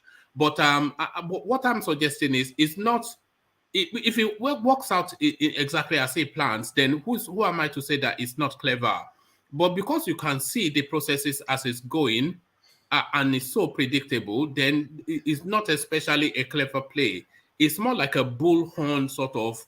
It doesn't have finesse or anything. It's just a crude. But if he gets the results, then who are you to say that it's not clever? Yeah, Wama, you are right. You are right. But what he's doing is not being smart. It's not 100%. You are misusing power. You are in power and he's using it. Simple. Anybody can do that. If Tinubu is there tomorrow and in favor AC Olumo to be doing whatever he wants to do in Nigerian space, it's because Tinubu is there. That is not being smart. What smart means that you are smart somebody without not knowing, the person not knowing. You're supposed to do this, that we will never see the writing on the wall. Okay, so what That's is supposed to be? if you are playing chess with somebody? I'm not saying this guy is not you smart. know the person's moves and the person beats you. You will say the person is not smart. Wait, hold on. Don't give these people the accolade they don't deserve. They're just using their power. No. Solly is right in the theory that he proposes, but if he applies in this instance, who knows? I think it's a subjective space. This is what I was taught in university. So, and what you're saying is right in principle and also in history and practice, but does it apply to Abubakar Malami? No. Is the case. If Abubakar have done this without power, then you say he's smart. If he's not in power and you do this, you say he's smart. Of course, you won't try it when he's not in power. Woman, can I ask a question? That's the point of knowing your power. Okay, but I wanted to leave this space, but ask the question, and then after that question, I will. Everybody. Yeah. No. Just it'll be a question. Okay, go on, but I want to leave this space though. Yeah. Nobody needs to answer. It's just a question. I just want to try out there. Yeah, rhetorical question. Yeah, go on. Yeah. From what has played out with this Malami thing, not resigning, and other people resigning, do you think people think that we the Southerners were gullible when it comes to politics? Well, is that not what is demonstrably showing when we are constantly 2 steps behind these people? They give us a false illusion that everybody should resign, but nobody, the main guy there does not resign, but they resign. By Monday, the Southerners are supposed to be in front of maybe protest or whatever they want to do to make this. At the forefront of that protest should be other candidates for that Kebbi state seat. Everybody you cannot but do they'll this. just buy them off. Everybody just quiet and what else do you expect? And again, they just said, go and read it. Yesterday, they just submit their delegate. No president, no senate or governor will vote in the primaries. So I don't understand where Tinubu is going to get all those delegate votes right now. All right, thank you. It's a complex one, but Solly, a good submission by you because a lot of what you said infinitely sensible, but does it apply to Abubakar Malami? is the question. But you know, who knows? You know, I'm just here to moderate. But let me take you to the space then. He also in play, Rotimi AMAECHI, who is in KOGI State to canvass for their vote, asking them to abandon their son Yahaya Bello and go with him, but notably to call Buratai part of his campaign entourage that went to KOGI State. So to call Buratai, of course, Buhari's right-hand man. So what do you think is in play there? Is it the anointed one, or are we just reading too much into it? Sorry, Mama, I didn't get it. I didn't get what you said from the beginning. Okay. Rotimi AMAECHI is in KOGI State. Yes. To canvass for elections. Do you know who to call Buratai is? If you don't know, I say you don't know. Buratai, I know. Is not the one in the army or military? Yes, the ex-army chief. That was at the NSAS protest. Yes. Okay. So he was part of the campaign, the entourage that went with Rotimi AMAECHI to go and canvass for delegates. So which is then to tell you that he's a supporter of Rotimi AMAECHI's candidature. But then he's also a man and boy Buhari lieutenant. So essentially a Buhari lieutenant as part of the Rotimi AMAECHI campaign train. So does this permutate to suggest that Rotimi AMAECHI is the preferred candidate that Buhari was talking about? Oh man, what is shocking to me is that Buratai is still in Nigeria. God. And he's now campaigning for people to this is well. Anyway, well, Rotimi AMAECHI, I don't see him getting that ticket, and I don't see him as Nigeria's president. I don't know what he did for the people in North, this one and that one. I don't think people in the West will vote for him, you know. I see him, if I'm being honest, as a Yoruba man, I'm seeing him as an Igbo man. I don't see him as, you know, he doesn't even look Yoruba at all, you know. So I don't see him as Nigeria's president. I'd rather pick Peter Obi. All right. Thank you. Thank you, Solly. So Solly, let's go on from you and let's go to Tony. So Tony, you're up next. And to that space then of the Easterners and their Million Man March, which essentially a tribal march by some people's reckoning. But how did you digest that space, the Million Man March? But before you go there, Tony, let me just push again. Just a little now, we're nearly there, but not quite with the 100 likes on the stream. So you can see the figures on your screen. So if you haven't already, just click on the like button, get us over that 100 mark, and then I'll stop belly aching. And I think today will be the last day that I'm pushing for that 100 because it's somewhat laborious to do it. But to you, Tony, then the Igbo match, yes. Yeah, thank you very much. So I'll be pleading with the audience since also that issue that I'm in the house. I know they have not been hearing my voice. I say, please, once Tony is in the house, please, they should push the like button and share so that because I'm having the feeling that probably sometimes the way we analyze things, we analyze it too long. So we don't just go straight to the point. Like I always, whenever I contribute, you see, I'm always very pure and direct. Sometimes I do offend you, but I hope, I'm quite sure that that's what the people want. They want to just hear the truth and then finish. But I don't want to discuss about Peter Obi's 1 million march or whatever. I'm not interested in that. So you can take me to the next topic, sir. All right, Tony. So to Abubakar Malami, with Solly was really impressively trying to tell us to be impressed by the cleverness of the man. APC clears Attorney General of the Federation Malami for Kebbi governorship election. So he told us he had withdrawn the application, but here it is being processed, still straddling the ministerial portfolio that he should have resigned. But then in anticipation of that court judgment on the 24th, which will go in his direction and then give him a coast-in for the immunity that he seeks. So Abubakar Malami then, clever politics. Tony. Yes, you have been saying this now for the past 2 weeks that what you suspect, or their plan, their evil plan of getting the immunity or whatever at all cost, and then so is it 1,000,000% with Solly? So I don't need to waste people's time. Thank you very much, Solly. These people, they are too clever, and then we need to buckle up and see how we can tackle them. Take me to the next topic, sir. Oh, all right. So, Governor Bello asking Rotimi Amechi rather asking Yahaya Bello to step down for him by virtue of him still being a young man and having more time. He's in Kogi State canvassing for delegates, but in his retinue, in his party, in his campaign train, is to Tukur Buratai, the former chief of army staff. So what are you reading then into first his request for Yahaya Bello to step down and Tukur Buratai being part of the Amechi team? Tony? And I bet you guys that Amechi will not get a single vote in the South and Southwest, because my dream was the actualization of Obasanjo stroke Jonathan's plan of linking Lagos, Ibadan, Lagos to Port Harcourt through Benin, Warri rail, and then also the development of our coastal line from right from Ondo State or from Lagos State to down to Calabar to look like a Nigeria, Hawaii or whatever, But for him to be taking off the north side, so sorry for him, So take me to the next topic, sir.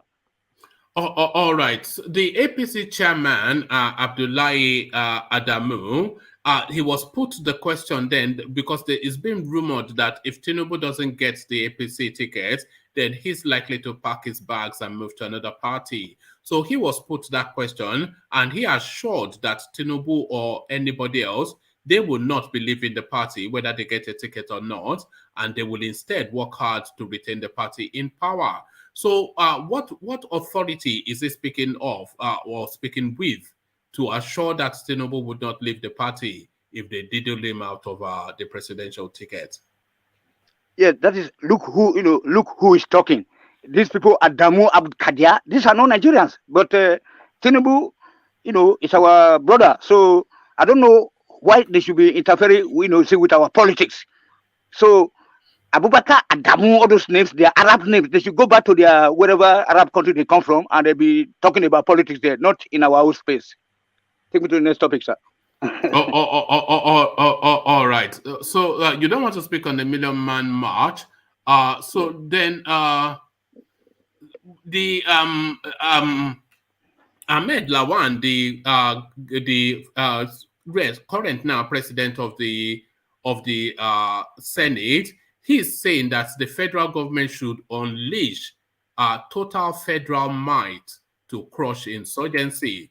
So that is to say, to deploy all the arsenals within the Nigerian state to go after insurgency. But then insurgency, of course, is not just limited to the traditional go-to space that we think of when we think of insurgency. They consider the activities in the southeast are insurgency too. So is what the Senate president is now inviting? Is he now inviting essentially launching Tucano fighter jets on Umahia to blow it up? He wants to unleash on insurgency. So what are you then making of the Fulani man's assertion?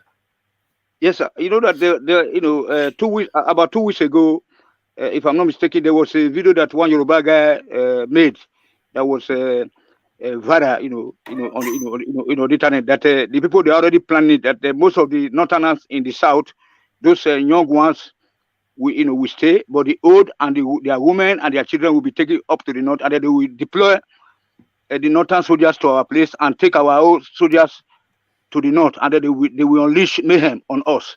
So not just the southeast, it's southwest, south, and then the southeast. So we have to be careful. We have to get ready. And then this guy was pleading on our own security networks like OPC, etc. On all this Eastern network. They should buckle up. They should be on the watch out. So I mean, battle is coming very soon, sir. Before one more time.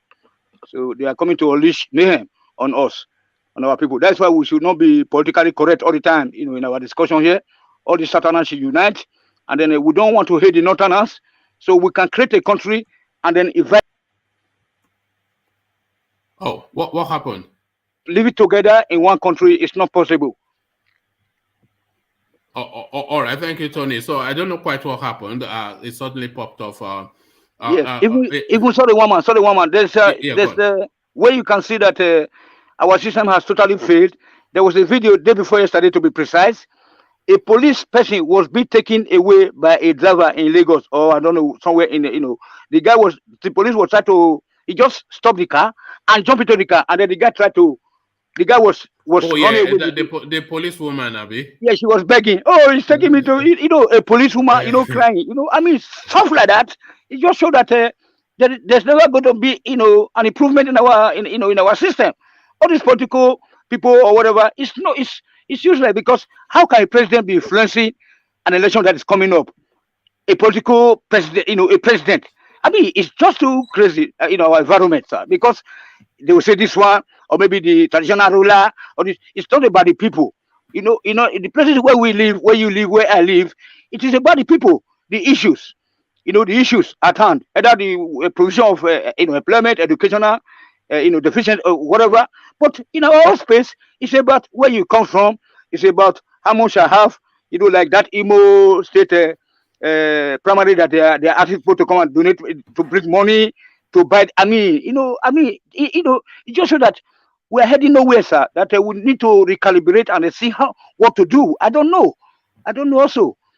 Maybe somebody like World Peace, who is always talk or One Nigeria, that is not speaking for Niger Delta people. We always say that we should be patient. No, we can't be patient. How long are we going to wait for 1 million years? All of us will come and die. What about our children that are yet to be born? That's the area that we should be looking at, sir. All right, thank you, Tony. So thank you, Tony. So Tony, well done. So let me move on from Tony. Then you've covered all the talking points, by the way. I'm not leaving any out. But let me move on from you, Tony, to Ola, who's with us. So Ola, let me start you off then with this space that Tony just left, or really where I started them off with. The Million Man March for Obi candidature. How successful do you think that was? What do you think that adds to its politics, and what does this mean, Ola? Well, it all depends, success depends on how the organizer define the success, but when we want to relate that one to Nigerian politics, where we have someone that doesn't care, that will not even be moved by that kind of a million march, in Nigeria, if you like, have like a 50 million march. Not that it won't have impact, but when it comes to politics, the politicians, they feel the pressure, but they are still like people that they don't care. No, anything that can happen, they don't care. So to me, to those people that organize, even if they are not up to 1 million, it's a success, at least for them to come about to. When you look at it entirely, except the only reason that it can be a success is at the end of the day, people listening and they present Obi as the presidential candidate. That is when we can now say, okay, it's a success. So as it is now, it's in between. All right, thank you. And sorry, let me quickly get rid of this. Is that thing that comes up? If I don't click on it quickly, it stays. Got it.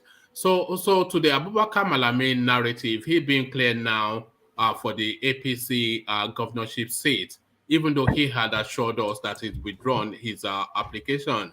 So what are you then making then of this Takia again being played by the Fulanis?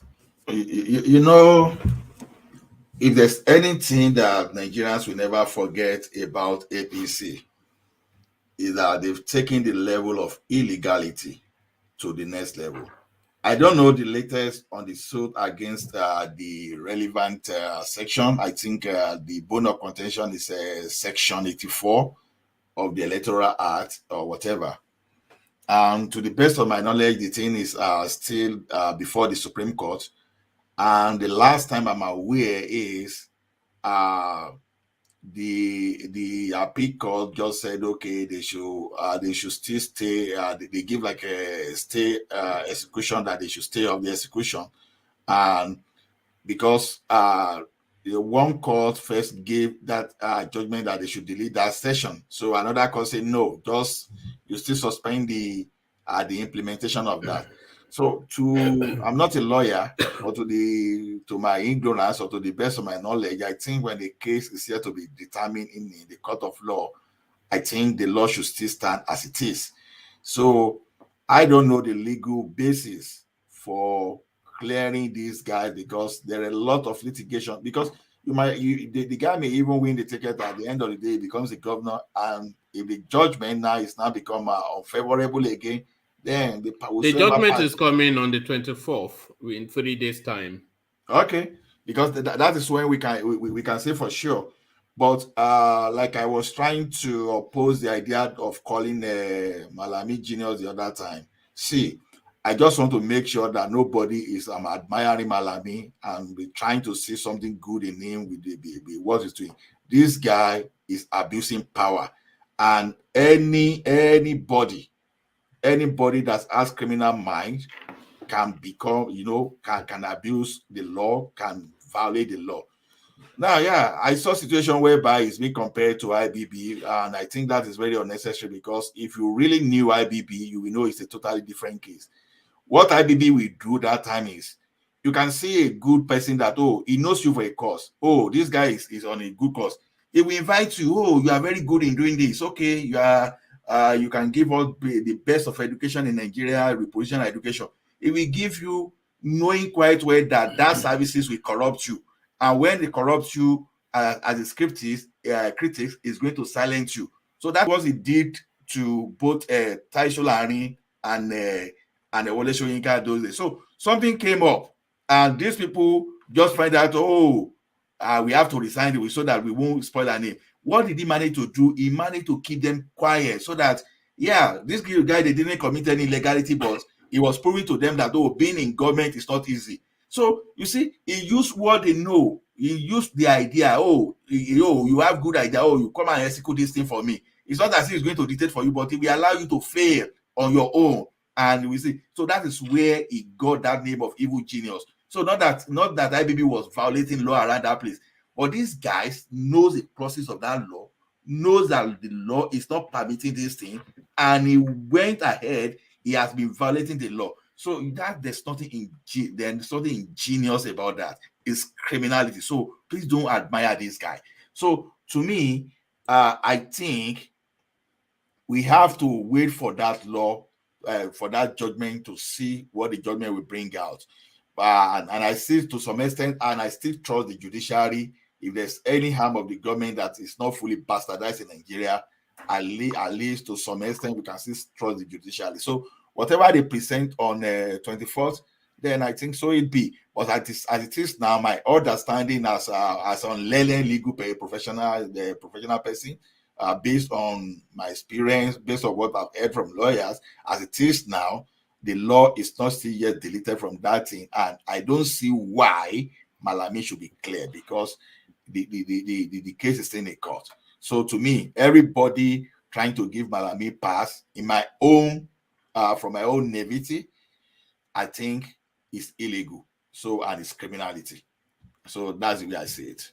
Oh, all right, thank you, Ola. So Ola, to the space. Rotimi Amechi in Kogi State canvassing for votes, asking the delegates to step aside Yahaya Bello because he's young enough to rerun still, but in his party, on his team that were at that space was to curb Buratai. So are we reading anything into that as somewhat he the chosen, the golden child of Buhari? So what are you making then of that, Ola?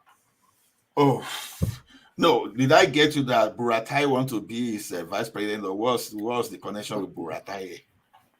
No, Buratai was part of the campaign team that's traveling around with, or at least traveled to Kogi State with Rotimi Amechi to go and canvass for votes. So I'm questioning why Buratai will be, because it's a big name So why would he be on Rotimi Amechi's, and it's also a Buhari name, Burotai? So why would he be on Rotimi Amechi's campaign team? Is the question. If Rotimi Amechi is not the chosen one of the cabal. It makes sense to me. Yeah, a person like Buratai and Amechi, I think they both belong to the same power block. They were part of they were part of the actual executive or whatever we want to call it. So, and over time, Amechi has shown his loyalty to the people of the North while preparing himself for this political for the future political endeavors. So, to me, yeah, it is normal because when we look at the political calculations, so there's no way, for example, we will be expecting Yahaya Bello to actually overrun Amechi. I don't think it's going to happen, really. I don't think it's going to happen because if there's anything, some of these inner caucus people, they've worked together with Amechi and others. So for Buratai, knowing what Amechi has done within his region, knowing that he has been a yes man for the Kaba, so I don't think that we have problem with him, and we should be mindful of something too, that without immunity, without political immunity, Buratai too can easily be exposed, because there are some people that are waiting for Buratai just to have just to lose diplomatic immunity. We can never tell what can happen. Who knows? He might find himself in being tried for war crime or whatever. So who knows? So most people in our political space in Nigeria, because most of them are criminals, and it is normal when someone commits a crime. So you want to make sure you find the countermeasure, or the type of crime that I can see cover within the political. So some of them that have been there, that have already dipped their hand into something wrong, they will likely hang around the power corridor for a very long time. So as it is too, for the loyalty to the North, Buratai might have known what we don't know too, because we have some kind of information. So Amechi may be one of the leading people, those people that the Kaba has given some kind of the stamp that says, okay, please go ahead, we'll be behind you as long as you are not going to forget us. So to me, yeah, what Buratai being in his train, to me, is a very significant message. So it's a significant signal. And to me, I will not underrate Amechi until the post-primary, after the primary has taken place and the result announced. So I think it's a very strong candidate, and there's possibility that the Kaba are behind him. So yeah, he may be the anointed. It's very possible. Yeah. All right, thank you, Ola. So thank you, Ola. So let's go on from Ola to World Peace. So World Peace, are you there? All right. Let's go then to Ajane Koko, who hopefully is there. All right. All right, brilliant. So thank you, Ajane Koko. So to you then, Ajane Koko, the Million Man March by the supporters of Peter Obi, some people will call it a resounding success, but nobody will say it is not a success, no matter how you want to eulogize that. So a successful activity. And I was just saying to Xero that this is the second instance that the Easterners have stepped up. We've queried the capacity, and they've delivered. Because remember the sit at home, we all thought it was just going to fall flat on its face. And when they initiated it, a categorical success. So this another success for the Eastern space. But how do you think this plays into Peter Obi's narrative, and how does this enhance his chances at the PDP ticket? Ajale Koko.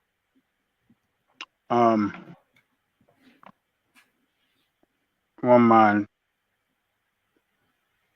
it is good for mobilization of the public, for PDP, mobilization of voters. for PDP in preparation for general election.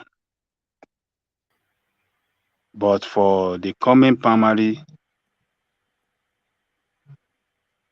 this campaign will not translate into votes for him in the coming primary. So Obi is achieving one thing. That is the fact that he is marketing himself very well.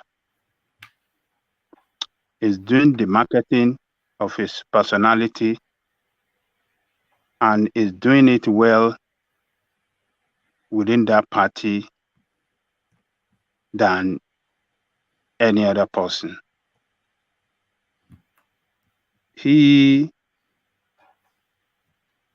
This is his first time of jumping into the race, I guess. I don't think he has done it before. So I think so too, yeah. Yes, okay. So if at his fourth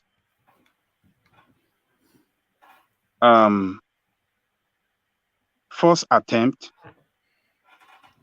and is making this wave, it shows that he has a brighter future for that position of president. But for now, he cannot get it. It is very, very clear. Except we want to deceive ourselves.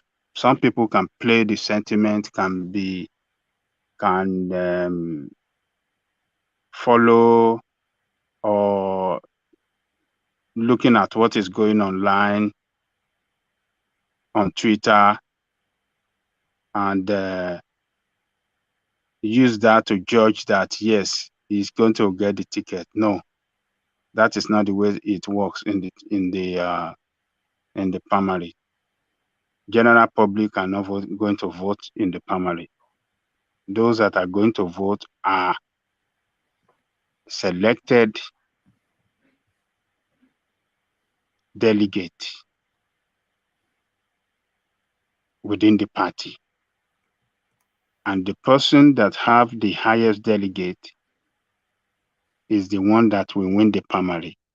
And that person that will bring more delegates than others to the primary is a person that have a structure within the party around the country. Obi does not have that. He doesn't have any group working for him within the party.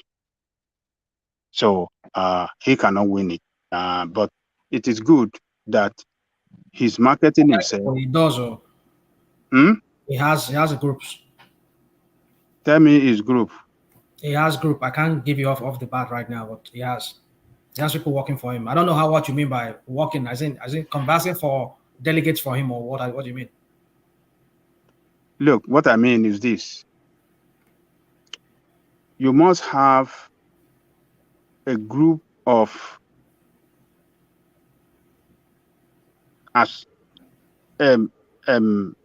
association of people within the party that are loyal to you, that have been there in the party for a long time. That association of people within the party have their own interests. They champion within the party at all time. At every election cycle, they must have candidates. They must have local councillors that they will sponsor across the country. They must have local government chairman they will sponsor across the country. They must have House of Assembly they will sponsor across the country. They must have senator they will sponsor across the country. They must have federal rep across the country. So that is the structure I'm talking about. Does any of the party has it? Does APC have it? Does PDP have it? Before now, they don't. They've never had it. What do you mean by they don't have it? what you're talking about. Hold on. Let us explain it clearly for our viewers. Tinubu in APC, his own group within the APC in Lagos State are the one that dominates the assembly, Lagos State Assembly. His own group within the APC are the people that we see in the National Assembly, are the people we have majority of them as councillors and local government chairmen in Lagos State, are the people that are senators. His wife is a member of his group, and the two other senators is a member of his group from Lagos. So a person that does not have association of people within the party championing the interests of that association, how would you bring delegates to work for you in the convention? So are you saying? So are you saying Atiku and the rest of them they have senators that they sponsored, House of Rep that they sponsored? Oh yes. Oh yes. Really? I don't know. I'm not aware of that. Oh yes. Oh yes. They've been coming with Atiku for a long time in PDP. That is why he wins all the time. Why do you think that he wins all the time? No, he does. No. I don't want to argue with. Let me let you go continue. Just continue. Because I know one man has to go very soon, so I don't want us to go into another extended debate on this. Just go on. Okay. Go on. Why did he win last time? It's money back now. It's money Hold on. The governors, listen. The governor controls the structure. In the Tinubu's case, I can understand because he is the Afobaje in Lagos. It determines who win the Lagos vote. And so invariably, the governor, he owns everybody, including the governor and the House of Rep. You get it? Well, in the case of Atiku, even in his own home state there in Adamawa State, it doesn't control the structure. If he ever does, it will be through the governor. And if the governor is in his him and the governor are on the same page, that is the thing. I mean, when did he come back to PDP? It wasn't after 2015 election. The current governor, he got in there by himself. Not as if he had the support of Atiku. How about this guy in Kwara State? Did he win the election? All the structure in Kwara State, is it not all crumbling? So what are we talking about? So none of them are such, except for maybe Wike. Because talk of Wike has his own structure. Maybe yes, he has, because in his own state, he's a governor. That determined, and it's a party to other governors. So what I'm just trying to make you understand is that trying to say maybe because he doesn't have structure. Well, it's true. He might not really have that structure like you're saying. But that's, I mean, well, don't worry. It will come clearer in the next few days. Maybe it's Saturday. We will see it. We will know who has structure. We know who doesn't have structure. But what I'm telling you is that the last primary, Wike was still governor, right? Wike was governor last time, and he supported Tambuwa. Why didn't Tambuwa win? Why did Atiku win? Well, Atiku look, it is not only money that can do it, that can do the job, that can win the meeting. You must have association of people. I agree. The party. That is what I'm talking. That is what I'm telling you. Do you see Atiku making too much noise on? He's not making. I know he's not making. Yes, those are the people that know how. They know where Atiku have any structure in PDP. I can tell you. I can contest that with you. Okay, let's go to spend to buy them. It is not money alone that does the job. That is what I'm telling you. If you don't have the structure, you can spend money and your money will go down the drain. Will not achieve result for you.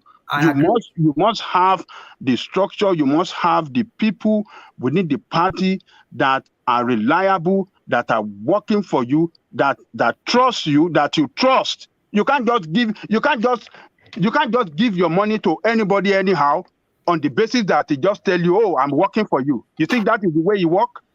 If any structure, it doesn't work like that. I understand. If any structure, you can buy your way into structures. You can't buy your way.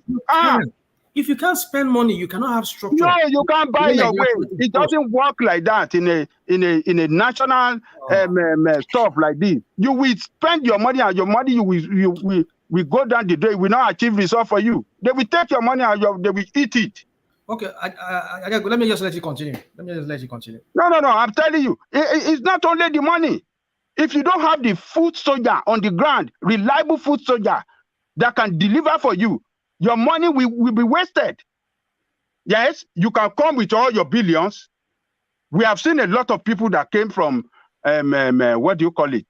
From America, from diaspora. They came with a lot of money. They jumped into politics in Nigeria. They lost because they don't have any structure working for them. But everybody will come, oh, we are the one. Wala Wambe. We are the one that will work for you. We will deliver for you. We will do this. They will eat all this money. And it will fail. But people at home in Nigeria that have the structure, they are well organized, they know themselves, those are the ones that will do the job and deliver the job for you, if you are one of them. If you are not one of them, they're not going to give the job for you. So what I'm trying to say here is that Obi does not have the structure across the country. I don't see him win. It's going to be a magic if Obi wins. If Obi wins, that will tell you completely that, yes, politics in Nigeria, particularly in PDP, has taken a new dimension. But as of today, as far as I know that this man does not have the structure, but the game is playing, is doing it well, is marketing, is aspiration very well, and is driving the way it's marketing itself, is driving and is mobilizing people on the side of PDP, which will eventually help PDP in the general election. That is what I see. But to say that this will translate into votes for him within the party, no. Does this solidify the vice presidential slot for him? That million? Yes. Yes, one man. This guy has really positioned it well himself within this short period of time. That yes, he's a hard-working man. He's a man that is if we have what it takes, to lead, if it's giving all that matters to lead, it will lead well. He has really impressed me with the way he carried out his campaign. He has done a very, very good. Yes, I was saying that earlier to Ajanle Koko that it's no longer the derisory figure that people just mock. It is not the lightweight. We cannot call him a lightweight anymore, which is how, when I say we, maybe I saw him pretty much all the way through. So it's not a lightweight, as demonstrably by his supporters on the streets in just clamor for him. So he cannot be able to move. He moved so many states. He has completed all the states of the federation. No, I'm saying in this Million Man March, they moved in so many states, at least 20 states, in a coordinated, structured street march to demand for him as president. So you can't. Politics cannot ignore that, and they cannot continue to dismiss it. You were saying that they were all Igbo now. A while ago, you said. Well, whoever they are, they are Igbo. Huh? Is that what you're saying? You said one for Igbo now. You were trying to like. Was that what you were trying to do that time when you were showing? Was it Sunday? Well, let me just share the screen with you, Rational Man and Ajanle Koko and others. So here's the screen for the Peter Obi thing. So you cannot dismiss this. So that's the article, and that was the readout. So that's the mass. You can see the mass all over the place. Well represented all over the place.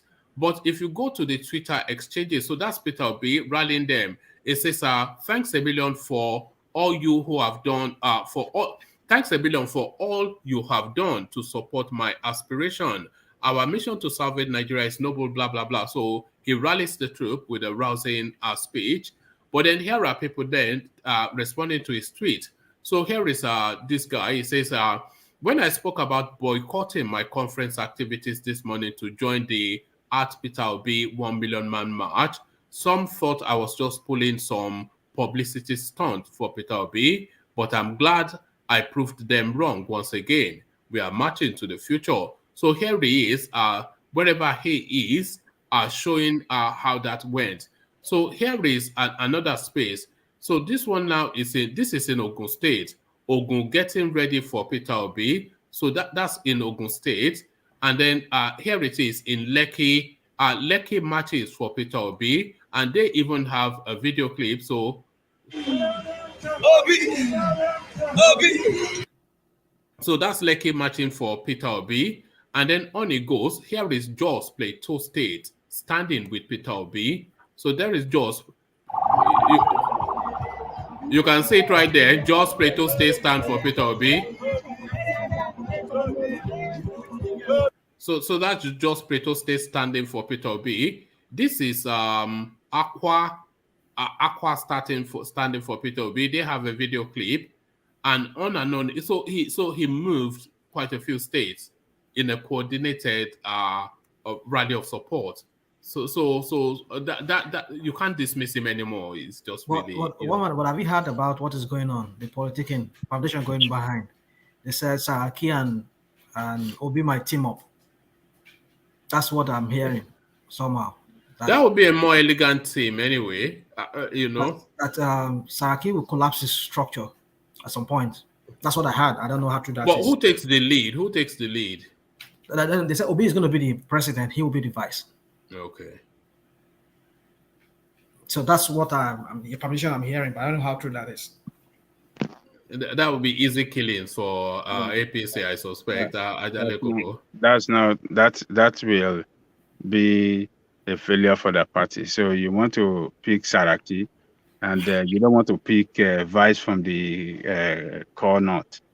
You want to pick somebody. Has North Central ever produced one? Saraki is a Yoruba man now, so you have an Igbo Yoruba. It's not considered a Yoruba man. It's considered is that what they say? They say they are Northerners. Is that not what they say? So let them go with Northerners. Okay, let me not debate this. Let's not go there. Sorry. No, the candidacy must be picked in such a manner that will look strategic. Strategic enough to win vote. It's not just. Let's talk about strategic. Yeah. Strategy here. If Middle Belt could go for Obi, nothing North has to offer. If Middle Belt, if Obi can clear that of the whole of the South, South, East and South, and then take Middle Belt along with it, which I know is going to make an impressive show in Southwest. That is, if nobody from Southwest is giving that ticket, if they go ahead and give it to one Northerner from, I'm telling you, they would pull, because already that Middle Belt alone can give them that victory, can cause them the victory. In the case of Jonathan, we saw, even without Southwest, if you can make inroads into that the whole of Niger State and Kwara and then to Taraba, Adamawa, I tell you, he would. That is if he wins the ticket, if he gets the ticket of PDP. So it's not about just knowing where to win, where not to win, and all of that. That is just how I see it. With Atiku with Saraki being his deputy. That is if they don't give it to any Southwest, or maybe they give it to AMAECHI. That I see that working for Obi and Saraki. But if it's maybe to Tinubu, maybe that was going to be a very tight race. Well, yeah, we have to be watching that space.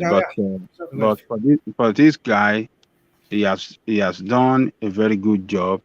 He has shown that he is a politician to reckon with.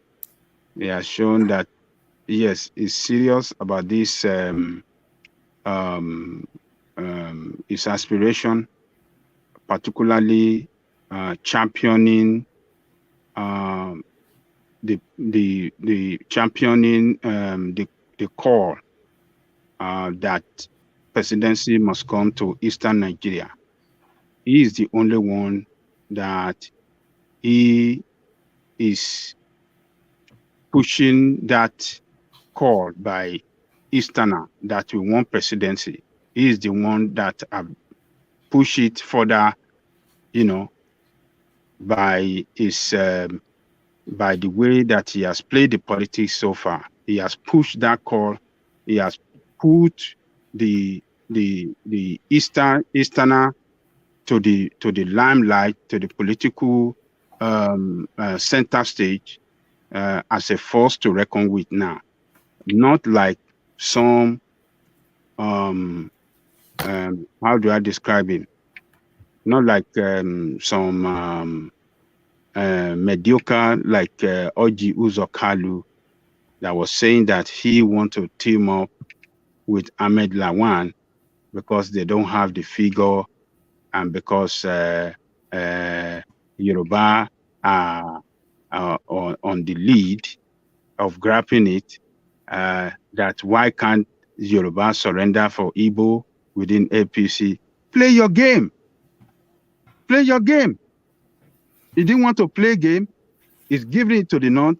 And I would have expected a lot of Easterner to jump on this guy and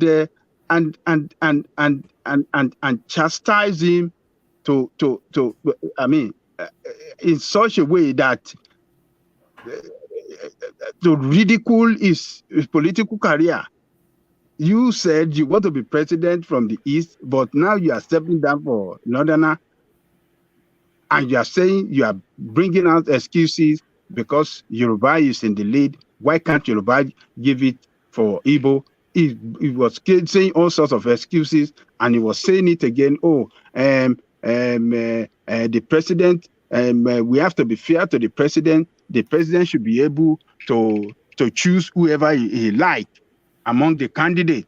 That after all, governor chooses their own successor and stuff like that. You see, but Obi has done.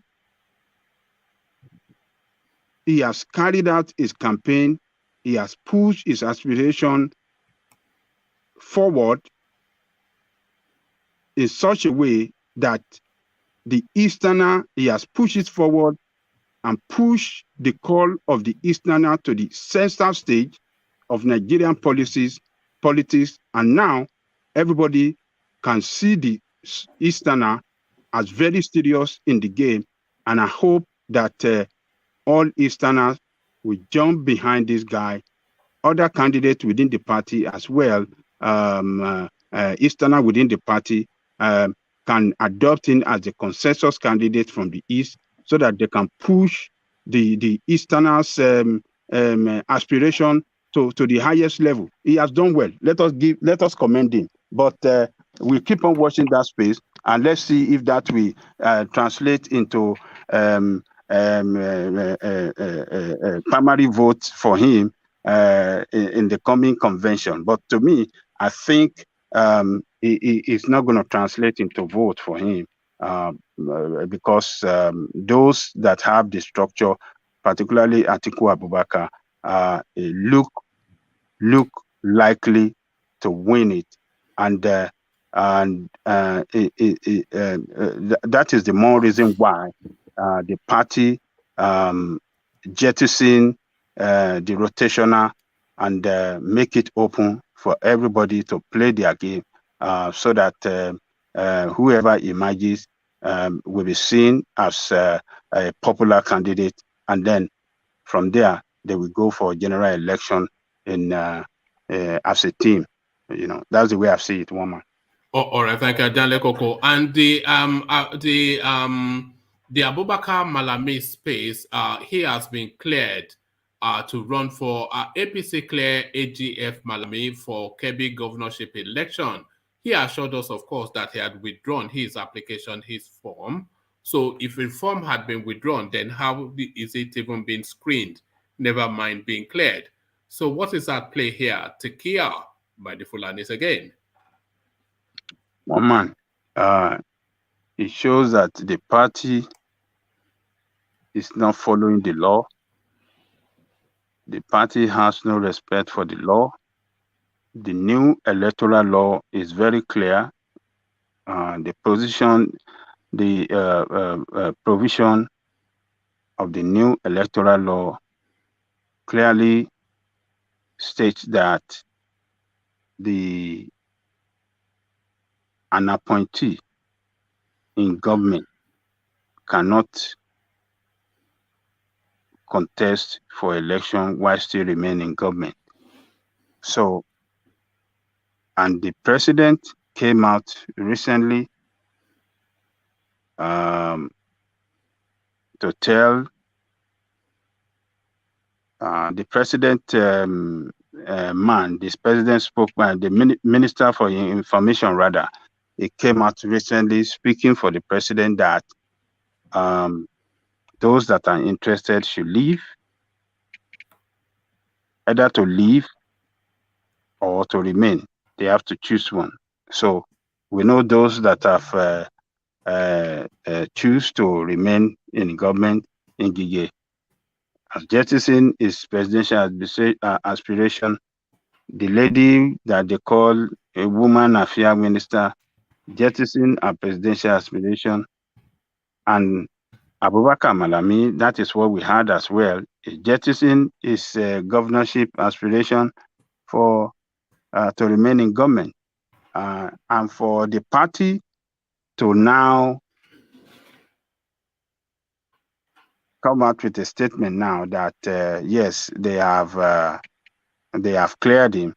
It just shows a total disregard to the electoral law, and it is very, very bad that a party that should respect the law is violating the law, and in collusion with Abubakar Malami. But I can guess something. I think why Abubakar Malami is clear is that they are banking on Supreme Court. Yeah, they are banking on the Supreme Court, that the Supreme Court judgment will favor them. And Abubakar Malami doesn't want to leave that position that he occupies now, that protect him, that give him that immunity for a second. He wants to keep that position and use all the resources of that position to manipulate himself into the governorship position, knowing fully well that when he becomes the governor, he will have protection. He will have immunity rather. So that is all they are playing, and we just wait for Supreme Court Supreme Court judgment in few days to come. But they are very sure that Supreme Court judgment will favor them. And why can't we still hold on to power and, you know, give him that protection prior to the Supreme Court judgment? That is what I think they did. So, but it is violation of the law. It is not good that the manager of the law, the man that is the custodian of our law, is the one violating the law. It just shows that an act of lawlessness start from the above, and is perpetrated at the top level of government with impunity, and this is not good for the country image at all. It is not good for the country image, and we just have to condemn it, and nothing we can do than to condemn it. They are in power. They have been manipulating the system for the past 7 years, and I believe they still have the plan, a big plan to manipulate it again, particularly in the coming general election. But Nigerians should wake up. Those that have not got their PVC, go and get it and vote against them so that they can get their country back. That's the only. We cannot continue with this kind of lawlessness with impunity. We cannot continue it. It doesn't help the nation's growth, but rather destroy the nation and destroy every fabric that the nation relies on. It will destroy it. It's just a matter of time.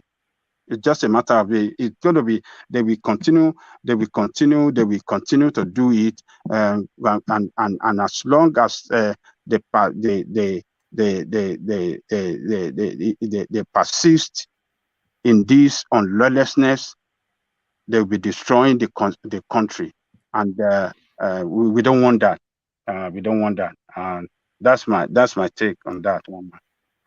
All right, thank you, Ajale Koko. So thank you, Ajale Koko. We've gone past the 5-hour mark. So gentlemen, you know what that means. It's time to start to round it off and close it down. Still plenty to discuss, of course, but then time never really sufficient. So we will seek to start to round it off to land, of course, as ever on Ajale Koko. We start off with X0, who I'm pretty certain has left us. As usual, X0 would have left us this. I think he falls asleep to the backdrop of the sessions. I think this is what some people do. It's just like a background to their day. So X0, are you there? Closing remarks were taken. All right, I didn't imagine you were. So thank you, X0, for your visit. So that was X0. You heard a lot from him in the opening salvo. So from X0, we go to somebody who I suspect also has gone to bed already. World Peace, are you there? Yes, no. I'm here. I'm here. Oh, brilliant. Oh, we're taking closing remarks. I was just about to say you've gone to sleep. So, yeah, it's that time of the session again. So, World Peace, I did call you earlier, but you were not available. But, no, sorry, I rushed to the store to buy some stuff for my kids. It's Sunday here. So, yes. Sunday morning routine. Oh, all right. Is it those freshly made bread that you went to quickly? Imagine. Yes. Bread and all that. Yes, don't worry. Okay. No, it was too early for brioche and things like that. So milk and nappy at the moment. But yeah, closing remarks are World Peace. Okay. Well done, my people. We don't reach the final hour. We know as it be. First of all, I feel great one man. We bring us on the show. We greet God, the Father of the day. I agree rational mind. I agree solid. I agree at zero. I agree CBD. I agree Tony, JBT, Ola, and Abubakar and others who I don't remember their name. And to the people who did the comment section, I type on our web. Like I say, when I click share and thumbs up, I beg. When I always see the comment section, when I know person with no person, when I tell them, may they go get their PVC. Is very important so that we could vote against these people. They don't to take us for a ride. Now, come to the space of Malami, where it's very, very disheartening. But we know that these people, as these Aboki people, they behave. They will misuse the power under the guys who say they're smart. They do whatever they want. Now, we will be certain that the rest of us will not defeat, stand against them. Now they give them those power. But we go chance to go whether you go get the ticket. Then for Peter Obi, well, it's good say the and he right, constitutional right to show say he ready to rule the country, but printed crowd not be vote. We all know that. Make the fair try secure the the PDP ticket first. If they give them, kudos. If they not give them, I'm not see the surprise because people were strong for that position. Atiku and Wike, I should say they will. Just allow me to go like that. So now so me I see I reach today and not get too much to talk. I just hope say everything will be okay. I drop my matter. Good night. All right, thank you, World Peace. So I've always wondered what the fascination is with that Irene has for World Peace. And then the penny dropped that they're both Edo people, and you know that Edo Parapo. So it's Edo togetherness. So that's it. So as soon as she saw the queen's head as your avatar, she's already surrendered. Yes, now my person with that. Yeah, So you know. it's not just your person; it's all our person. So thank you, World Peace. A real delight. Keep up the good work with the newborn. So that's World Peace doing daddy duties and joining us as well. So from World Peace, we go to Rational Mind. The routine. Yeah. Thank you, one man. Thank you, everybody. Those in the comment section, we thank you all. Those who are in the studio, we thank you all too. Well, for me, 2023, a lot of permutations, a lot of confusions in the air with Malami and the sneaky game and the stupid game he's playing. We know that there is two sets of laws, one for the people who have the president's clansmen, and one for the other people, the gullible Southerners. Well, it's up to we to figure out things for ourselves. But I know this 2023 is not going to end well. I just hope it doesn't end well so that we can have that liberation. Because I know if the chaos that we're seeing right now brewing in that country, with the number of killings and everything going on in that country, and the madness going on in that country, if it continues at this rate, which I know is going to increase, I don't see this even the election holding. And if the election cannot hold, I don't see even if Buhari would want to elongate his tenure. If he does, then my own thing is this: I don't want any more loss of life, but I just hope that this thing will just end the way it's going to end, so that every nationality could seek for self-determination. Because I don't see us moving forward with these people from the north, with that kind of politics of domination and not wanting to follow the rule of law. Every time, whenever it's their turn, it's always not wanting to follow the rule of law. They want to play their shady game. These are kind of games that defies every logic and anything called law. So for me, it's up to the Southerners to figure out where they go from here. That's all I have to say. One man, thank you so much for having us, and hope to see you guys in the next section. Good night. All right, thank you, Rational Mind. Well put. So thank you, Rational Mind. So that was Rational Mind. From Rational Mind, then we go to Tony. Tony, hopefully you're still there. Your words. I'm always on the standby now. So make I thank the people when they thumb up because after my plea, and then they just sped up the thumb up, their thumb up exercise. Today I'm highly impressed. I really appreciate because not only beg every day, but I thank them today. Then I also thank Rational Man for the presentation tonight, and then Ajani Kuku, then Work Peace. I like that Abuki reference what you just made just now. You try away, and so I want to make you to speak here. Thank you very much. So, one man, thank you for your platform, for giving us opportunity to be able to spread the news, the gospel, according to the Southerners. Thank you very much, sir. Good night, everybody. Good night. All right, thank you. Good night, Tony. So Tony, now one of the regular voices on the coming to us from Germany. So Tony from Germany to Ola in Canada. Ola, your words. Yeah, thank you everyone for your audience. I think we've been able to dissect a lot of things and give a solution. And I believe if we've not given a solution, even some people, they've been able to find out solutions to the problem from our discussion.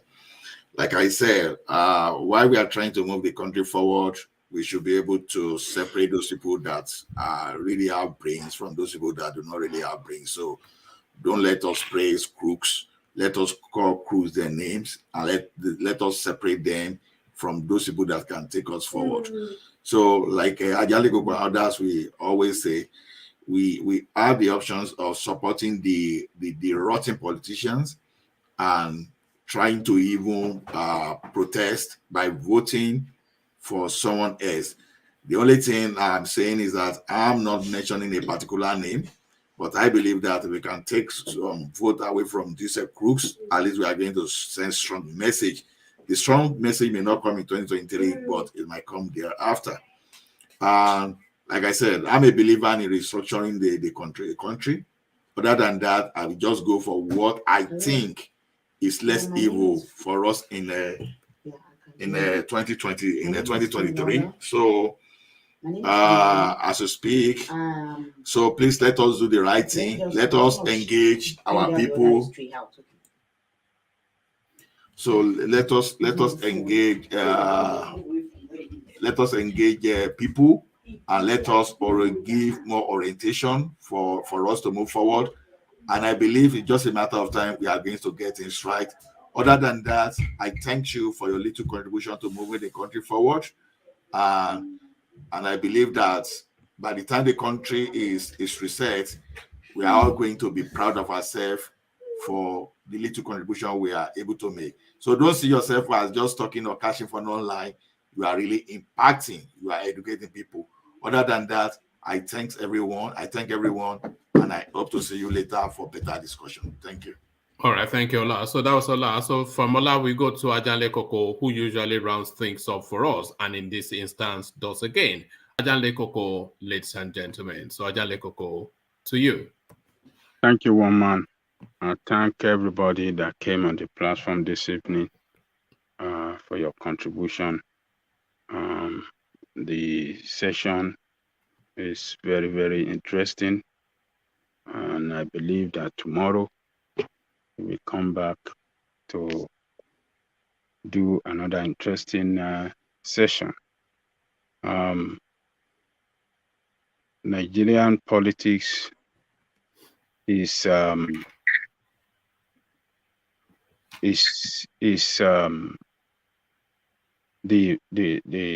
politics, the way it look now, it's looking messier. It's looking messier every day with the new revelations that comes out every day. For the AMAECHI and what's the name of that military man? I can't remember his name. For them for them to be going together, carrying out a campaign, is signal that something is going on, and we can suspect what is going on. And their primary, the outcome of their primary will be very, very interesting. We have been saying it, that it is what is going on in that party is the struggle of power between ACN in the party, that is Tinubu's party in APC, and CPC, Buhari's party, former party rather, Tinubu former party in APC, and Buhari's former party in APC. So the struggle of power is going on, and it's looking good for Tinubu that he is leading. And the way the president is going to manipulate it to favor his own candidate, we cannot still, the calculation is not, we are not getting it. We cannot see it. But with the new revelation with Buratai and AMAECHI is giving us signal that yes, AMAECHI might be the man that the president is putting his weight behind, but it will get clearer before the date of primary. The primary is next 2 weeks, or some few days, 2 days after the PDP, next week Saturday primary. So we're going to be monitoring that space. But whatever the outcome, we the people should not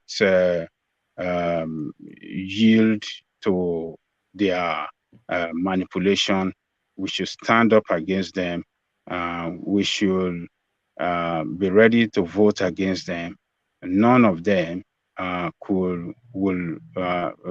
of the two parties, APC have the interests of the people in their mission and in their vision. They don't have it at all. So the people should not get carried away. Don't no matter. I mean, don't get deceived. The party is there to serve some cabal. No matter what, the country might not work for you, might not work well for you, but it will surely work well for them. So we should not get carried away. Peter Obi is a good person. I like him personally as a person, but that party that he found himself is not a party of people with the same mentality, people with the same vision like him. It's a party that is full of corrupt people. So I don't know how he will be able to, to achieve a lot for the people of that country in that party. But let's leave that. But my message is that let us not vote for them. Let us vote for a different party. Showore is my party, AAC. You can vote for Showore, you can vote for Mugwalu, you can vote for any other candidate. Let us just kick them out of the space. Then we, the people, can move forward from there on the next level that we know is good for us. So other than that, let me thank the people at the commentary section. They've been doing good job. Our brother Alexander Akashi, Alexander Gomez, the chairman, board of trustee, woman went to more. I thank Alexander Akashi. I thank Asgugu. I thank Lady Irene. The woman is saying that it looked like lady from Edo. I don't know what's woman trying to do. So my sister Boxma, I don't think is there today, but if you are listening wherever you are, I thank you. Come tomorrow, let us see you. And I thank Ortiz.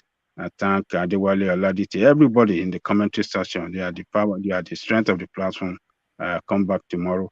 So, and I will like to urge all our listeners around the world, please click on the like button or you thumbs up. They are the same. You click or you thumbs up.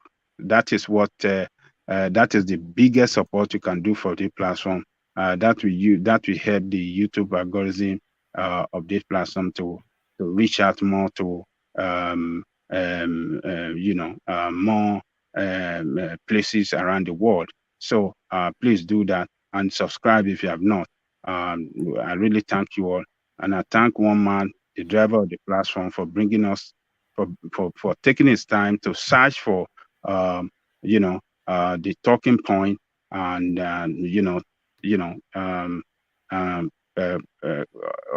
creates time, 2 times a day, to bring us together. That's a good, a big job is doing, all all for us to champion a cause of savaging that country. That is what one man has done for us. I give thanks to him, and I hope tomorrow one man will be here. The eagle will land again, and we shall all surround him, trash out whatever he brings for us. One man, the eagle. Thank you so much. We look forward to seeing you tomorrow. Thank you, one man. All right, thank you, Ajale Koko. Well said. So if you ever wondered why Ajale Koko rounds it off, then there it is right there. Nobody can do it quite the way Ajale Koko does it. So that has been the session, and thank you for your company. So I mean, we do it every day, and for really the reasons that Ajale Koko has adduced, we cannot just let the country hemorrhage away. So whatever it is that we do, whatever impact or not that it does have, we do it anyway, if for no other reason, just to register our displeasure and our disquiet. So that has been registered again today with somebody that was invited to step down from one post in order to go for another, refusing to do either and claiming both posts instead. He will get away with it, of course, not because he's especially clever, but because, of course, it's of a certain clan. So is that some way to live? As a Yoruba man, it's not something that I would ever countenance, but would you countenance it wherever you are from. So this is the task ahead of us. This cameo that we've just seen with Abubakar Malami it captures the entirety of everything that is wrong with that country. The law says this is not acceptable. A directive from the presidency charts a path. This guy ignores both. He's going to have that law changed by the Supreme Court, but he's holding situation against all of those backdrops in order to emerge at the other side as a joint winner, holding on to the to his ministerial portfolio and using that ministerial portfolio to force his way into Kebbi State House. This is what is going to play out. We all know it. We saw it coming. We saw it arriving, and we know where it's going to end. It's crude, it's crass, but is it clever nevertheless? Because clever does not necessarily mean finesse. It lacks finesse, but if it gets the results, then can we really say it's done? So this is the paradigm. What is your solution? So this is where we find ourselves, but we round it off especially today. So thank you for the 100 likes, but I'm not going to be pushing that anymore because it's somewhat tiring. So you should, when you come in, just click on the like button. I don't think I should have to, it doesn't feel quite right to labor for it. So I will remind maybe occasionally, but, you know, at your discretion, but click on the like button, of course, for all of the reasons that we've already, you know, adduced. So that has been it. And in Ajale Koko's tradition, let's just sweep up a few names in the comment section to marry the comment section with the on-screen session. Then we can all depart as one big happy family. Kangiwa is the first person we come up with. So Kangiwa, good to see you. And then of course, the Irene's World is also is the one that the special interest, I should say, of our resources at the moment. So resources, I'm keeping my eye on you. Your rascality is being taken down. Alexander Akache, write his name down in the book so that we keep an eye on him. So that's Irene, the Irene World right there. Oga, a regular staple on the platform, and Jay and Ken as well, always keeping us company as we go about these discussions.